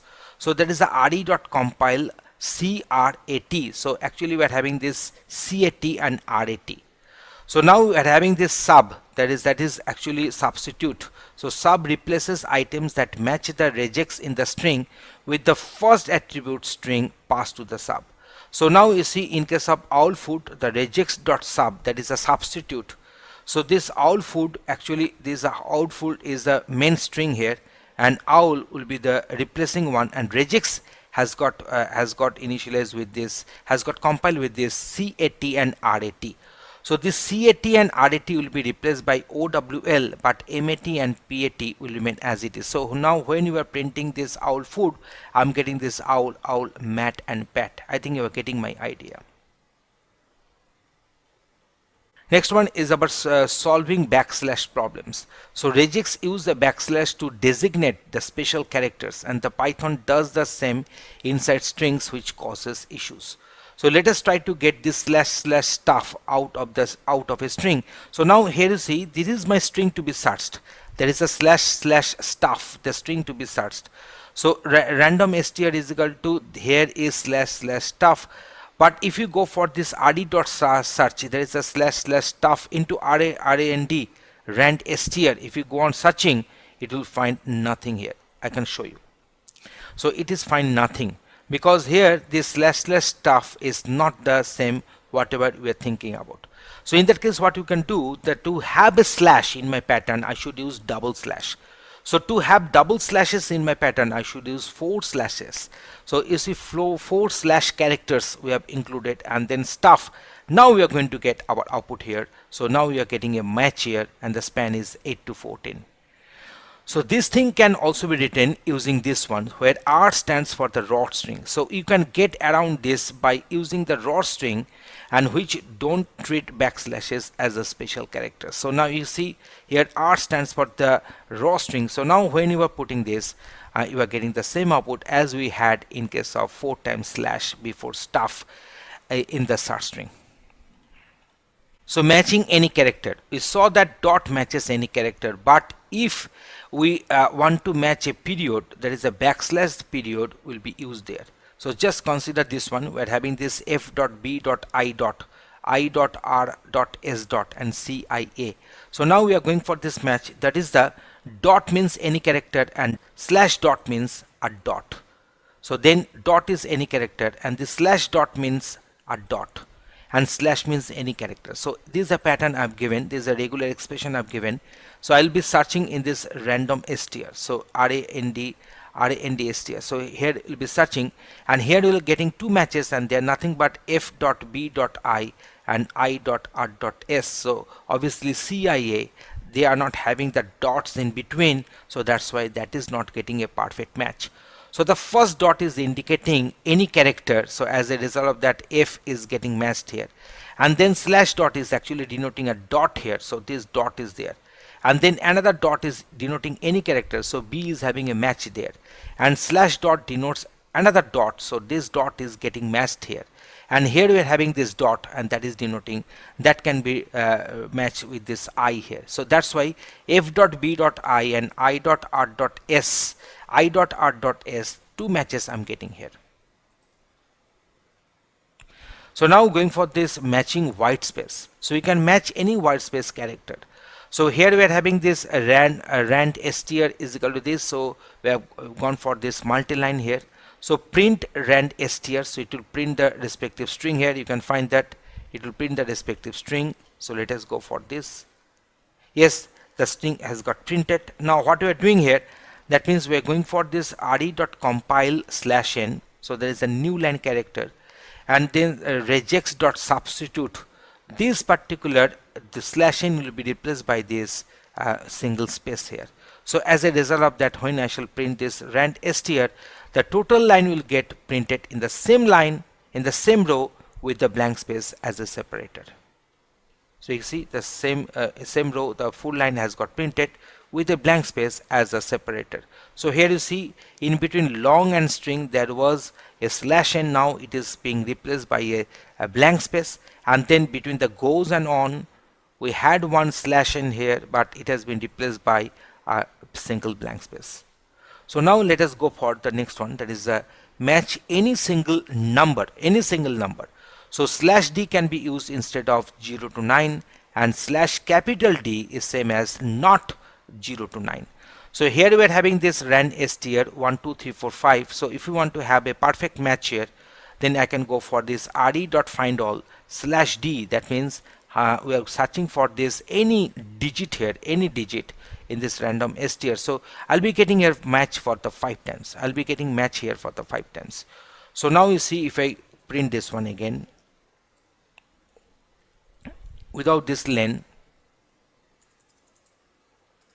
So if I go on the executing this, I can find that I'm getting this match for 5 times, for 5 different digits. Matching multiple numbers, so you can match multiple digits by following this slash d with the number of values.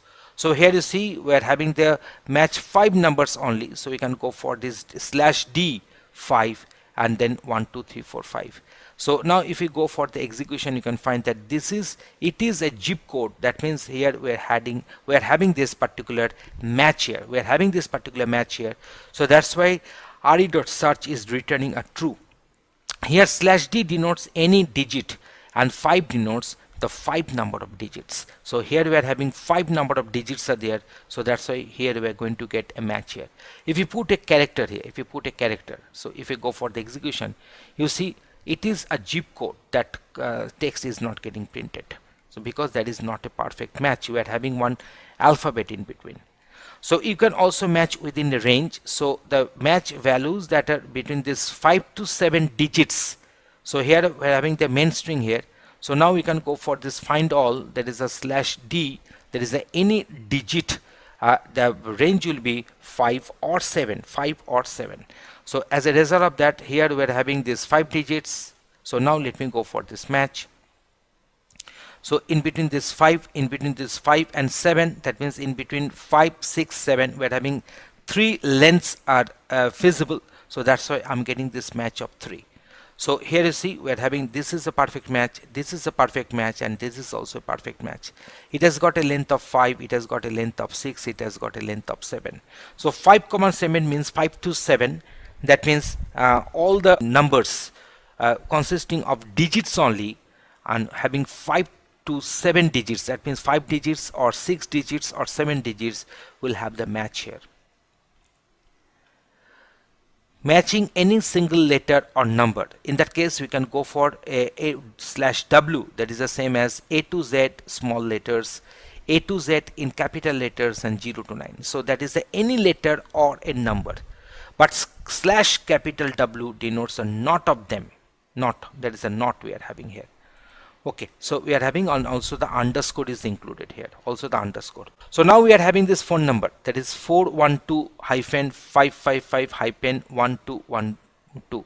So check if it is a phone number or not. So we can go for this /w, that means the any letter or number along with the underscore and having the length of 3, then 1 hyphen, then any number or letter we are having this with the width of 3, that means the 3 number of such, then hyphen, and then /w4, and then phone number I have given. So it is a valid phone number, so it is a phone number, so that will get printed. So now we can have this check for first name between 2 and 20 characters. So first name must be in between 2 and 20 characters. So any name which is having 2 letters or say to 20 letters, not only letters, we are having this letters or numbers or digits will be treated as a valid one. So if re.search /w denotes small a to small z, capital A to capital Z, and 0 to 9, and also the underscore. So the length will be ranging from 2 to 20 inclusive of them, and then Alterman. So now it is a valid name. Yes, it has got a valid name because it is having a length which is in between 2 to 20. So now here we are having this white space. So /s is same as this, and /S is same as not of this.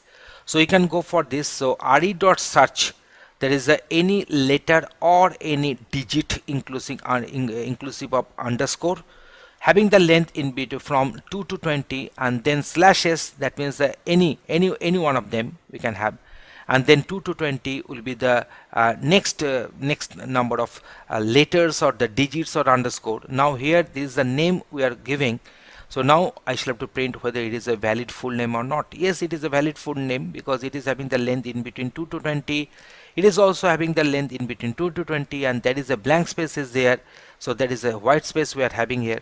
So that's why we are having a match, and that's why it is a valid full name. The respective message is getting printed. So next one is this one. So now plus matches for 1 or more characters. Okay.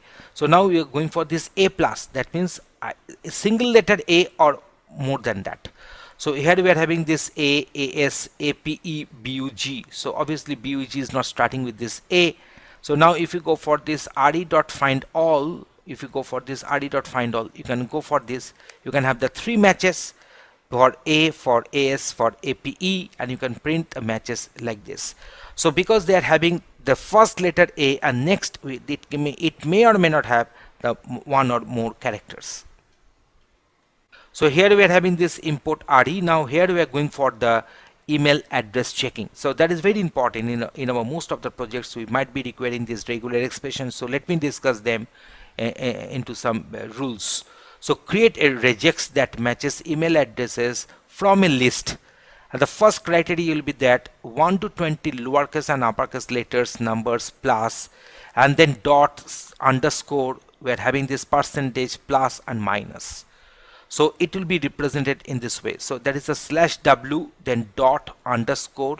We are having this one as your percentage, plus and minus. So that is a first one. Next we'll be having this at the rate of symbol. So at the rate of symbol is this one. So that means this one is for the rule number 1, as it has been mentioned that it can contain lowercase and uppercase letters, numbers, plus it can have this dot, then underscore, then percentage, then plus, then minus. So everything has got listed, and it can be of 1 to 20 characters such. So we are having this 1 to 20, it has been written, and then we are having this at the rate of symbol. So at the rate of symbol is there. Next we are having this 2 to 20 lowercase uppercase letters, numbers, plus dot and our this minus here. So now similarly we have written this one. So here we are having this any letters, and then that is the alphabets and lowercase and uppercase alphabets and the digits, and then dot and the minus is there. So dot and minus, and it will be having the length of 2 to 20 here. Then we will be having one period, so that is a full stop is there, and then 2 to 3 lowercase and uppercase letters. So A to Z in the uppercase and A to Z in the lowercase, 2 to 3 number of, and that will be searched in the email list. So according to this particular constraint, whatever they have mentioned, only this db@aol.com will be the valid email address, but they are not the valid email address, because here you see after this @symbol there is no character. Here it is not a valid email address because before this @symbol there is no character, and here also it is not a valid email address in the same reason that after this symbol there is no character, we are having directly dot here. So how many matches we are getting here? We are getting this matches 1. So that's why len is actually printing 1 here, and here it is printing the respective valid email address in this email list. So in this way we have discussed that how this regular expression can play its powerful role in our Python programming. In most of the projects will be using Python related projects will be using these regular expressions. And regular expressions are there for different purposes, as I mentioned earlier. So here is the code. I'm just scrolling up so that you can have a revision here. So search for a specific string, verify the string whether it is in the proper format or not, find a string and replace it with another string, and format data into the proper form for importing, for example. So these are the different uses of this regular expression in our Python coding. Thanks for watching this video. In this session, we are discussing Python list comprehension. In this session, we are discussing list with comprehensions.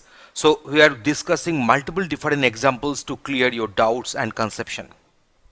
So iterating a string through a for loop and adding the letters to a list. So initially we are defining one empty list for letter in human. So human is nothing but one string. So for each and every iteration, it will pick up one character from this human string, and that will be assigned to this letter, and that letter will get appended with this empty list. So this h underscore letters dot append letter, so it will go on appending the characters picked up from this string human. So let us go for the outcome. So this is our respective output. So here we are having this human.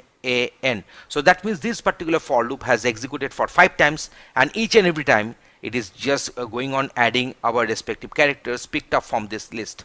So I can also put this print within the for loop itself. So it will print the output something like this. You can find that at first h has got included, then hu has got included, then m has got included, then a has got included, and last n has got included. So in this way we are getting this outcome. We are getting this one in stepwise, that how this h letters has got populated ultimately.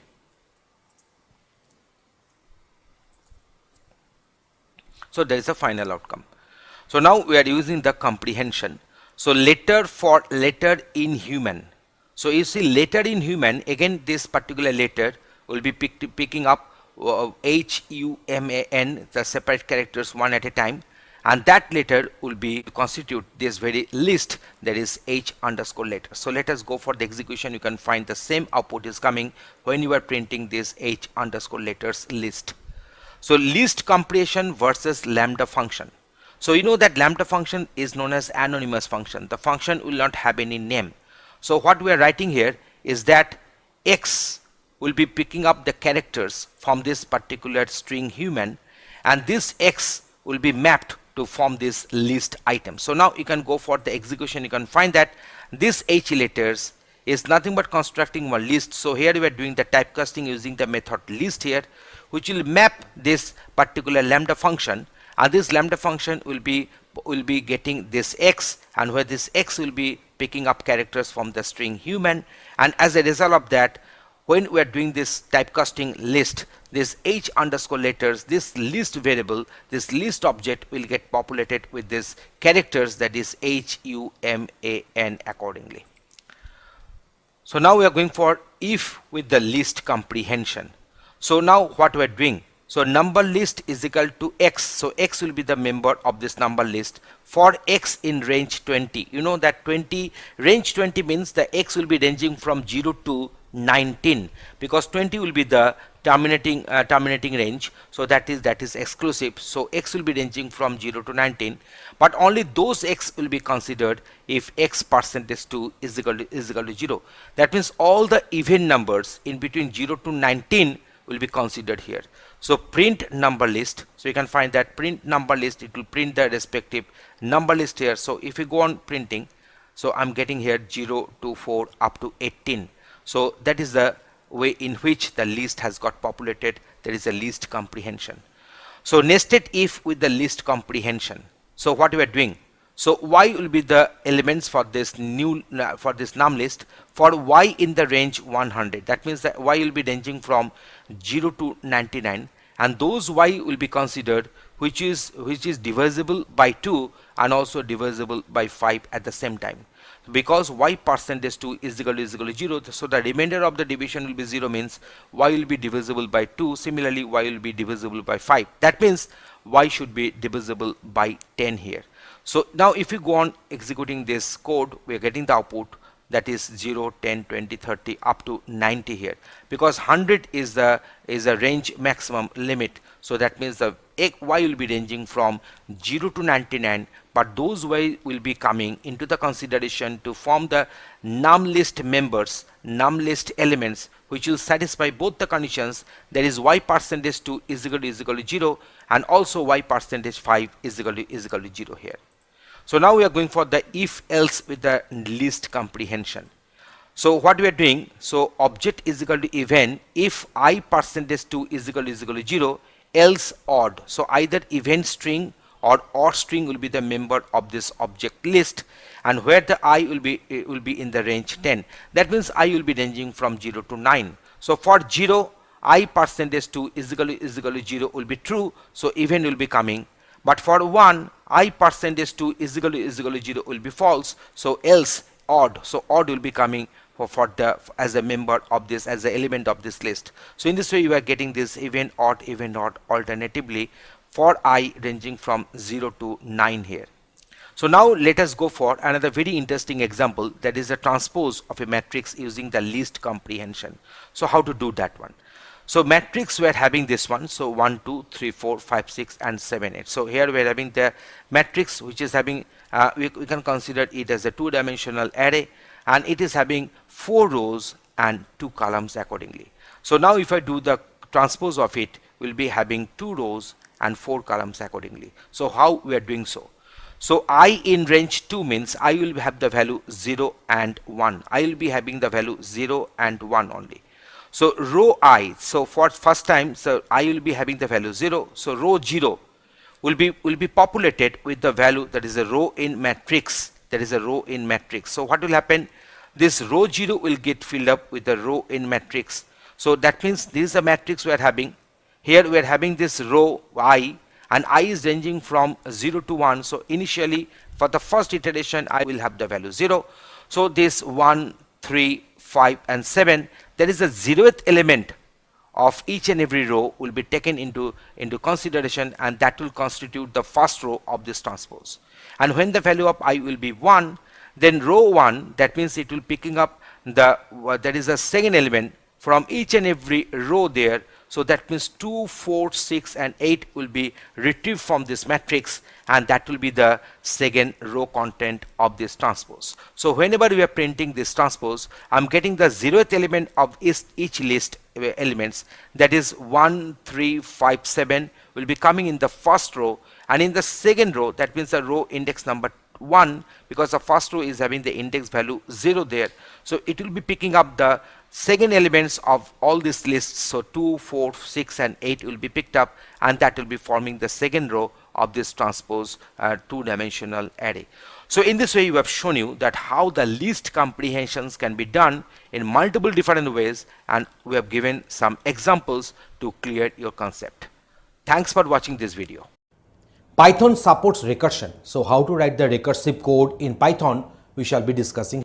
In this particular demonstration, we are going to discuss recursion, how to implement recursion.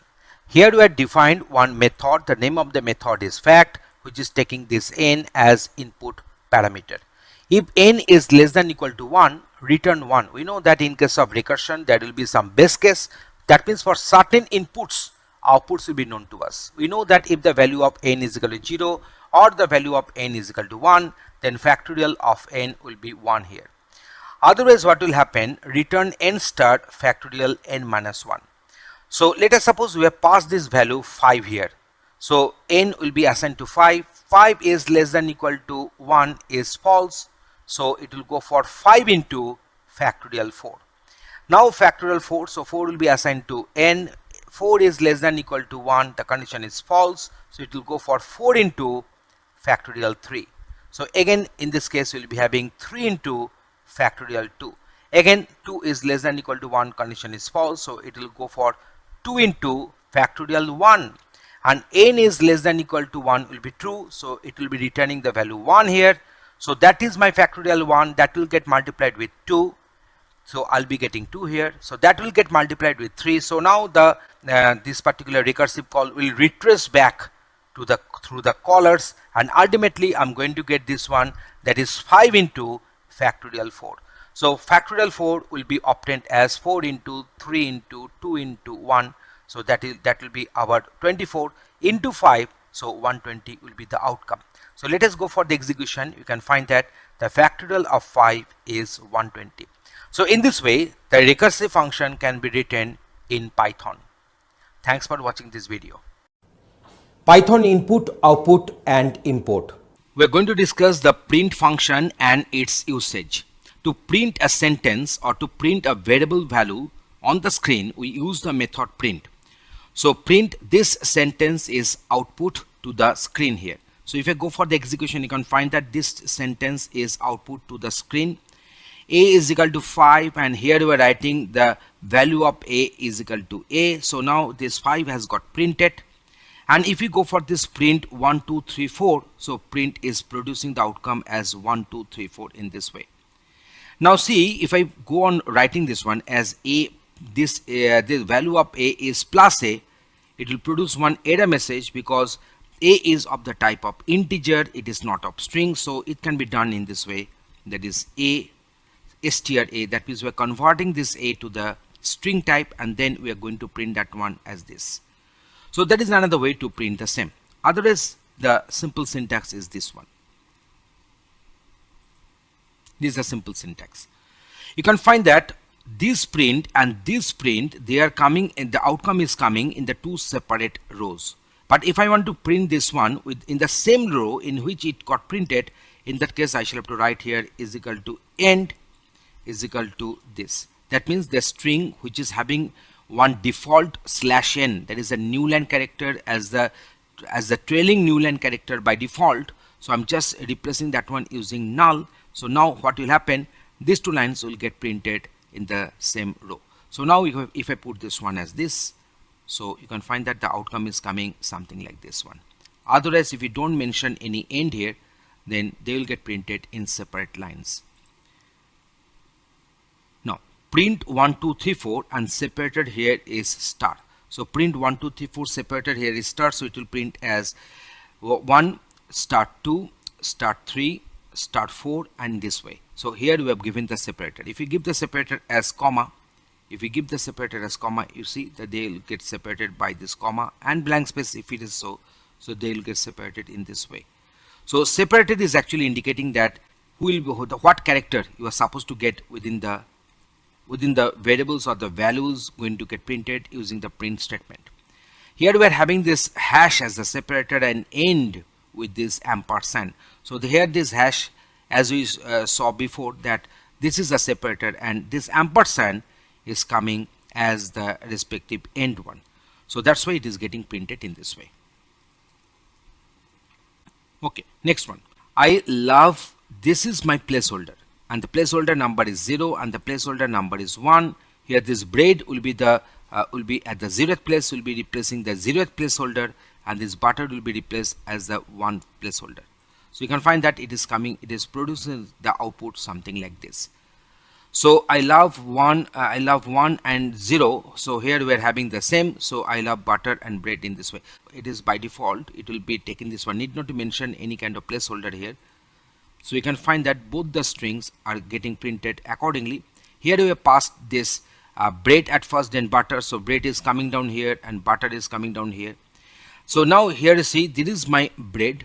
So this bread is at the 0th place, so it will be coming down here, and butter is the first. So if it is at the 0th place, it is at the index 1. So this here, the butter will be coming here accordingly. So you can find that how these respective placeholders and the respective values are getting related in this way. So we can get the idea that without mentioning any placeholder number, if you can just mention them, so both these two lines will produce the same output as well. Both these two lines will produce the same output, but in this case, bread will be at the 0th index. So here the placeholder 0 will be taking this bread, and this butter is at the index number 1. So that's why it will be taking at the placeholder 1. It will be replacing the placeholder 1. So in this way, the outcome is getting deferred. Next, how to take input from the keyboard. In that case, we can use the input method. We can use the input method here. So using this input, and there is a prompt we are having, and using this input, we are getting the value from the keyboard as input, and that will be assigned to X, and input returns the value in the terms of a string. So let us go for this. So I'm just putting this one 100. So you can find that enter any number. So this prompt has come, I put this 100. So print X is printing this one as 100.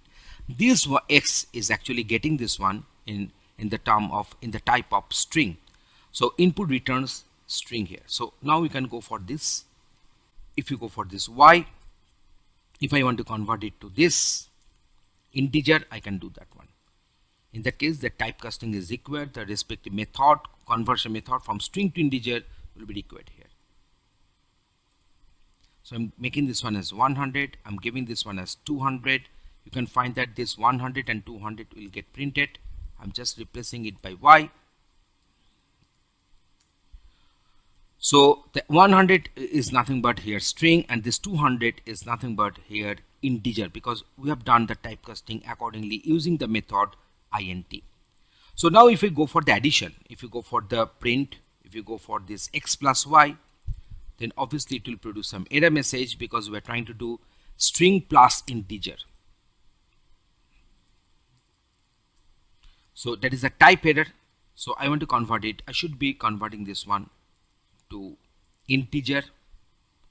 So now if I go for the addition, you can find that I'm getting here 300 as usual. Otherwise, if I convert it to the string, the other integer one, if you convert it to the string, then algebraic addition will not take place, but string concatenation will take place. You see, the string concatenation has taken place.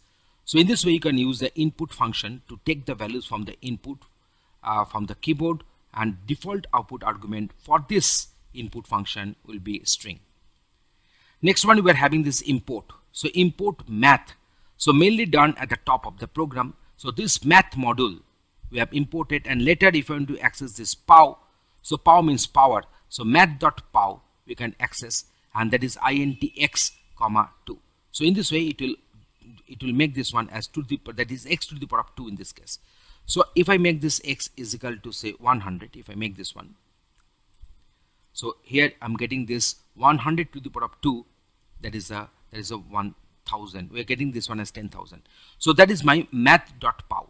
So this math is nothing but one module, and the module will be imported by the keyword import, and later this pow method, which is defined in this module math, can be accessed using that is a math.pow, and this is my respective first argument, it is the second argument, and it is working as first argument to the power of second argument. So as the value of x here is 100, so I'm getting the 10,000 as output. And also you can find that this pow is returning a value of the type of float. So pow is returning a value of the type of float. So if you give 10 here, I'm getting 100 as outcome. So here we have discussed a lot on this print, on this input, and also on this import. Thanks for watching this video. We are going to discuss what is shallow copy and what is a deep copy. So let us go for one practical demonstration to show you the differences between the shallow and the deep copy. So here is the demonstration. In Python, we use the equal to operator to create a copy of an object. And we may think that that will create a new object, but it is not so. It only creates a new variable that shares the reference of the original object. Let us consider this example here. So here you have defined one list1 and list2 is equal to list1. Here you see we have used the equal to operator. So now what is happening, you can find that if you print this list1, if you print this list2, we are getting the output like this. So here is the respective output. We are having this output like this. Also, we are going to print the ID of list1 and ID of list2. You can find that both these two IDs are same. So that means here we are actually creating a new variable that will share the reference of the original object. So here the new variable is list2 and original object is our list1. So now let us go for this list1.append. So now here you see we are appending some new elements here. So now we are going to print this list1 and list2 both. We are finding that the new variables, whatever new values, whatever we are going to append is getting reflected, is getting accessed from both list1 and list2 here. So this is there is a copy using our equal to operator. So now we are going to discuss another two kinds of copy. So there are two ways to create the copies. One is the shallow copy and another one is the deep copy. We'll be going to discuss on this very aspect now. And to make this copy work, we use the copy module. So that's why we have done the import copy here. So here we are using this copy module. And we use the copy module of Python for shallow and the deep copy operations. And suppose we need to copy the compound, say if we need to copy a compound list, so in that case it will be done in this way. There is a copy.copy old list and that will be assigned to the new list, or later I can show you that we will be using copy.deep copy old list and that will be assigned to the new list. So let us discuss one by one. So at first we are going to discuss what is a shallow copy. A shallow copy actually creates a new object which stores the reference of the original elements, and so a shallow copy does not create a copy of the nested objects. Instead, it just copies the reference of the nested objects. That means that a copy process does not recurse or create copies of the nested objects itself. If the things are not getting clear, so let us go for one example here. So here you have imported the copy module and old list is having the respective values. New list is equal to copy.copy old list. So now here you see new list is equal to copy.copy old list. So here we are creating the shallow copy. We are printing this old list and new list as well. So here is the respective output for us. Now oldlist.append. So here we are appending some new values to this new elements to this old list. So now we are printing this old list and the new list. You can easily find that these new values are getting accessed, are getting referred by this old list, but the new list is only holding the references of the old values when the copy.copy was issued. So the new values are not getting accessed, are not getting referred from this new list. So now let us do some adding the new nested objects using the shallow copy here. We are just doing some update on this item number 11 with the value AA. So that means there is a 0, there is a 1, so 1, that is a 0 element, that is a 1 element. So 1 means this very element here. So this very element in the list. So it is getting updated by this AA, and now in the new list I'm getting this particular value AA here. So now you can find that how these values are getting updated. So I'm just copying this one to show you that if we do the update at this particular place, say 31 with the value say BB, then obviously if we print it, you can find that we're getting this BB here, but here we're not getting this BB here. And here you see we are going for this append once again. So this value has got appended once again, but this BB has been updated in this old list, but it is not there in the new list, so no question of updation will take place. So in this way we have discussed what is a shallow copy. So actually a shallow copy does not create a copy of the nested objects, instead it just copies the reference of the nested objects. Only the reference of the nested objects will be copied. So what is happening whenever you are doing some updates in this AA place, you are getting the respective update in the old list also. So now let us go for the deep copy. Now question is coming in mind, what is a deep copy? So in case of deep copy, what happens, I'm going to discuss into details. A deep copy creates a new object and recursively adds the copies of the nested objects present in the original elements. So it's very important that in case of deep copy, we are creating a new object. So obviously in that case, if we print the respective IDs, the IDs will be different here. So let us go for the ID print here. So I'm just going for this, taking this copy.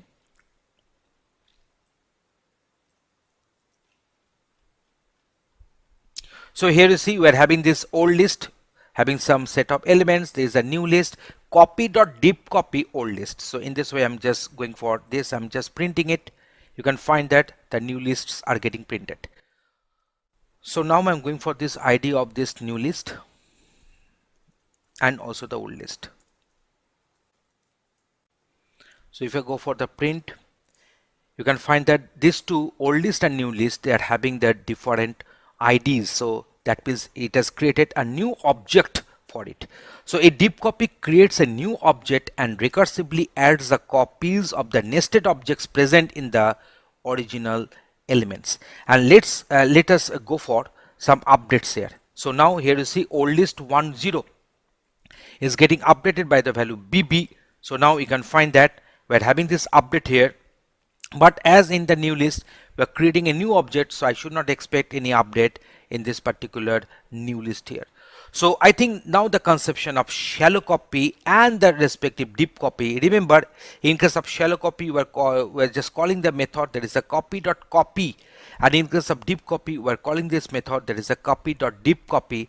And here in this particular demonstration, we have demonstrated that how this shallow copy and deep copy works in our Python coding. Thanks for watching this video. Python anonymous or lambda function. While defining ordinary functions, we use the keyword def, that is a define. But in case of lambda function, we shall be using the keyword lambda. So here we are having some set of examples to clear your doubts and to know that what is anonymous function or a lambda function.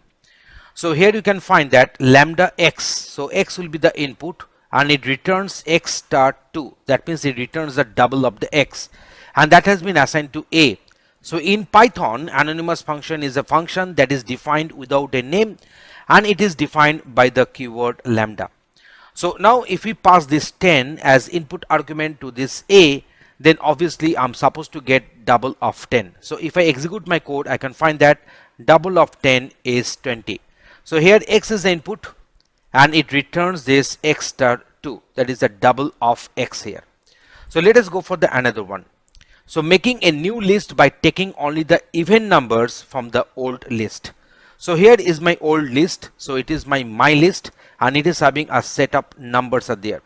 And here we are using one method, one function that is known as a filter function, which is called with all the items in the list, that is the my list. It will be working on all the items of this my list and it will create a new list which will be returned, which contains items for which the function evaluates true. That means here we are having one condition.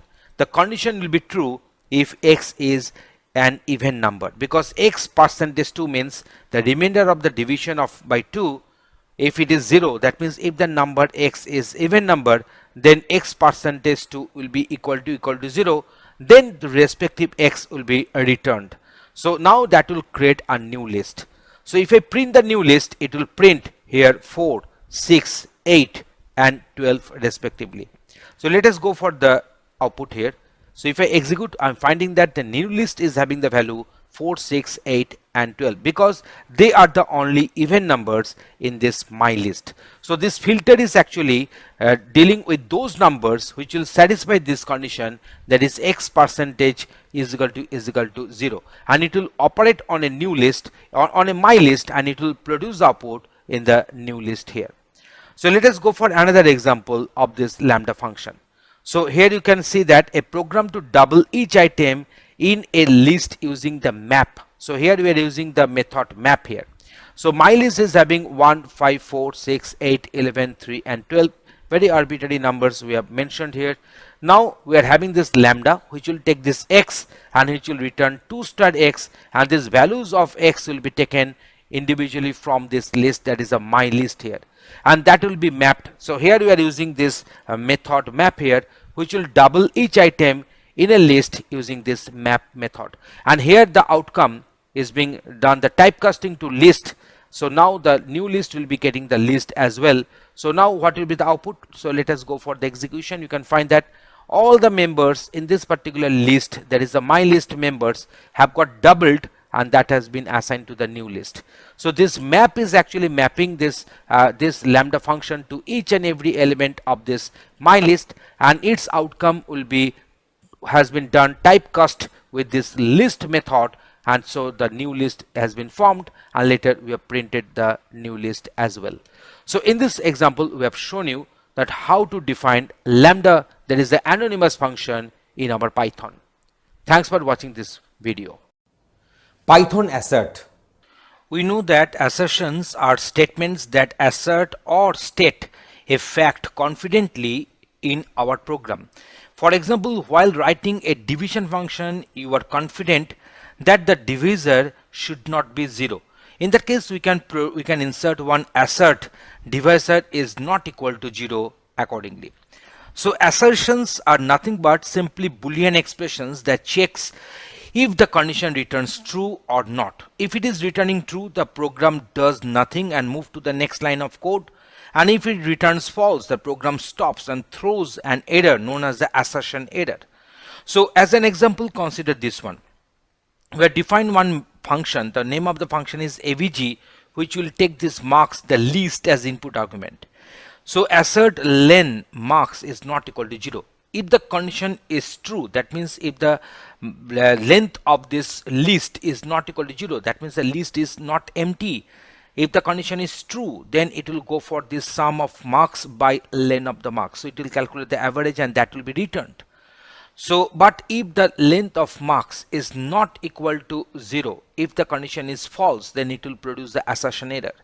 So for the first run, we are making one list available which is non-empty, and we are trying to calculate the average of them, and we are going for the next one where the list is empty, and let us see what is the outcome we are going to have. So just see, in the first case we are having this 11 plus 22 plus 33 whole by 3, so I'll be reaching with the value 22 here. So average of mark 1 is equal to 22, so average of mark 1 is equal to 22 is getting executed, is getting printed. And now in the second case we are passing this, we are initializing this mark 1 with the null list that is containing no element. So the length of this mark 1 will be 0. So length of mark 1 is not equal to 0, the condition will be false, so it will produce one error known as the assertion error. So that is known as the assertion error. So not only the throwing the assertion error, also you can put some error message also. So let us go for that. So here you see, if the assert length of the marks is not equal to 0, then list is empty. So when the condition is true, that means the length of marks is not equal to 0, that means the list is not empty. In that case, it will produce true and it will go to the next line without any interruption. Otherwise, the assertion error will be obtained, and it will be having this message to get printed. So now let me go for the execution. Mark 2 is not null, it is having some values there, so the average will get calculated. And in case of mark 1, it is a null list, so I think that here the assertion error will be thrown. So just see here, so average marks of mark 2 is 78, so 78 is the average marks of marks 2. But in the case, in the next one, as the mark 1 was having the empty list, so this particular assertion error has taken place, and here you see the message has got printed, that is the list is empty. So there is a message we have given this one. So this giving this message is optional. You may or may not give, as here we have given, and but in the previous example we didn't give any such error message. So I think now that what is assertion in Python, the concept is now getting clear to you. Thanks for watching this video.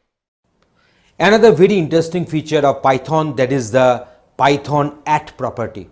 The use of property in our Python programming has made the object-oriented programming more easy in case of Python. So now let us go into the demonstration of the use of the property. So here we have defined one class. The name of the class is temperature Celsius. So that is a temp Celsius. It is having one constructor here, and we are passing one parameter temperature with the default argument is equal to 0. And here we are having this self dot underscore temperature is equal to temperature.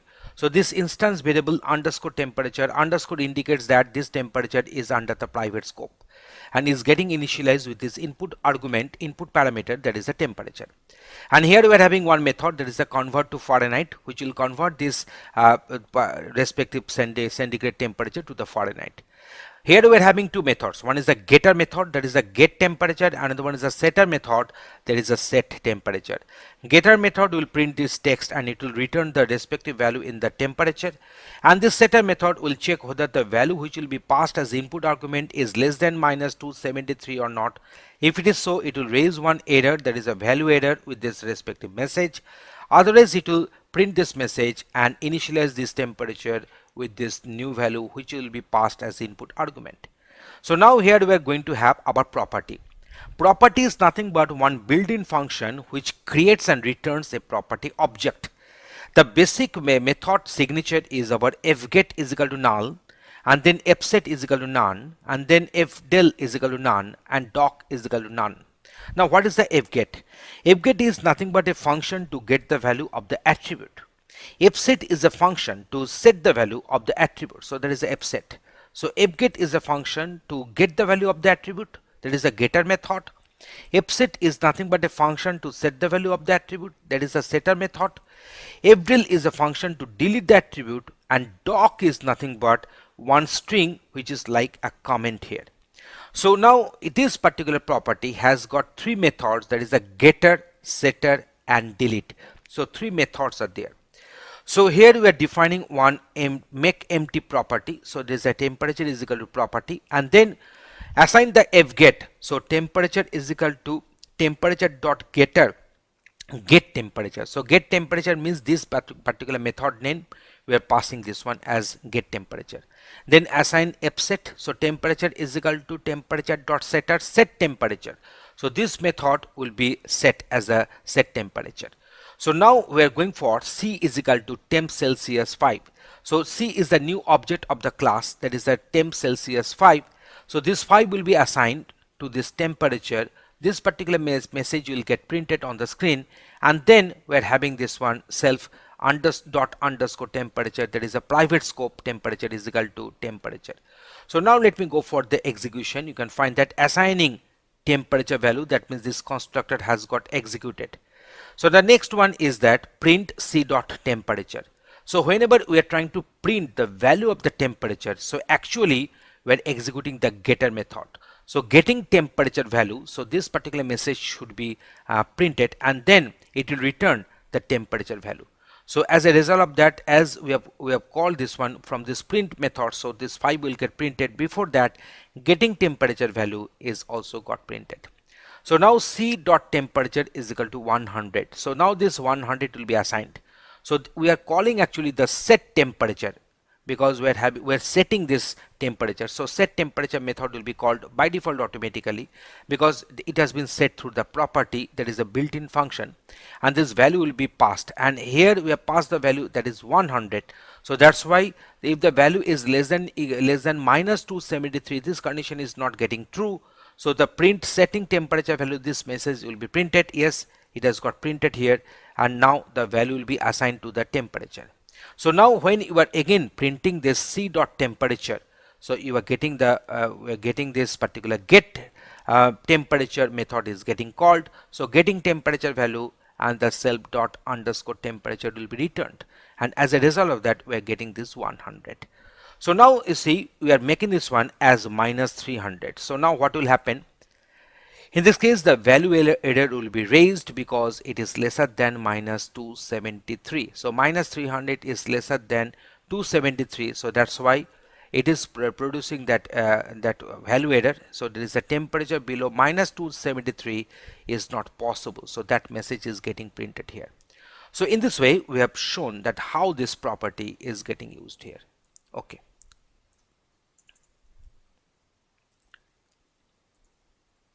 Instead of writing this respective statements, I'm just making them under comment. I can do the same, just writing a single statement here. So there is a temperature is equal to property. So the first argument will be fget. I'm passing that one as a get parameter. The second argument is our fset. So we are passing this parameter, that is our set temperature. So now these are the getter method, this is the setter method. Now if I execute, I'm going to get the same output here. Now see, if I go on printing, print c dot underscore underscore dict this underscore underscore. So if you go on printing, I'm finding that I'm finding one tuple is getting printed, where this all the instance variable defined in this class is getting printed with the respective value. So it is a key value pair. So just if I go for defining another one, another instance variable, say temp, with the value say 500. If I execute the code here, you can find that we're having temperature with the value 100 and temp with the value 500. So whenever we print some member variable from this object, actually we are accessing, that is the object name dot underscore underscore dict underscore underscore. So if I do not want to print all of them, I can print only the temperature here. So I shall go for this temperature.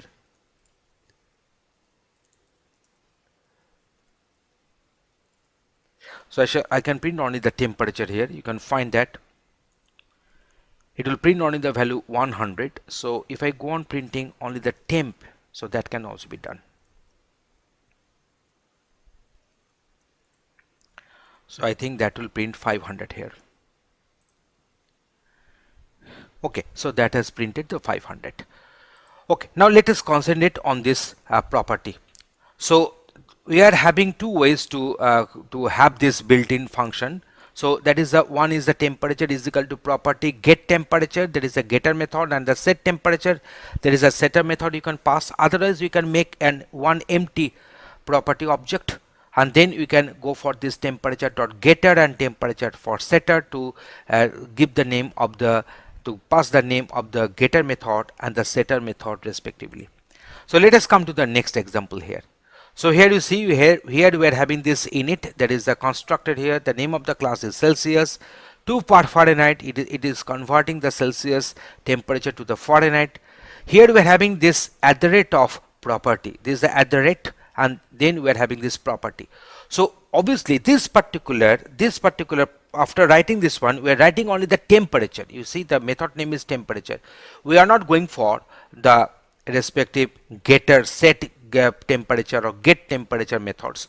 So whenever you are writing this at the rate of property, that means it is known as the getter method, and whenever you are writing this at the rate of temperature dot setter, that means it is the setter method. So I need not to bother for this set temperature or get temperature. We will be having the method name as temperature here. You see, I didn't do any kind of changes in the respective function bodies. So now C is equal to Celsius 5. So print C dot temperature. So I'm just executing this code here.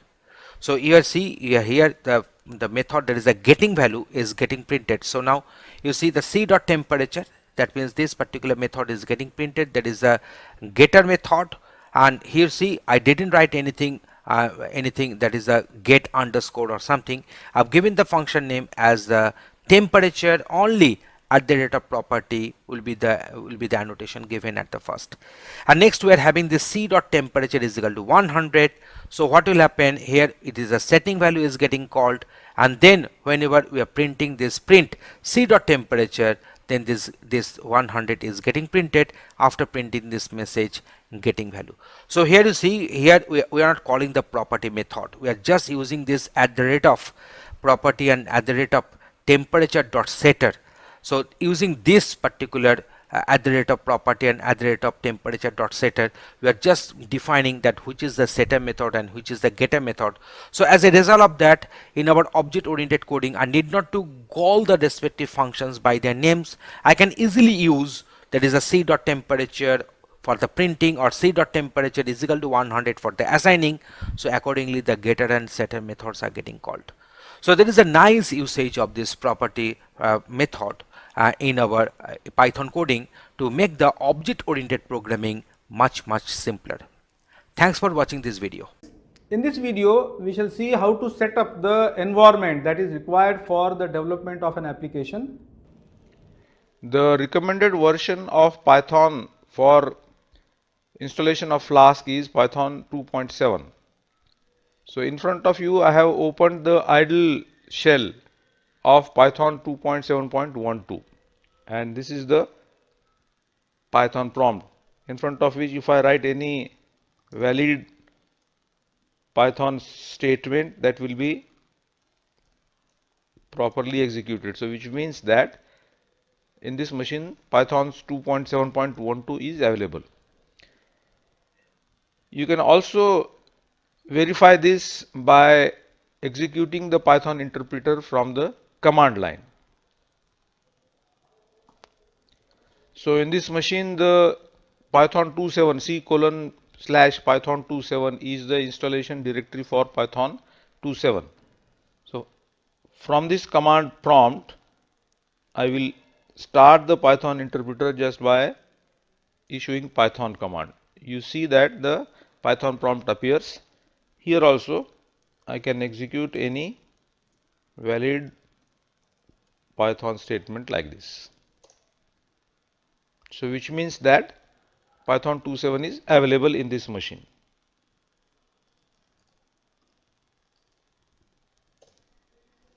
Next is for the installation of different packages. This Python distribution must have pip utility available. For the Python distributions after Python 2.7.9, pip utility is already present in the Python bundle. So just verify whether this pip is available or not. Otherwise, you may have to install the pip utility by using the getpip.py. How to find out whether it is present or not? Just issue a simple DOS command to search all the occurrences of pip by saying /s. So if I see, this pip.exe is available in the scripts subdirectory of Python 2.7. So it is present. Now that it is present, I have to see whether the virtual environment is present or not. So if I try to install it by using the pip, what happens? Let us see. If I say scripts, because that is the folder in which the pip utility is present, pip install virtual env, what happens? The requirements are already satisfied. That means the virtual environment is already set up in this. You can also verify the presence of virtual environment by running the same search command.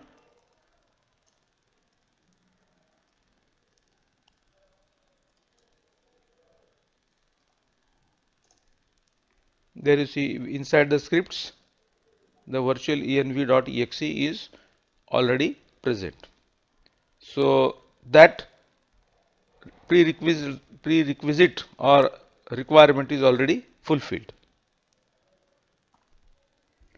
Now we shall use this virtual env.exe to create a virtual environment. So for that, let me create a new folder. I will call it as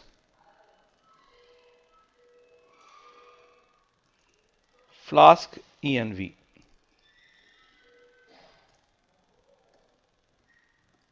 Let us log into that directory.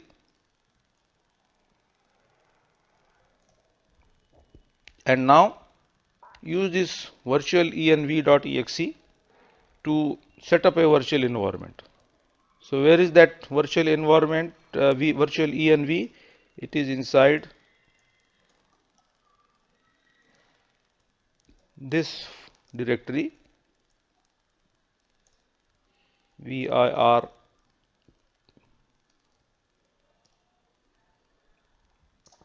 and then give the name of the virtual directory or virtual environment that you want to set up. I give the same name.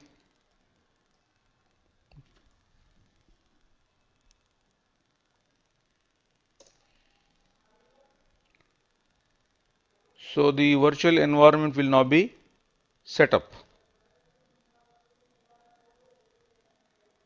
It is collecting the requirements, setup tools, pip, wheel, etc., and those will be set up inside the Flask env directory, inside the Flask env that we have already created. So a folder of this name will be created, and inside which all the requirements will be installed. So the installation is complete. So now that the virtual environment named as Flask env is set up, let us go into that directory and see what all resources have been installed inside that folder. So this is the parent folder in which the virtual environment is set up by the same name, Flask env. This is the virtual env folder. If you expand this, you will find that this all include directory, lib directory, and scripts directory is these folders are created. If you go inside the scripts, this is the all utilities that are required are available in this. There is an activate command, batch file. There is a deactivate batch file, and then there is also a local pip also is present. If you want to install some packages inside this virtual environment, you can use this pip. Not you don't have to use the global pip that is available in Python 2.7 original directory. In order to install something in this virtual environment, use this pip. And then there is also a Python interpreter which is available for the local environment or virtual environment. So this is all about the installation of virtual environment, which is the first part of our Flask installation procedure. In the next part, we shall see how to activate this virtual environment and install the Flask package inside that. So this is the folder in which the virtual environment has been set up. This is the name of the virtual environment directory, Flask env,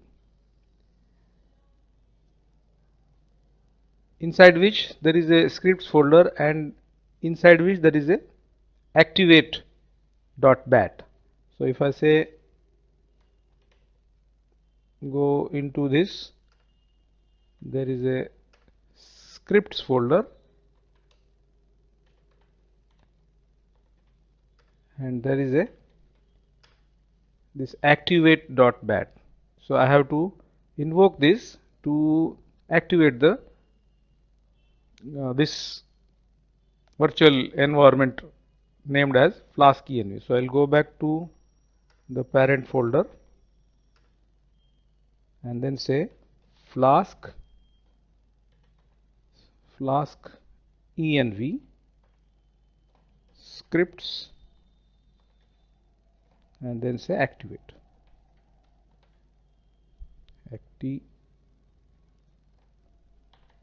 Like this. So you can find that just before the command prompt, the name of the virtual environment is appearing in the brackets. So now we are in the virtual environment from which you can invoke the Python interpreter also. You find that in the scripts folder there is a python.exe also. So if I start this, Python will start in the virtual environment.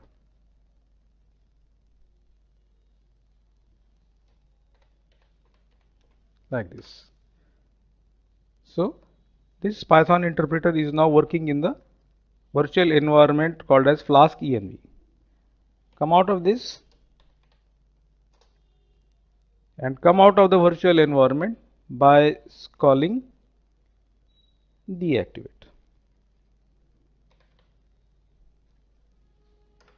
So we have come back to the prompt. So this is how, in the second part of the virtual environment installation, how to activate, how to start Python interpreter in the virtual environment, and how to deactivate that. This all we have seen. Then we come to the installation of Flask. So first activate the virtual environment.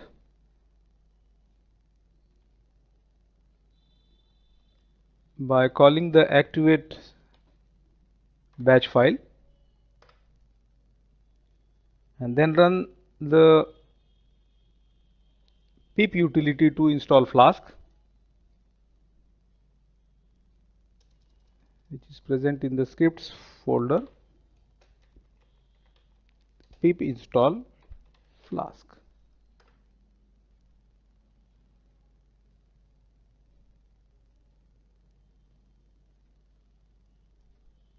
All the dependencies and the modules inside the Flask package will now be installed.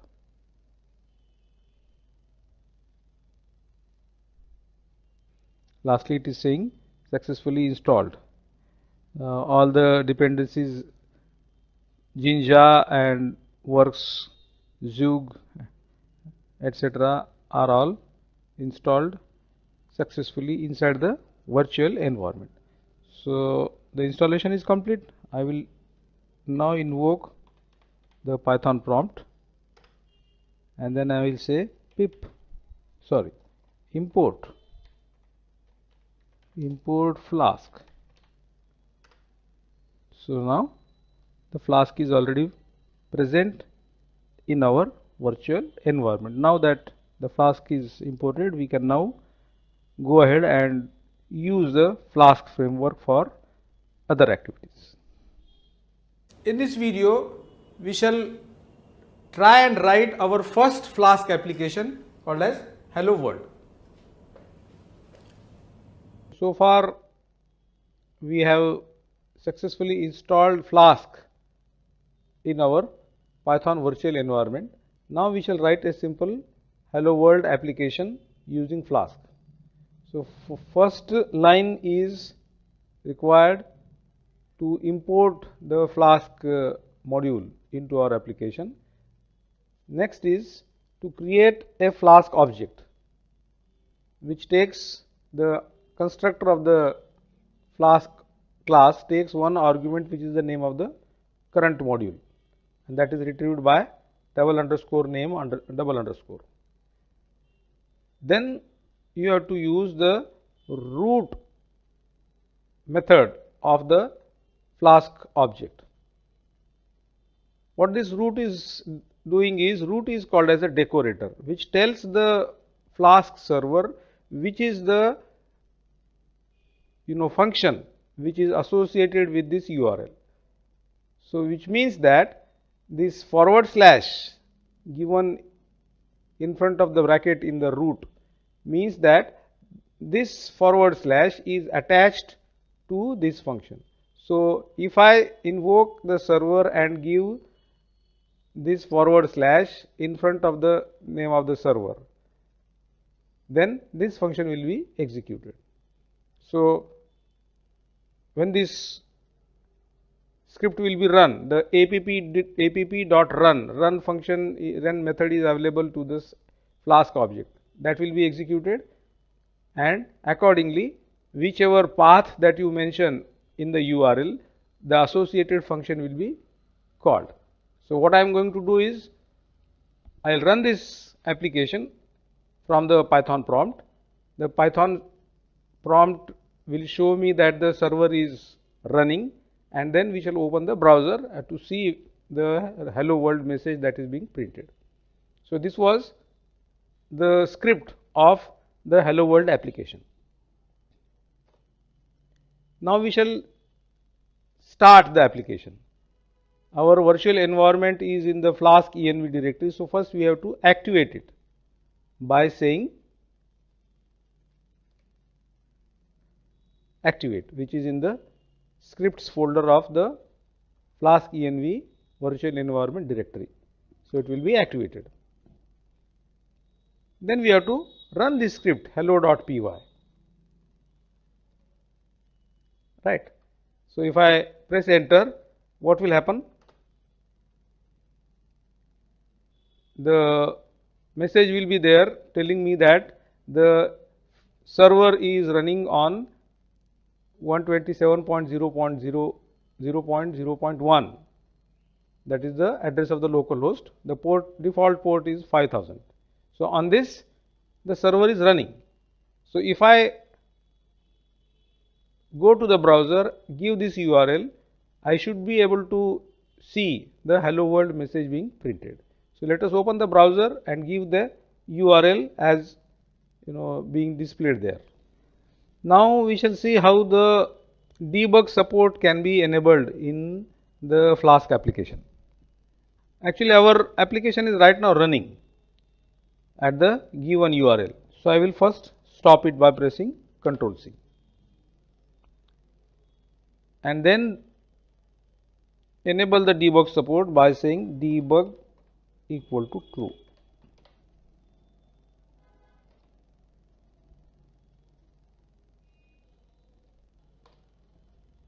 And rerun the application. You see there are certain changes in the output that is being displayed. It says that the debugger is active and it is the application is running on the same URL. Okay. So if you again go back to this localhost :5000, it will again show you the hello world. So the hello world is displayed. Now what is the effect of this debug is equal to true? If the debug is not set equal to true and if the application is running, after the while the application is running, if you make any changes to the Python script, then for every change that you may want to make to this Python application, you will have to stop the server, make the changes, restart the server and then open the browser. Now that the debug is true, debug support is enabled, what you can do, while the server is running itself, you can do whatever changes you want. Those changes will be automatically refreshed without you having to stop and restart the server. So that is the advantage of debug. Our application is already running in the debug mode. The debug is set equal to true. Now what I will do, I will make certain changes here. Something like this.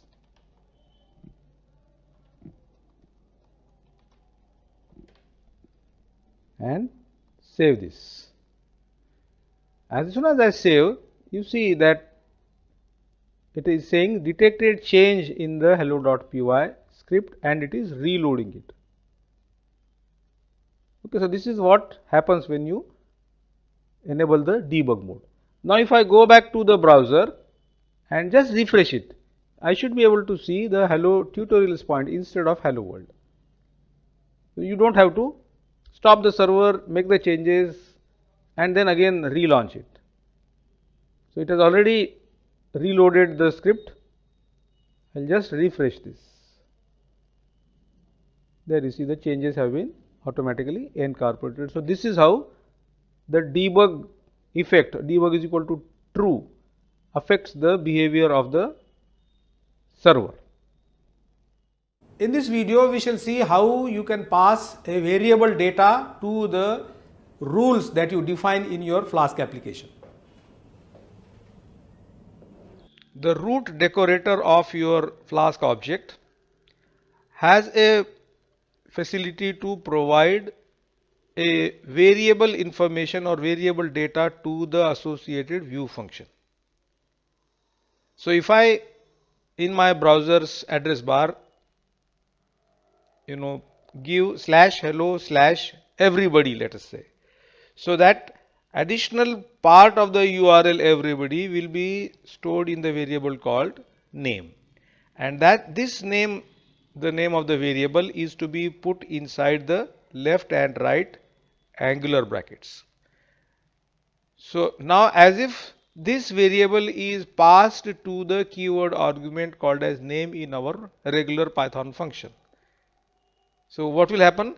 The data everybody that I had mentioned in my URL will be picked up by this provision name.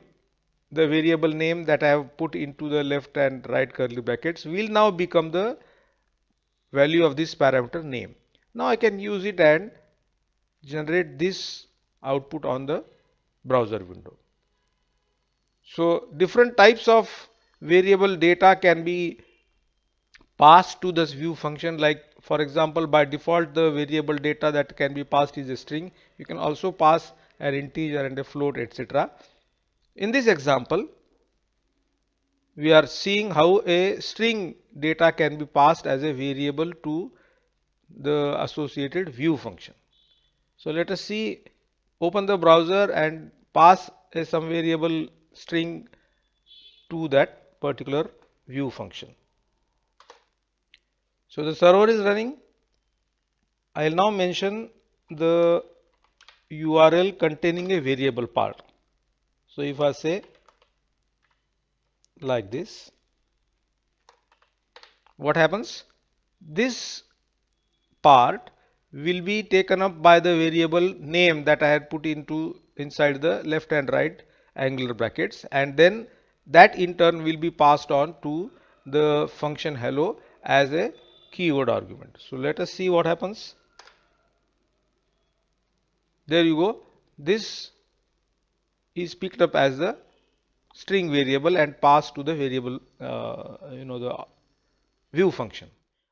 In this video, we shall see how we can build the URL dynamically in our Flask application.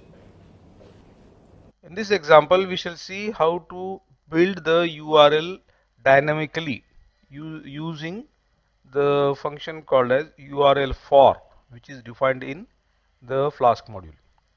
You also need a function called as redirect. The purpose of the redirect function is to redirect the browser from one URL to the other URL. Only thing is that the URL to be redirected to is to be fetched from or fetched using the URL for function. So coming back to this code, what do we have in this program? First, of course, this is the Flask application object that you have to create. Then we have defined a URL called as /admin, and this URL is bound to a view function called as hello admin. So if after the server is running, you give the URL as localhost 5000/admin, then on the browser you should get this message, hello admin. So this is a fairly simple definition of a URL with the help of the root decorator. Similarly, there is another URL which is defined as /guest, but in front of which there is a variable which is mentioned inside the angular brackets. So as a result, what will happen? If you give the URL as localhost 5000/guest/ some other strings, let us say MVL.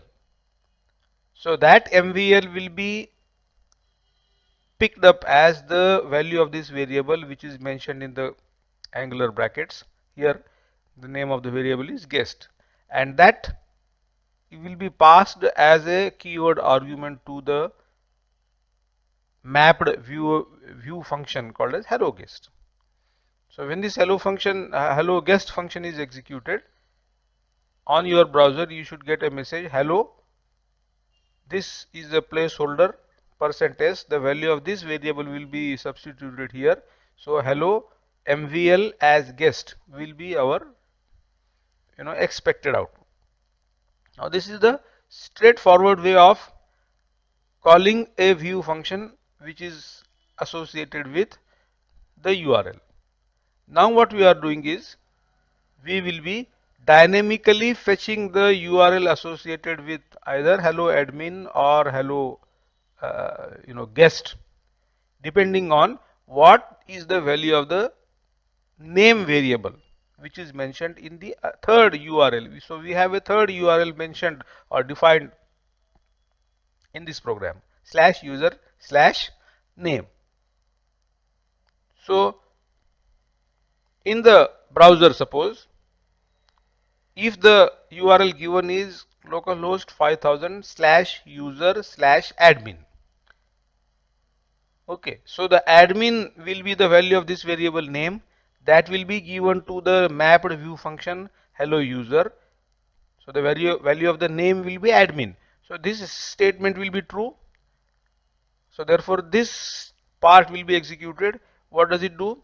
It will fetch the URL for hello admin function, which incidentally is this, and the mapped function is this. So therefore hello admin will be printed.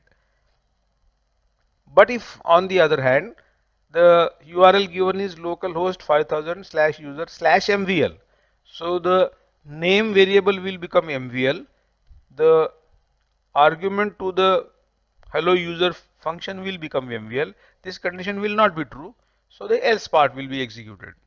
What does it do? It fetches the URL for hello guest. An additional parameter to this hello URL for function is another attribute guest is equal to name, in which case this is the MVL.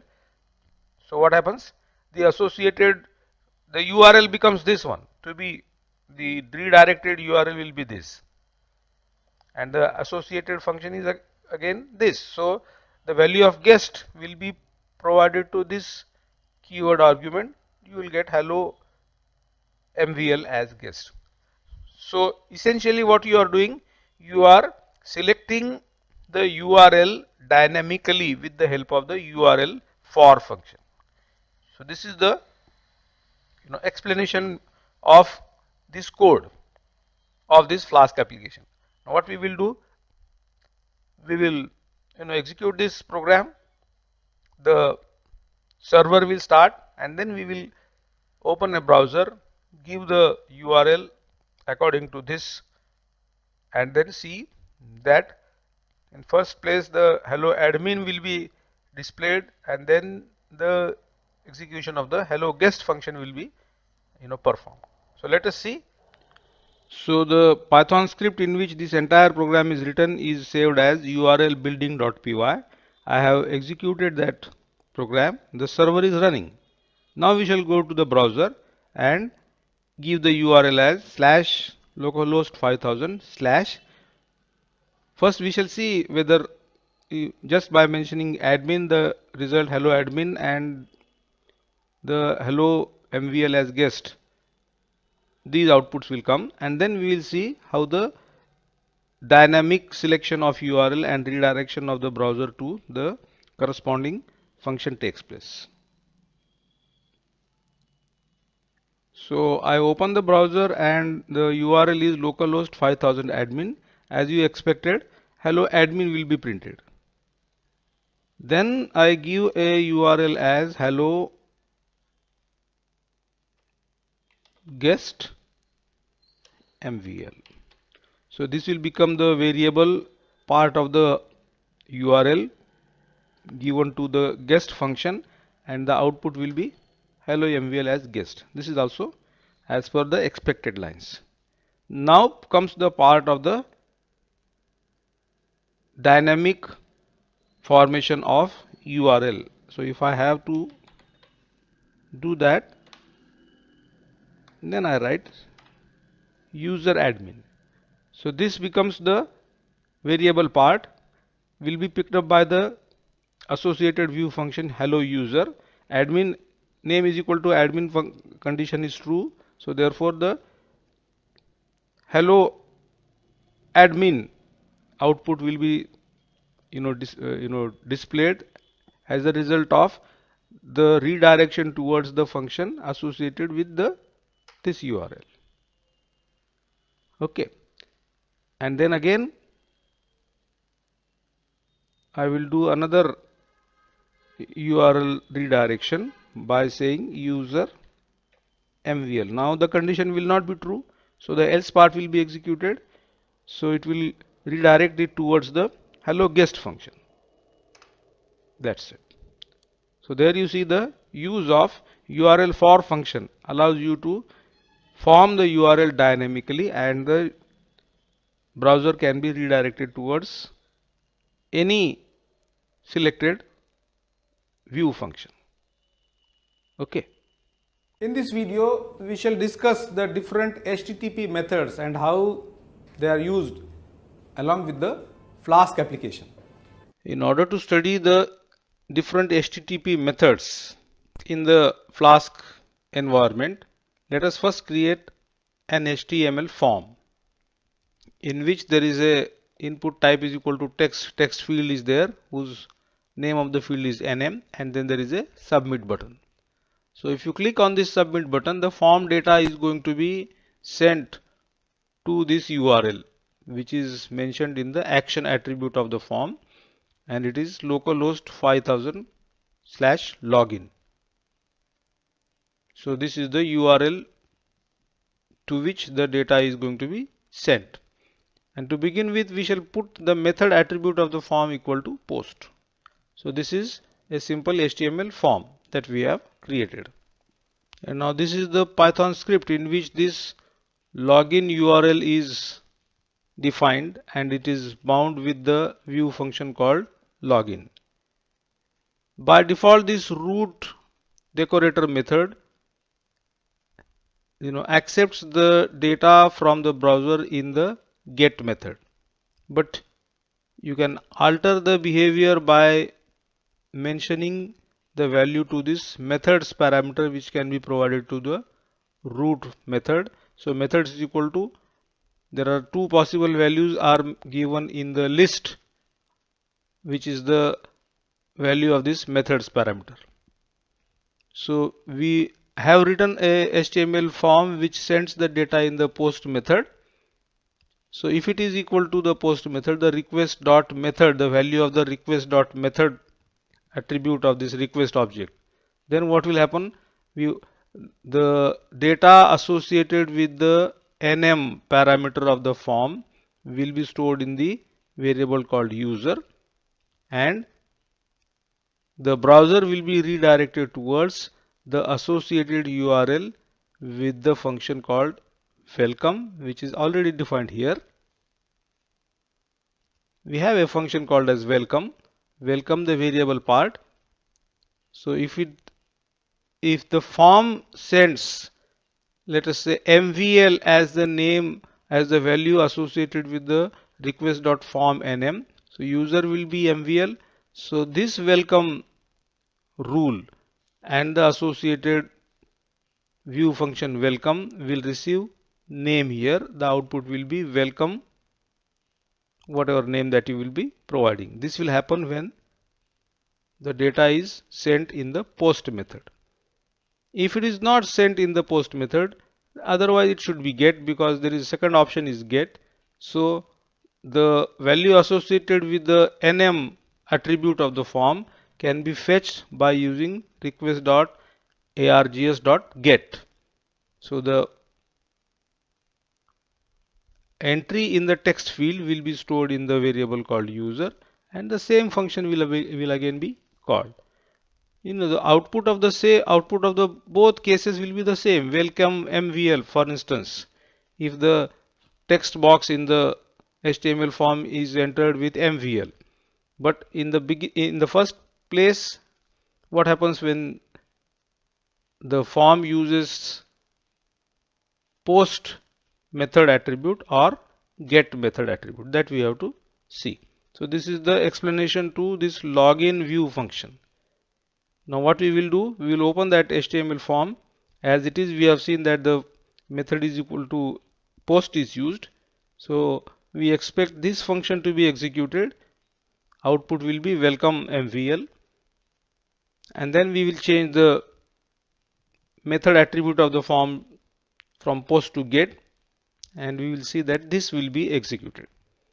So let us now open the browser. First open the HTML form and see see how the redirection takes place with the help of the URL for function. So this is the form.html that we have opened. Inside the text box, let me enter the data. If I press the submit button, the form data will now be redirected towards the localhost 5000/login using the post method. So therefore, the associated view function to the login URL will identify that the method is post, and therefore the data will be redirected towards the URL associated with welcome name is equal to MVL. So first we have to start the server and then press the submit button. So the name of the script is methods.py. I will start the server now and then press on this submit button. It is showing you welcome MVL. That is what is to be expected. Now change the method attribute to get from post.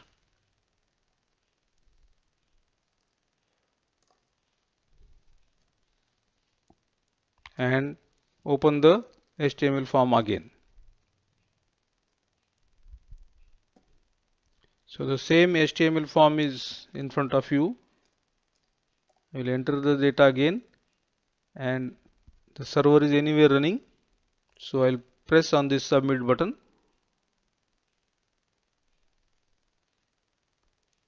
There you see the browser is redirected towards the welcome MVL URL. Same output is being displayed, but now this time the get method is in use. So that is how HTTP post and get methods can be used to send the data to the associated URL. In this video, we shall see what are the templates as far as the Flask application framework is concerned. So in this exercise, we shall see how to use the template in a Flask application. We have seen that any view function which is mapped with a particular rule or a particular URL, the function returns the text in the or rather the output in the form of a plain text.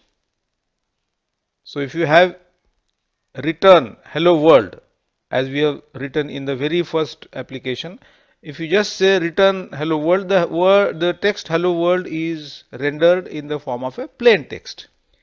But it can be rendered in the form of a HTML if the string to be rendered is manually composed in the form of an HTML text.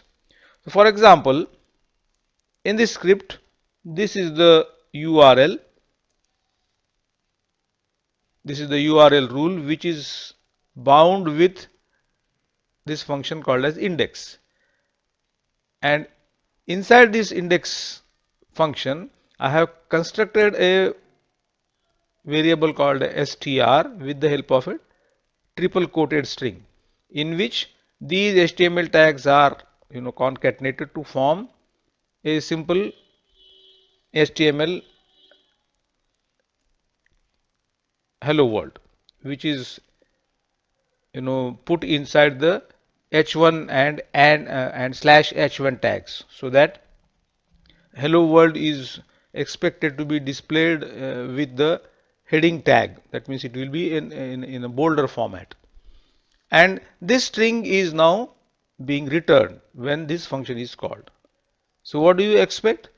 After starting the server, if I just say localhost 5000 backslash, then this index function rather will be executed, and hello world is expected to be printed with h1 tag, that means in a bolder font.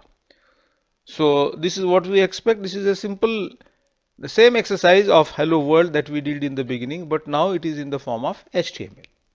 So let us see. So let me start the server by executing this hello.py. The server is running. Now I will just issue localhost :5000/ which will execute the index function which is mapped to it, and it will display hello world. So this is a manual way of rendering HTML to the browser via our view function. So now instead of manually rendering the text in the HTML form to the browser, we shall now put that HTML script into an HTML page and redirect our browser from the view function directly to that particular HTML page by using the render template function in the Flask module. So for that purpose, first I have created a simple hello world HTML web page, and it has to be stored in a templates folder in your application folder. That means what? So this is going to be our HTML, rather the Python script which we will eventually run to start our Flask server. This is the hello.py, on the same level of which there must be a templates folder. This is of course our virtual environment. So at the in the same directory in which this hello.py is there, create a folder called as templates, and in which you store this hello.html, right? So this is what you need to do whenever you want to fire a template from the Flask view function. That HTML script must be present in this templates folder. Now coming back to this hello.py Python script, in order to render the template, you have to use a function called as render template itself, which is present in the Flask module. So you have to import it from Flask, import the Flask class and function render template. So like before, this \URL is bound to the index function. Now instead of manually rendering the HTML code, I'll just say return render template, which is the template that you want to, which is the HTML page that you want to render, hello.html. Ensure that it is already present in the templates folder. So this is what you should write in the hello.py, the Python script which you will use for starting your server. So let us start the server by executing this hello.py. This is now running. Go back to the browser now, and visit the same URL, localhost 5000/. Again the hello world will be printed, but now the difference is that this hello world is now not rendered manually by creating a cascaded or concatenated string having HTML tags, but rather there is a HTML page hello.html in the templates folder, and that is being rendered as a template. In this video, we shall see what are the static files in a Flask application. So just as the templates to be rendered in a Flask application are stored or put into a folder called as templates, similarly all the static files which are really needed for the execution of the web pages or templates. For instance, there may be any JavaScript files, or there may be any cascaded style sheet CSS files. They will be stored in another special folder called as static, in which in this example I am going to store a file called as hello.js. So this hello.js is stored in the static folder in your Flask application. So what is the purpose of this hello.js? Because in this hello.js I have defined a function called as say hello, which will be executed when I click this button. So there is a on the home page or web page, and I'm just creating a button. On click event of this button will fire this say hello function, which is in the hello.js. So that I have to, the URL for this I have to give to this script type is equal to text JavaScript, src is equal to, you must be aware of the syntax with which you define the location of the JavaScript file in your web page. So what is the URL for this file hello.js? A special endpoint called as static is used, and its URL is obtained by a well-known, we have already used this function URL for. So URL for static, it will obtain the URL for the static folder. Another argument to this URL for function is the file name is equal to this. So whatever the URL for this hello.js will be fetched by this URL for function will be given as the value of this src parameter for script type is equal to text oblique JavaScript. Okay, so this completes our discussion of the template in this example. Okay. Now this is that JavaScript file which I am talking about, hello.js, has one function defined, say hello. All it is doing is when the function is executed, it will pop up a hello world message.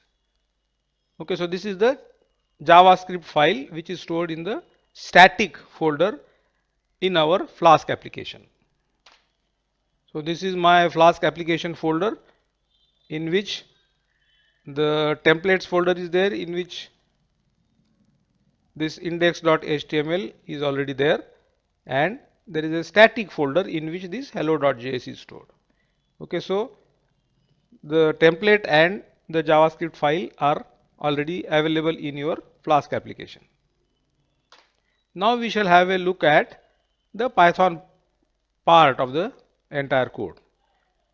It is very simple. All it is doing is defining a URL rule / by the root decorator, and the associated or bound function is index, and it is doing nothing but rendering an index.html template by the function called as render template.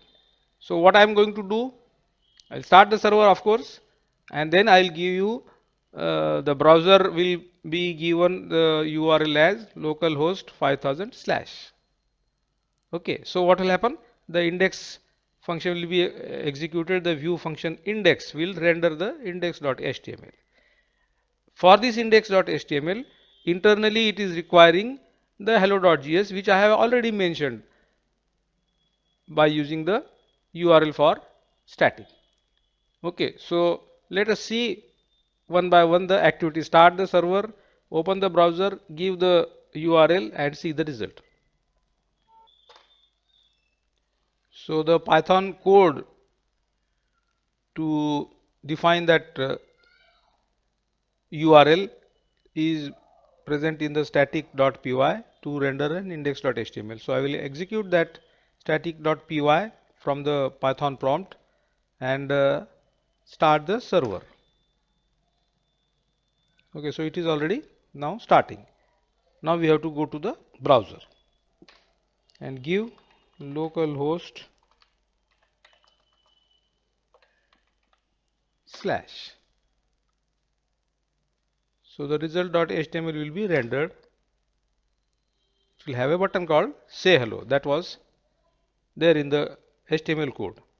Now if I click on this, the on click event will call the say hello function, which is defined in the hello.js, the URL for which is obtained by the URL dash or _4 function, and you should see this hello world alert message which is generated by the hello.js script. Okay, so all the static files are put in a folder called as static, which should be present in the Flask application. In this video, we shall see the form attribute of the request object in a Flask application. Using this example, we shall now see how to send an HTML form data to a particular URL which is defined by the root decorator in your Flask application. So to start with, you have to import all the required functions and classes. As usual, you anyway import the Flask class because you want to render the template. Import the render template function and also import the request object. Okay, so this Python script actually has two rules which are defined. One is this backslash URL and the other is the slash result URL, which the root method rather, while defining this slash result rule, also takes one more argument, which is the methods argument. And methods have been, or any of these two methods, post or get method, can be applicable or acceptable to this particular result URL, of which we are basically interested in what happens if the method is post. So that afterwards, initially when the server starts and you give the URL in your browser like localhost 5000 / the bound function here is in this case student. This is the view function, and when this function is executed, a student.html template, which obviously must be present in the templates folder of your application, will be rendered. What is this student.html? It is a simple form in which some data can be entered. That we shall have a look at it afterwards. Right. So start the server, give the /backslash URL. This template will be rendered. It will generate a form. So the user will now enter the form. So at this juncture, shall we see what is the form? This is a simple form in which three text inputs are generated. Input type is equal to text. That means it is a text box. Four rather. One text box for name, physics, chemistry, and mathematics, and then there of course there is a submit button. So importantly, these all input types are present in the form, whose action attribute is directed towards a URL localhost 5000 / result, and the method is post. So this is a simple, as you will see, a very simple HTML form that is created, and this student.html is put into the templates folder. Now coming back to this Python script, this is the result URL which is used as the action attribute of the form. So what does it mean? When you click the submit button, the form will be posted to this result /result URL.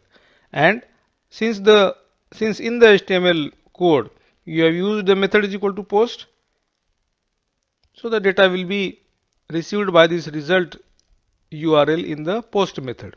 So the associated function, view function, is result. This will be executed. This statement is true. Request method is equal to post. So therefore what will happen?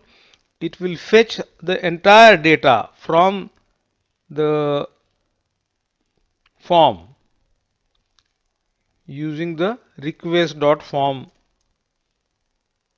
method.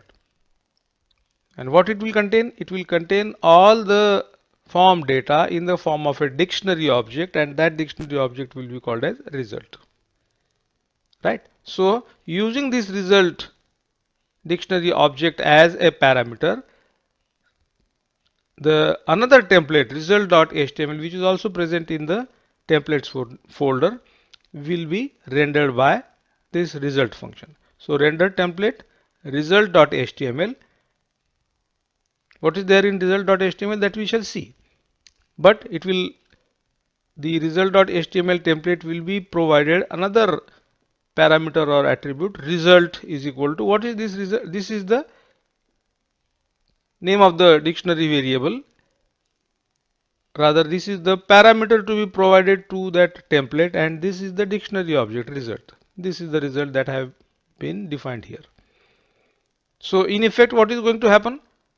As this server starts, a form will be displayed. Form will be filled by the user, submitted to this result URL, and it will fetch the entire form data into the result object, and that will be rendered to this result.html. So finally, what remains? What is present in result.html? So this is that result.html template. It starts with the mandatory doc type HTML tag, and this is the rest of the HTML. This is what is the Jinja 2 template instructions. So all those conditionals, expressions and loop statements are used or written. In this case, the curly bracket and percent sign on one side, and percent on the right curly bracket. In between this, you are writing a for loop, and this for loop runs over result.iter_items. What is iter items? It will fetch an iterator for the dictionary object called as result. So iter items method of the dictionary object is used to return an iterator. And you know that the dictionary object is a collection of items. Each item is a key value pair. So for each key value pair in the result object, what you are doing, you are just putting the value of key and value. Key and value are put into the row of a table. In the first cell of the row, you are displaying key. Second cell of the row, you are displaying the value. So all the text boxes that you entered, name, physics, chemistry, mathematics, the names of the keys and the associated values will be displayed in the table. So as a result, what you should see a table being generated on your browser. Okay, so these are the three parts. One is the Python script, which is a Flask sort of application. Second is the form, and third is the template. So let us see one by one how the result ultimately comes onto your browser. So first let me start this Python script form data.py, in which the two URLs slash and slash result are defined. They are bound with two functions. First function is displaying the form, and the other is displaying the result of the form data into a table. So start the server and go to the browser. So the browser is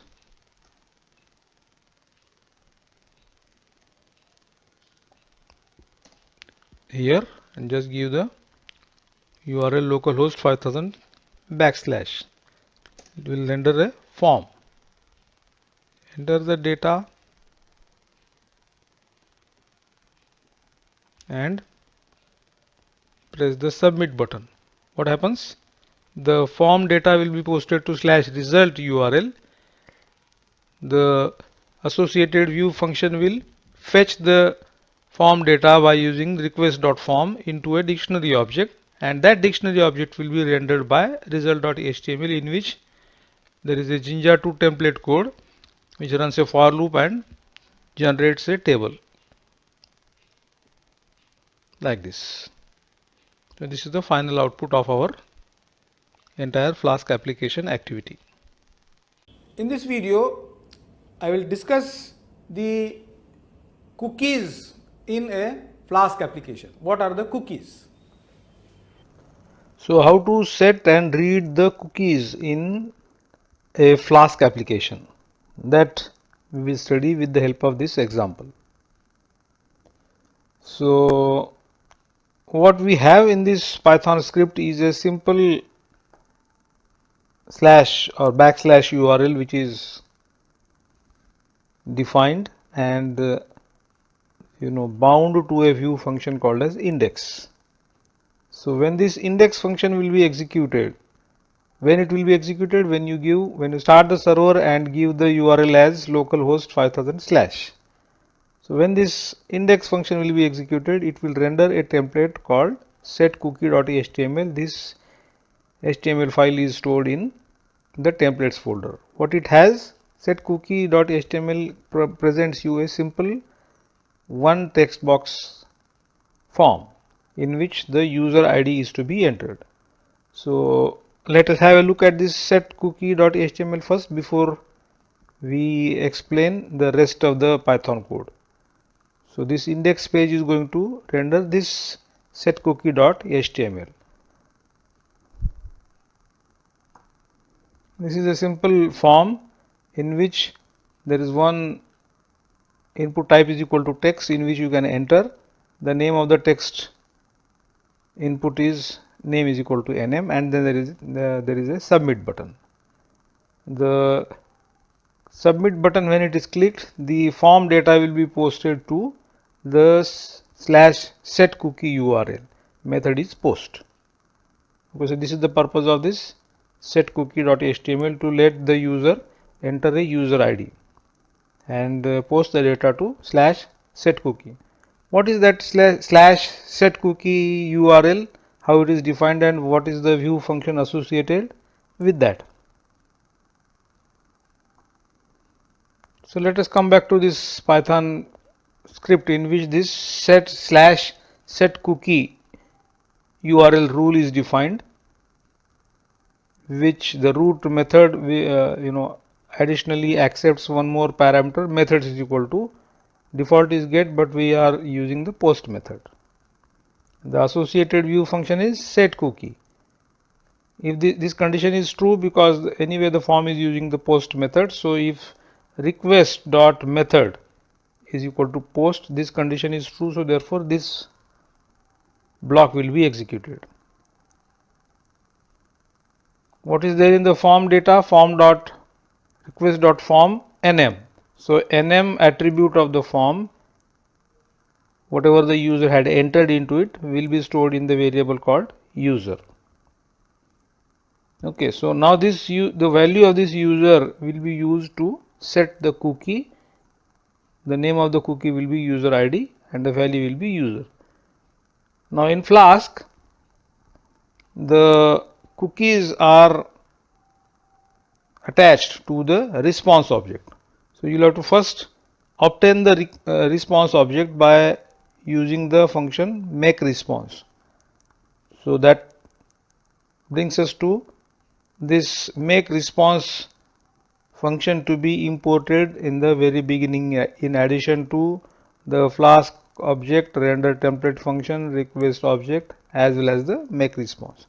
This is the make response function. This make response function is going to extract the response object out of the template that will be rendered by this setCookie function. The template is readCookie.html. So it will fetch the response object and use the setCookie method associated with the response object to set the cookie user ID. This is the name of the cookie and the value is user. What is the user? The user ID entered by user on the set cookie form. Okay, and then return RESP, the response object. So this is what this set cookie function is supposed to do. It will set the cookie, right?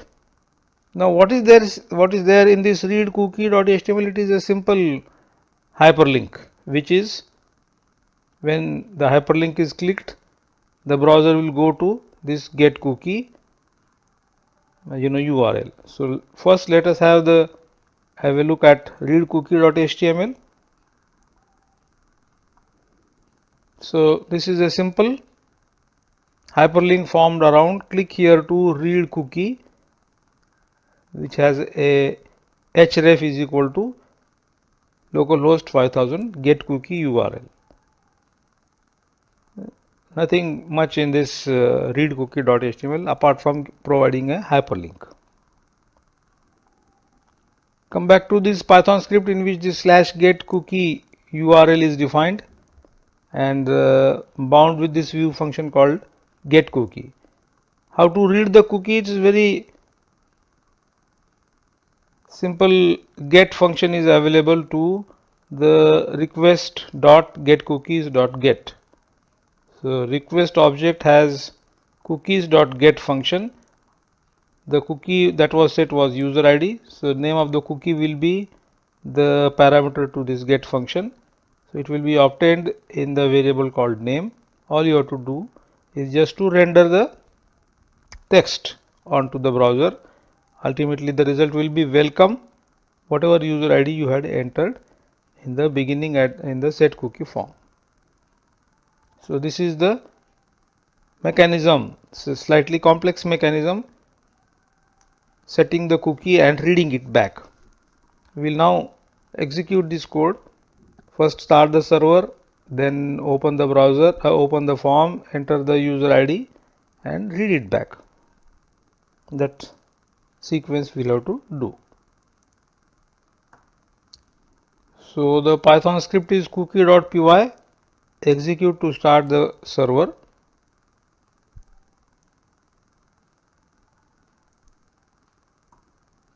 And go in the browser and give this URL localhost 5000 / opens up a set cookie.html form.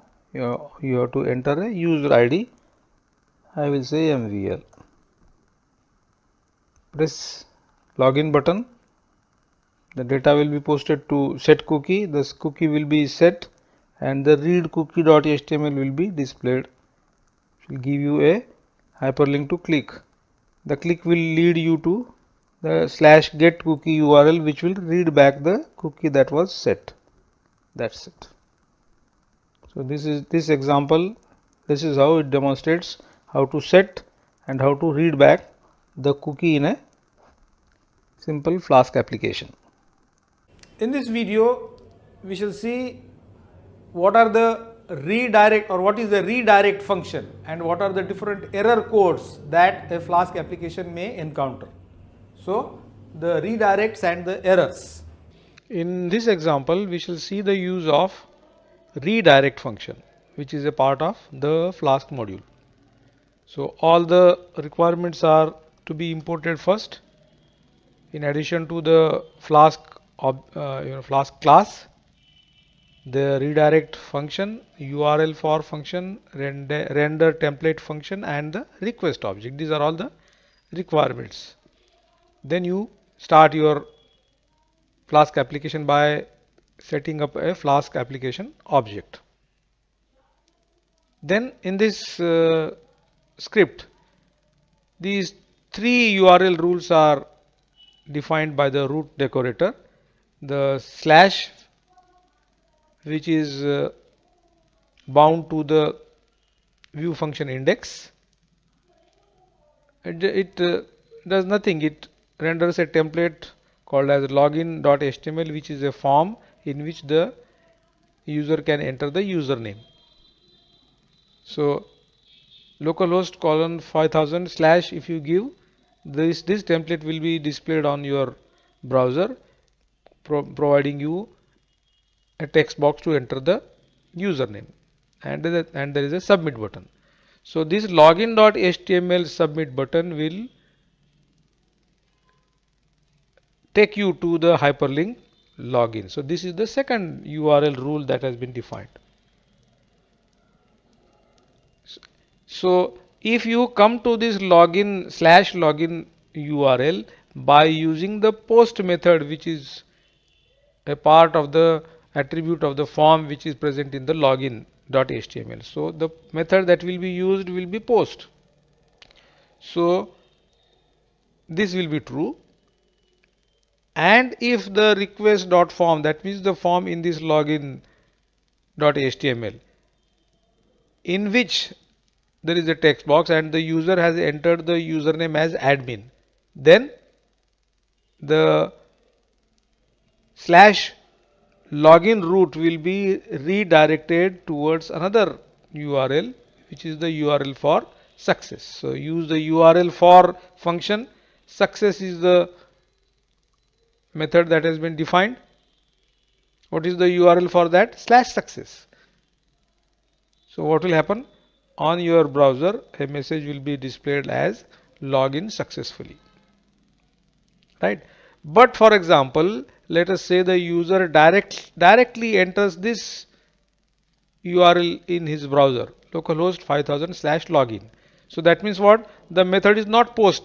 On the other hand, the method will be get. The default method is, remember, the get method. So this will not be executed. The login function will execute this last statement, and the browser will be redirected towards the back to the index URL. That means this one. Again, the login HTML will be displayed for him to log in again. So in the effect, what is happening? This logged in successfully message will appear only if the username has been given as admin. You give any other username, it will reappear. What will reappear? The login form will reappear, continue to reappear till you give the username as admin. Okay, so this is the example of redirect. Let us see how it goes. So the Python script for this exercise is named as redirect.py. Start it. Server will start. Go to the browser and give this URL localhost 5000/. So you are on the browser. Localhost 5000/ is the URL given in the address box. This is the login.html that will be rendered by using the render template function. Now I will show both the situations or scenarios or possibilities.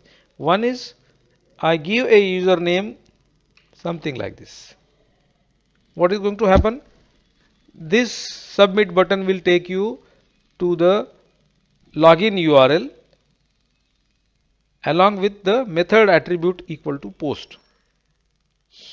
So the if condition will fail. Even though the method is post, the username is not admin. So this is bound to reappear again. Okay. Now in the second situation or second case, I give the username as admin. Again, if I press login, you will be redirected towards the /login URL along with the method post. So both the conditions are true. Method is post, username is admin. So it will now be redirected towards the success URL. The message that will be displayed will be logged in successfully. On the other hand, as I said, if I directly give /login, what is going to happen? You will be redirected towards the login URL, but the method will not be post. So therefore, the login screen will reappear. So all the three possibilities have been demonstrated here with the help of the redirect function. In this video, I will tell you about the message flashing mechanism in a Flask application. So in addition to the other required functions like redirect, render template, URL for, you'll also need a request object and of course the Flask object to be imported. So those requirements are imported in the beginning. Then you of course create the Flask application object, set up the secret key. First URL defined is backslash and the bound view function is index. What it is going to do? It is going to render the template called index.html. So what is there in index.html? This is the index.html. Now that index view function is likely to be executed when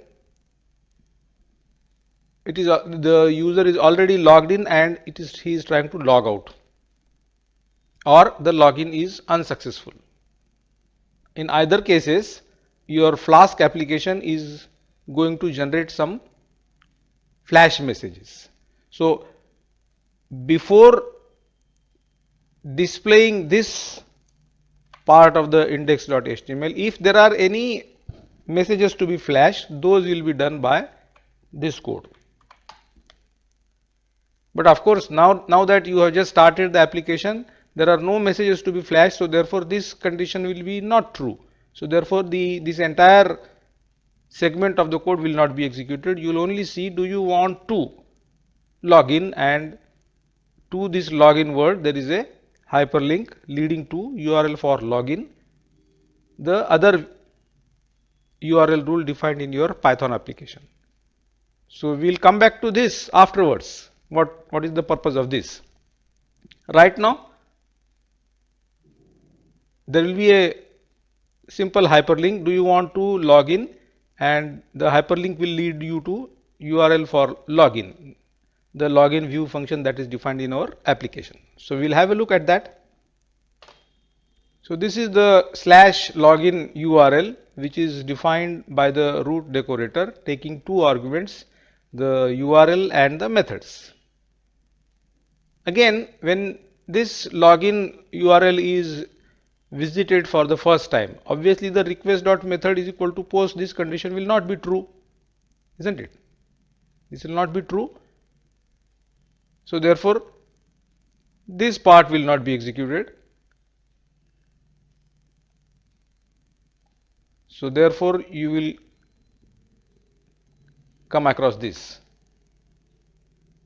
right? So it will render the template called as login.html. Now you see that the render template function is taking two arguments. One is the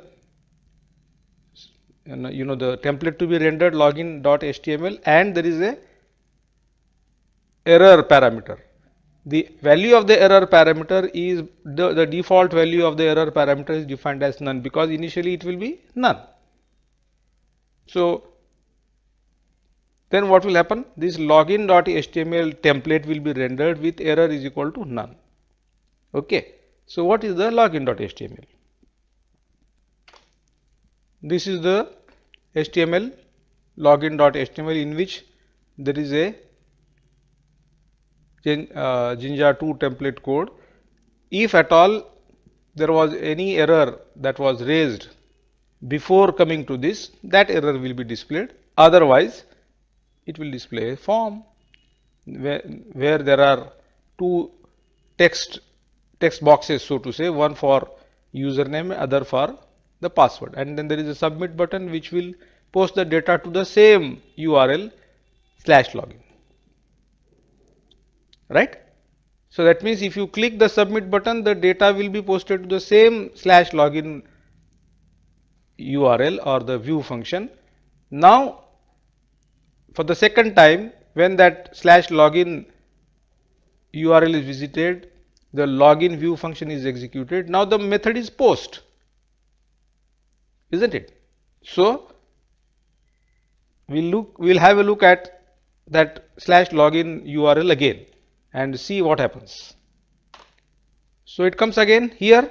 Now the method is post, so this condition is true. Now it will verify whether the username and password are admin. If they are not admin, then it will raise an error. The variable error will be initialized to invalid username or password. If on the other hand, if the username and password, the values of the two data fields in our HTML form do have the value of admin, then the message will be you were successfully logged in, and there will be another flash message, log out before the login, before logging again.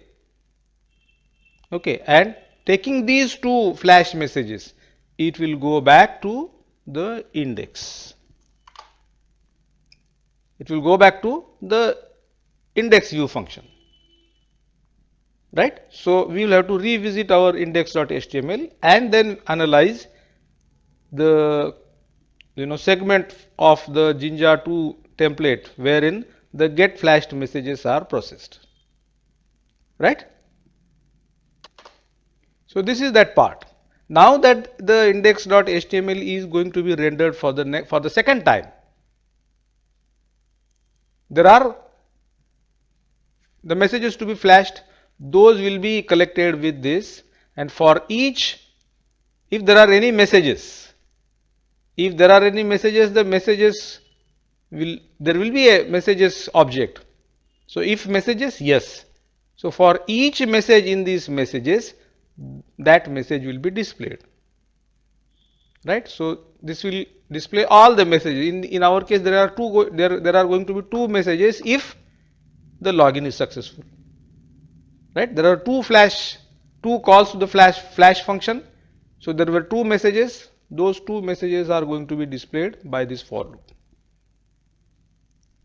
Okay, so this block will display all the flash messages generated by the earlier view function.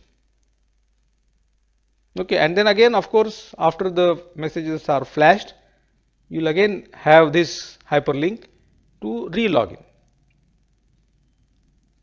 Okay, so this is the slightly complex explanation of the flashing mechanism in our Flask application. We will do these activities one by one. So our Python code for this entire flash activity is written in flash.py. So I will start the server, and now we will go to the browser to visit the localhost 5000/URL. So I will enter that URL into the browser's address bar. It is giving me a hyperlink to take me to this login page. This is the login page. Now I will show you both the scenarios where I give some random username and password. Now what will happen? The error will be raised. So the error message will be displayed. Second time I will give a username and password that is acceptable, and then login. Now the messages will be flashed. You were successfully logged in, log out before the login again. Okay, these are generated by the flashes that were raised by the login function. Do you want to log in? It will again take me back to the login page.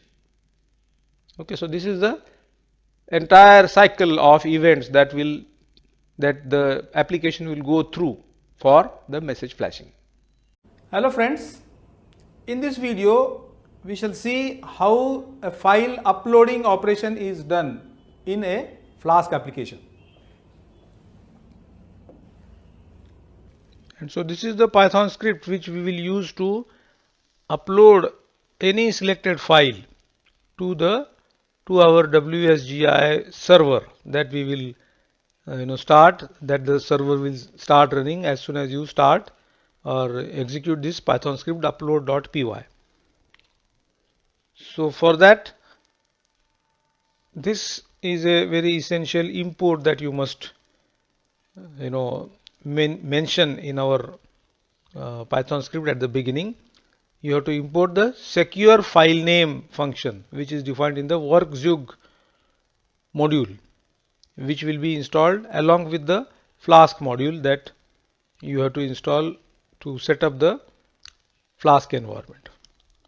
Okay, so after doing all the required imports, you set up the Flask application by declaring an object of the Flask class. This invariably you have to do every time when you write a Flask application.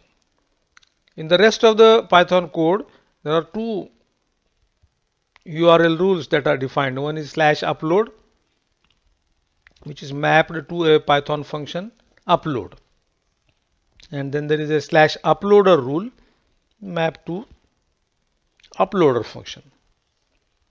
The purpose of this /upload rule, that means the function of the view, the purpose of this view function upload is to render a template upload.html.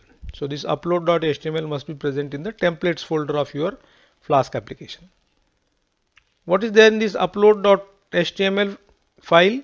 It contains a multi-part form data, a form with ENC type which is set to multi-part, and then there is a input type is equal to file. This is our upload.html, in which this is a form, right? This form has one attribute called as ENC type, which must be set to multi-part /form data. Whenever you want the form to have a button which will browse your computer system to select a particular file, the ENC type attribute must be set to multi-part /form data, and the method also must be post. In order to present a browse button in the form, you should use this input type is equal to file. The name that is appearing on that button will be file. As soon as this button named file is clicked, your Windows Explorer will be presented, allowing the user to select any desired file from anywhere in the computer system, file system, and then there is a submit button. So this submit button, when it is pressed, the selected file, the data of the selected file will be sent to this URL, which is a part of the action attribute. So action is equal to this URL. This is of course the name of our server, localhost 5000 /uploader URL, which is defined in our Python script. To this URL, this file will be sent, right? So this is the upload.html. Coming back to this, the uploader URL, and therefore the mapped view function uploader. What it does, it verifies whether the request dot method, that means the data that is received by this uploader URL, is by this post method or not. And we have just seen that in the upload.html the form has method is equal to post, so this is true. So the file data is obtained from request.files object. So f is equal to request.files file, so this will be the file object that must be saved. F.save, this file object has a function called as save, and this secure file name is a function in this workzug module which will obtain the required destination file name by f.file name. So when this save function will be successfully completed, the uploader function will return a message called as file uploaded successfully, which will be displayed on the browser. This is of course the this app.run will start our server. So it's a very fairly simple, straightforward activity. This upload.html contains a form with a file button, and this uploader URL uploader function will save the file data to the file name of the same name on the server. So that we have to see now by running this application. So our Python script is named as upload.py. We shall start. The server starts running. Then we go back to the browser and give this URL in the address bar localhost 5000 oblique upload. So as soon as I press enter, the button, rather the form with a browse button and a submit button will be displayed. So click on this browse, select any file that you want to upload on the server. So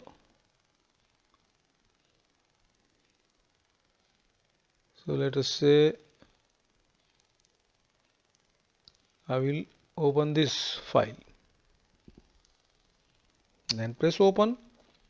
The selected file name will appear here.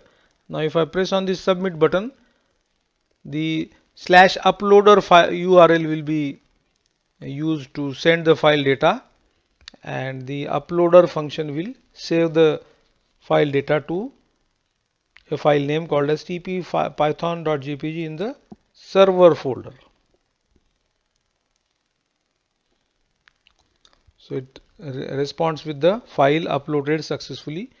In this video, we shall see how to use the Flask mail extension. So I have already started or activated the virtual environment, and now inside this I will have to see whether this Flask mail extension has been installed or not.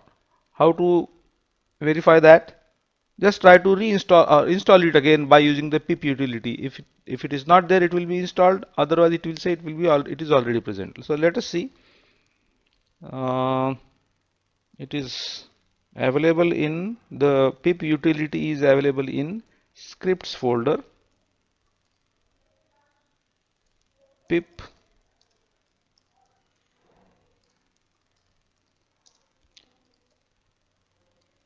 Flask mail is the name of the extension.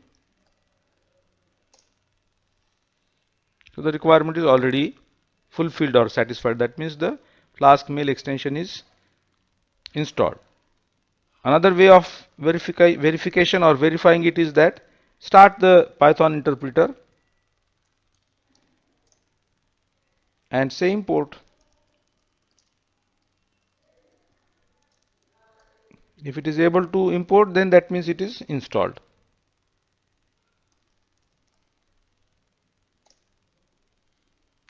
So that means Flask mail is properly installed in this virtual environment. And now this is the Flask application code. In the beginning, you have to import the Flask class from the Flask module. Also import the mail and message classes from the extension that we just now installed, Flask mail. Set up the application object. App is equal to Flask _name. This app object is the argument to the mail class constructor. So this is the mail object of the mail class. Then this is necessary to do certain configuration settings to your application class by specifying the mail server. Here we are going to use the SMTP server of the Gmail service. So the name of the SMTP server is smtp.gmail.com. The recommended port number is 465. These are the login credentials, the username and password, and these are the security settings. I am setting mail use TLS parameter of the configuration app.conf is equal to false, but SSL is equal to true. So these are all the configuration settings that you must enable.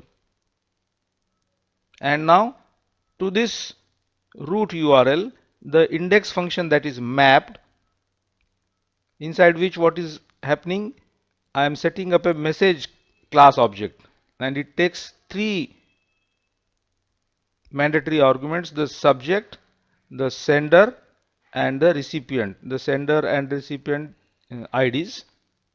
And then the body attribute of this message object, this is the text that you want to send as a email, and then use the send method of the mail class. The method will be sent, the message will be sent. Okay, so this is the application code.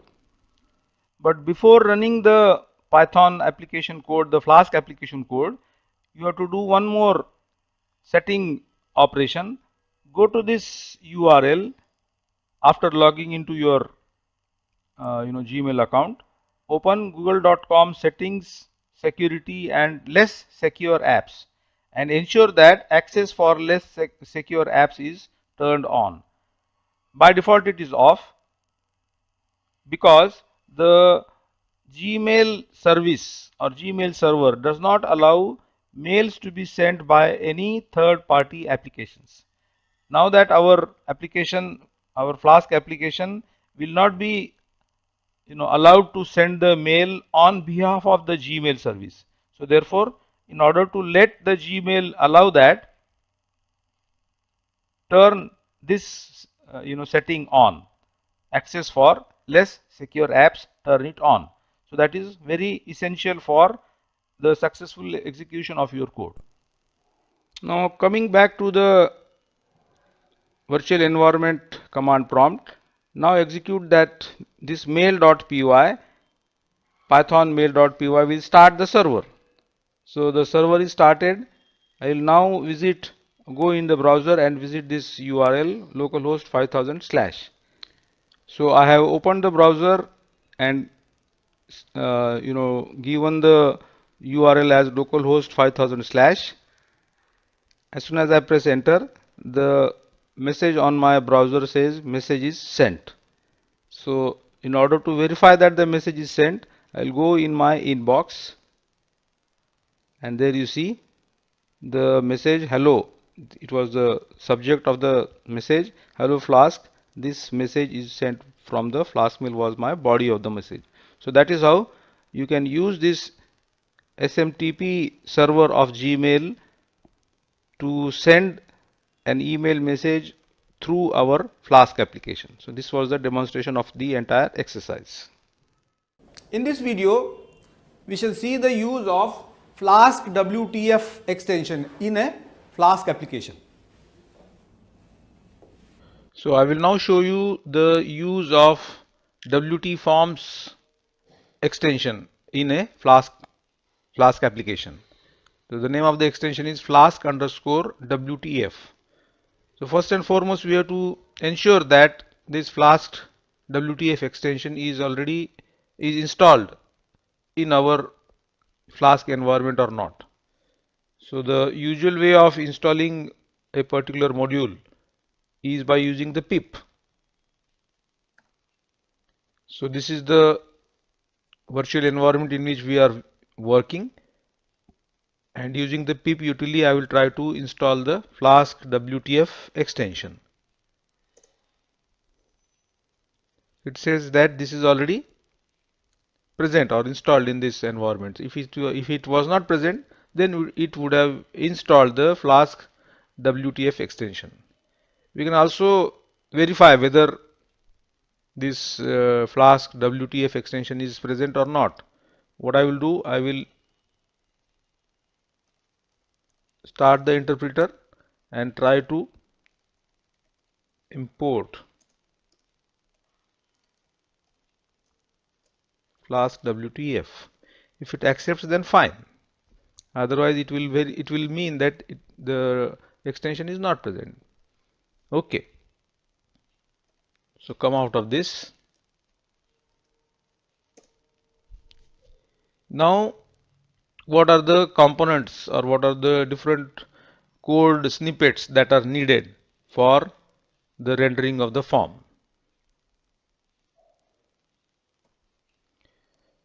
So first you have to design the form. This Flask underscore WTF module contains a class called as form. This form is to be used as a base class for your user defined form class. I am calling it as contact form. So my contact form is based upon this form class which I am importing from the Flask WTF. It also has a module called as WT forms, in which all the form elements like text field, integer field, text area, etc., all are present. So we have to import all those that are needed to design this particular form. So in my form, a text field, integer field, text area field, submit field, which is equivalent to the submit button in the text in the HTML, radio field, and the select field. These many types of fields I am going to use, so I have imported them. And I also want to apply certain validators to the some text field, some fields. So I am also importing the validators and the validation error. So in the contact form class, the objects that are declared is name is equal to text field. This is the label of that text field, name of the student, and the validation applied to this name field is validation required. If the validation fails, then the error message that should be displayed is please enter your name. Then another object is a radio field object. I am calling it as gender. This is the label, and the exclusive choices to be made are male and female. So they are presented in the form of a list object in which two tuples, the name of the variable and the associated caption, name and the caption, they are provided. So this is the gender field. Address field is a text area field. Then I have to again provide a text field for email. So email is equal to text field. This is the label, and the validation that I want to apply. There are two types of validation. One is that the validators required will be verified. If it is not at all entered, then the error message, please enter your email ID. And there is another validator I want to apply to this text field, validators.email. It will ensure that the entry in this field is according to or as per the requirements of an email address. So then there is an integer field called as age, selection field or select field, which will give you a drop down, and the user can make choices out of these two entries, C++ and Python. So these are the actual text that will appear, and these are the two names that are associated with each of them. And then there is a submit field which is equivalent to the submit button. So this is how you have to design the form first. I am calling it as a contact form. In my execution code, I have to import this contact form also. So let us have a look at the execution side of our Python script. So this is the application code. Here the Flask application object is declared, before which all the necessary resources from the Flask application are imported, as well as the contact form that we have designed, that is also imported. Ensure that there is a secret key in place. Now one URL rule is defined in this code, which is called as /contact, accepts the methods get or post. What is the associated view function? Contact, and in which first and foremost create the object of our contact form class, right? Now inside this contact function, verify whether the request dot method is post or not. So obviously when the user enters the localhost 5000/contact in the address bar of the browser, the method will not be equal to post, it will be get. So that means this will be encountered, right? Because it is the first time the user has directly entered this URL, so it will not be a post method but a get method. So in case it is a get method, then what it has to do, the browser will be redirected towards, or rather a template will be rendered of the name contact.html, which takes one attribute or one argument, which is the form, is equal to our form object. So it will go into the contact.html. We'll have a look at this contact.html later. If on the other hand the method is post, but the validation of the form, which form? The contact form that we have designed. If the validation fails, then a message will be flashed, all fields are required. Where this flash will appear? It will appear in the next view function when the render, the template contact.html will be rendered. On the top of it, this flash message will be displayed along with any error messages that the form might have generated. So in either way, if the method is post but there are errors, the contact.html will reappear, or if the method is not post, the contact.html will be appearing. If the validation is successful, if the post method is there, validation is successful, then the success.html will be rendered. It will just display a success message. Okay, so this is the execution part of our Python script. So what remains? Have a look at the contact.html. So this is the contact.html, which is basically rendering the form that we have designed.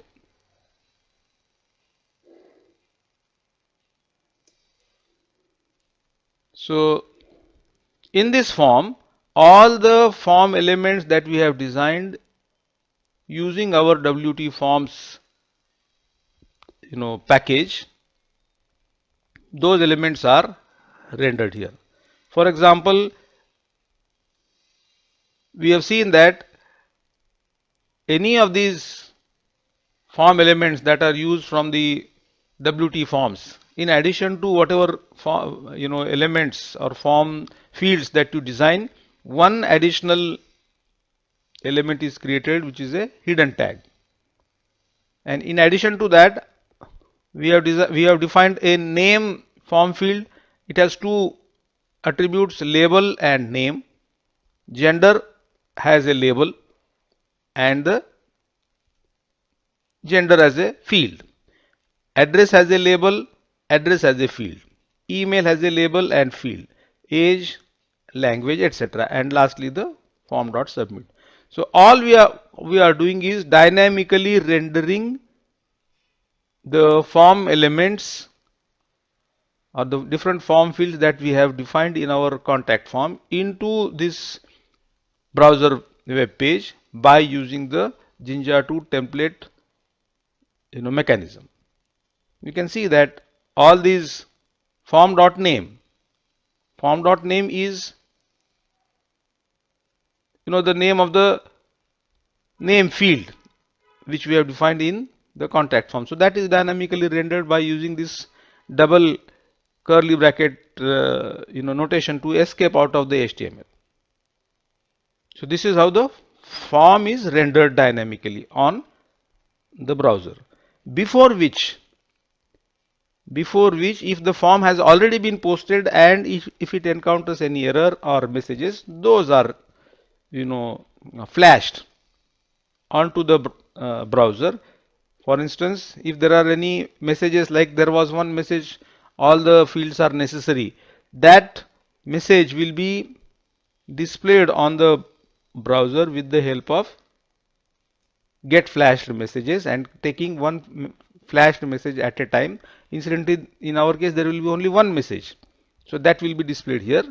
If while encountering the validation of the name field, if it encounters any error, then that message will be displayed here. If while validating the email field, if it encounters error, that will be displayed here. So if the form is appearing for the first time, the entire form will be displayed. If it is appearing subsequently, then if there are any errors or messages, those will be flashed. Now this is our contact.html. So we have seen the form class, the contact form, the application side of the form example in which all the URLs and the associated view functions are defined, and this is the contact form, contact.html. In addition to that, there will be a success.html also,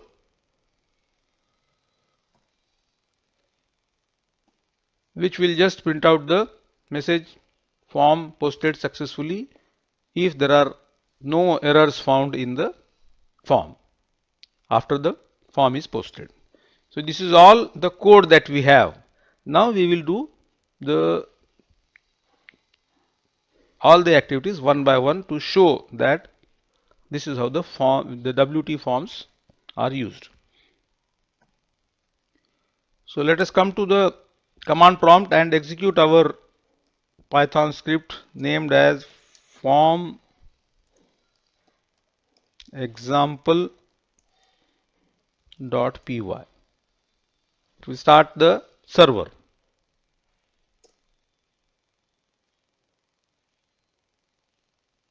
Okay, so now we shall go to the browser and give the URL as localhost 5000/contact. So in the browser,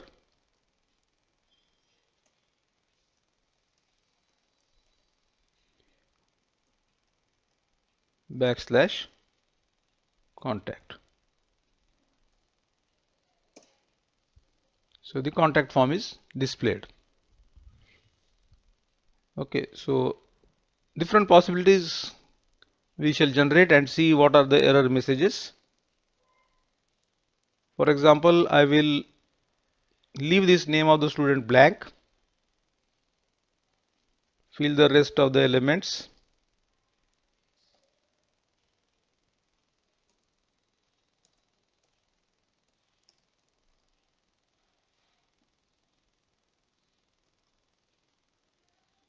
and make the selection. You see, all the fields are required. Secondly, I will enter some element here, but I will purposefully enter the email in some invalid manner.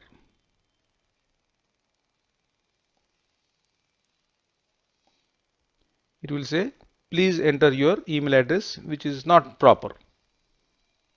If on the other hand, if all the elements are, all the entries in the form are properly mentioned, then of course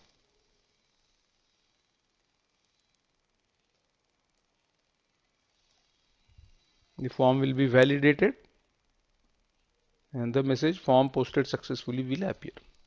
So that's how a user friendly form can be designed by using the Flask WTF extension in a Flask application.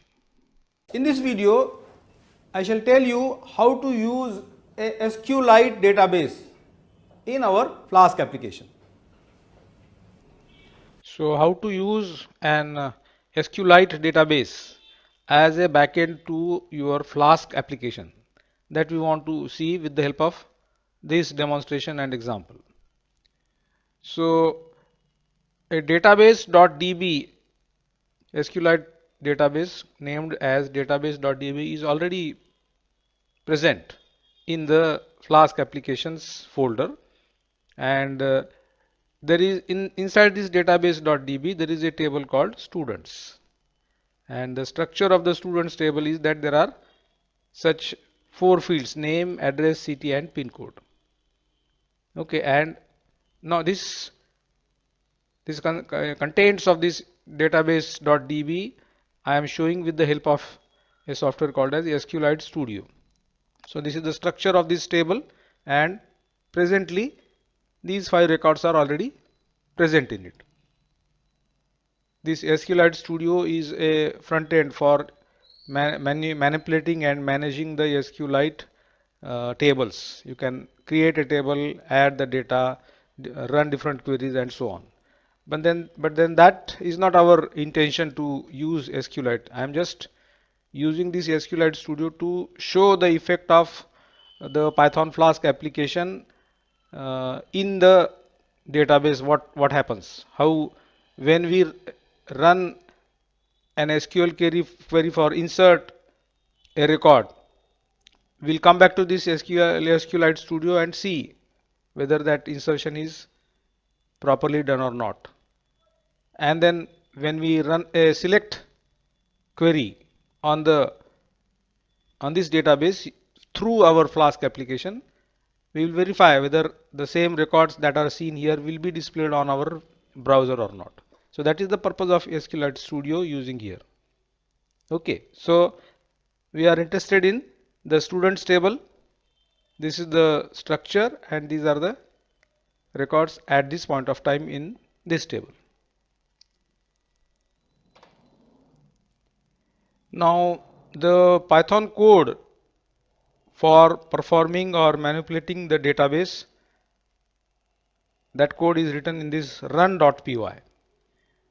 Python's standard distribution already comes with a SQLite 3 module, so you don't have to additionally install any other module in order to use SQLite database as a backend to your Python program. So all you have to do is just import this SQLite 3 into your application.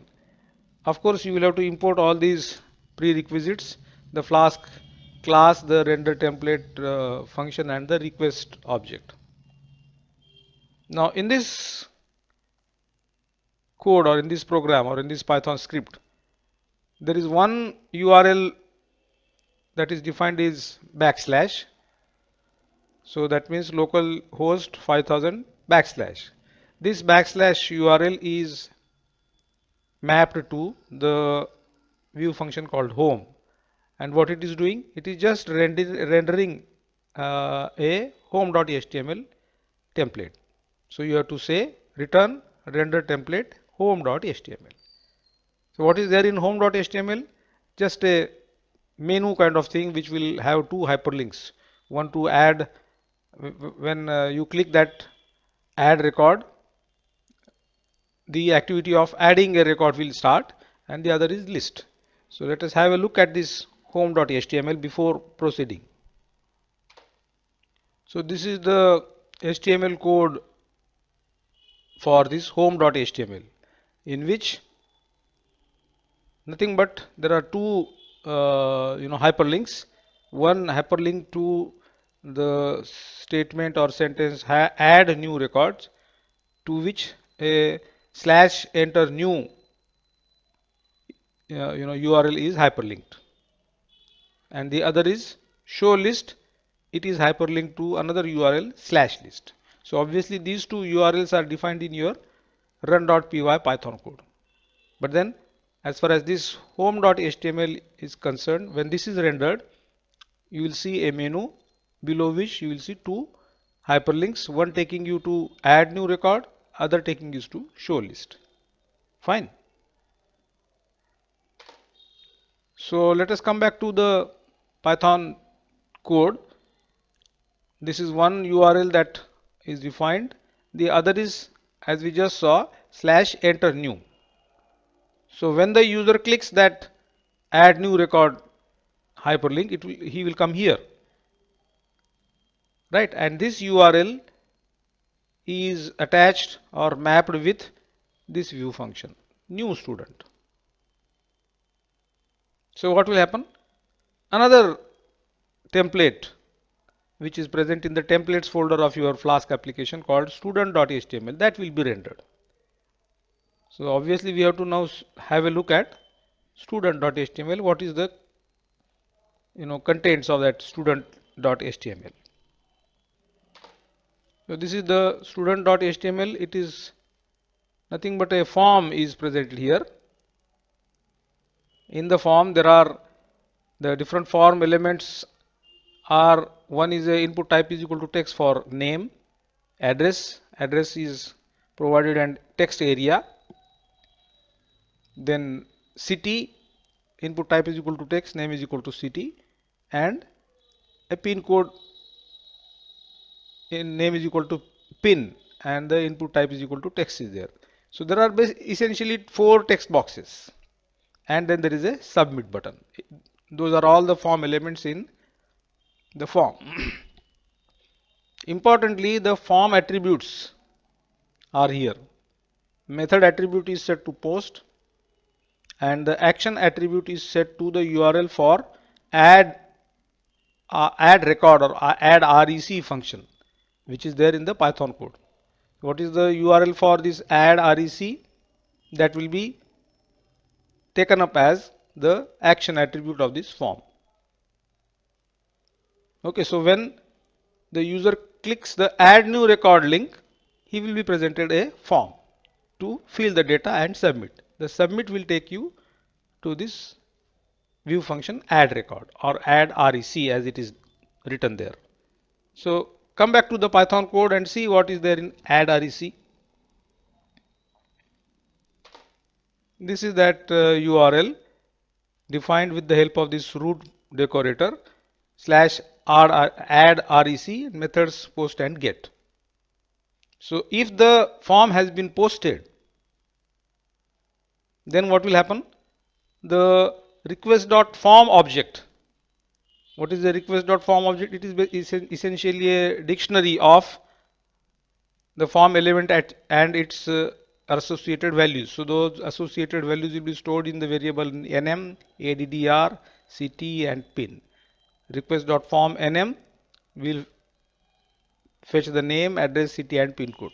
Right? So all the form data is now coming into your Python code. Okay. Now then, establish the connection with the database that we are using. SQL.connect function will establish the connection. Using this connection object, obtain the cursor. So connect con.cursor will obtain the cursor object, and using this cursor execute the SQL command. What SQL command you want to execute? Essentially this data is to be inserted, so the query will be insert into students. This is the field list, name, address, city, pin code, and the values to be stored in those respective fields are these variables: name, address, city, and pin code. So this is the query to be executed. That will be executed. If it is successful, then the result will be committed, and it will generate, or it will create a variable called msg, message is equal to record successfully added. If at all it happens to be the case that there is a certain error, to account for that error, all this is put into a try block. So in case of error, the except block will take over.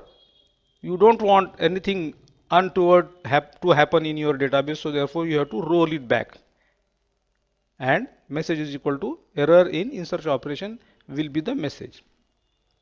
So in the event of successful insert SQL query, message will be record successfully added, otherwise it will be error in insert operation. In any case, you have to display these messages on the result.html. So render template result.html along with an attribute or parameter MSG. So that MSG will be flashed on this result.html. So what is that of course then we have to look for result.html, what is there in result.html. Okay, so this is one function, just a menu. This is another function which will open a form. When the form is posted, the insert operation will be either performed or not performed. In both the cases, this finally block will render this result.html. Now result.html will just flash this message MSG. Result of insert operation will be the value of this MSG variable. Either it will be a success message or a failure message. And then followed by that, it will give a hyperlink to go back to the home page. So that will take me to this /URL. Right? This is the result.html. And finally, there is a /list URL which is defined, and it is mapped to a view function called list. So what you have to do? You have to extract all the records that are currently present in the students table, and that can be done by a SQL query called select. So select star from students is the query to be executed. So obtain the cursor object and cursor.execute. The result of this cursor.execute will be a result set which will be stored in the rows variable. Taking these rows as a variable or as an attribute to this render template function, this list.html will be rendered. Okay, so obviously what is there in the list.html? So this is the final piece of code which is required for this SQLite based application. The list.html is, again, it is a table. As you can see, it is a table. First part of the table is to render the headers. All the field names, name, address, city and pin code are used as the first row of the table. And for the actual records, which will be stored anyway in the multi-dict object called as rows. So run a loop over it, put the loop in a Jinja 2 template syntax for each row in rows. What you do? Row name, row address, row city, row pin. All these are the field names, and row name will give me the value of the name field in the first row. This will print the first row. Next iteration of the for loop will take place. It will take the second row, third row, fourth row and so on, and each of these elements will be stored in a table row. So this is the first row is the header. All the field names will be displayed as the first row, and the subsequent rows will contain the data from all the records in the students table. Okay, so this is the effect of list.html. At the end of the table, again a hyperlink to go back to the menu or go back to the home page is provided. So you can go back to the menu, and if you want, you can add a new record or list it again. So these are all the different pieces of codes. Some HTML templates, the URLs defined in your Python Flask application, associated view functions, everything is in front of you. Now we will execute this and see what is the result. So our Python Flask application is written in run.py. So execute that. The server will start. Now you have to go to the browser and give the URL which will open up the menu. So in the browser, just enter localhost 5000/ which takes you to the home view function. it gives you a menu with two hyperlinks, add new record and show list. So first I will click the show list link, and you should be able to see the records that are presently available in the students table of your SQLite table. So these are the records. You can verify the presence of these records by going to the SQL Studio and verifying that these records are there. There are 5 records. So just go back to the SQL Studio screen and verify it. So as you can see, the students table contains all these 5 records that are displayed on your browser's page. Okay, so the list operation is working perfectly. Now let me go back to the home page by clicking on this and click on add new record. What happens? Student.html will be rendered. It will be a form in which you can enter the data. That's it. So some data I will enter. For instance, if I say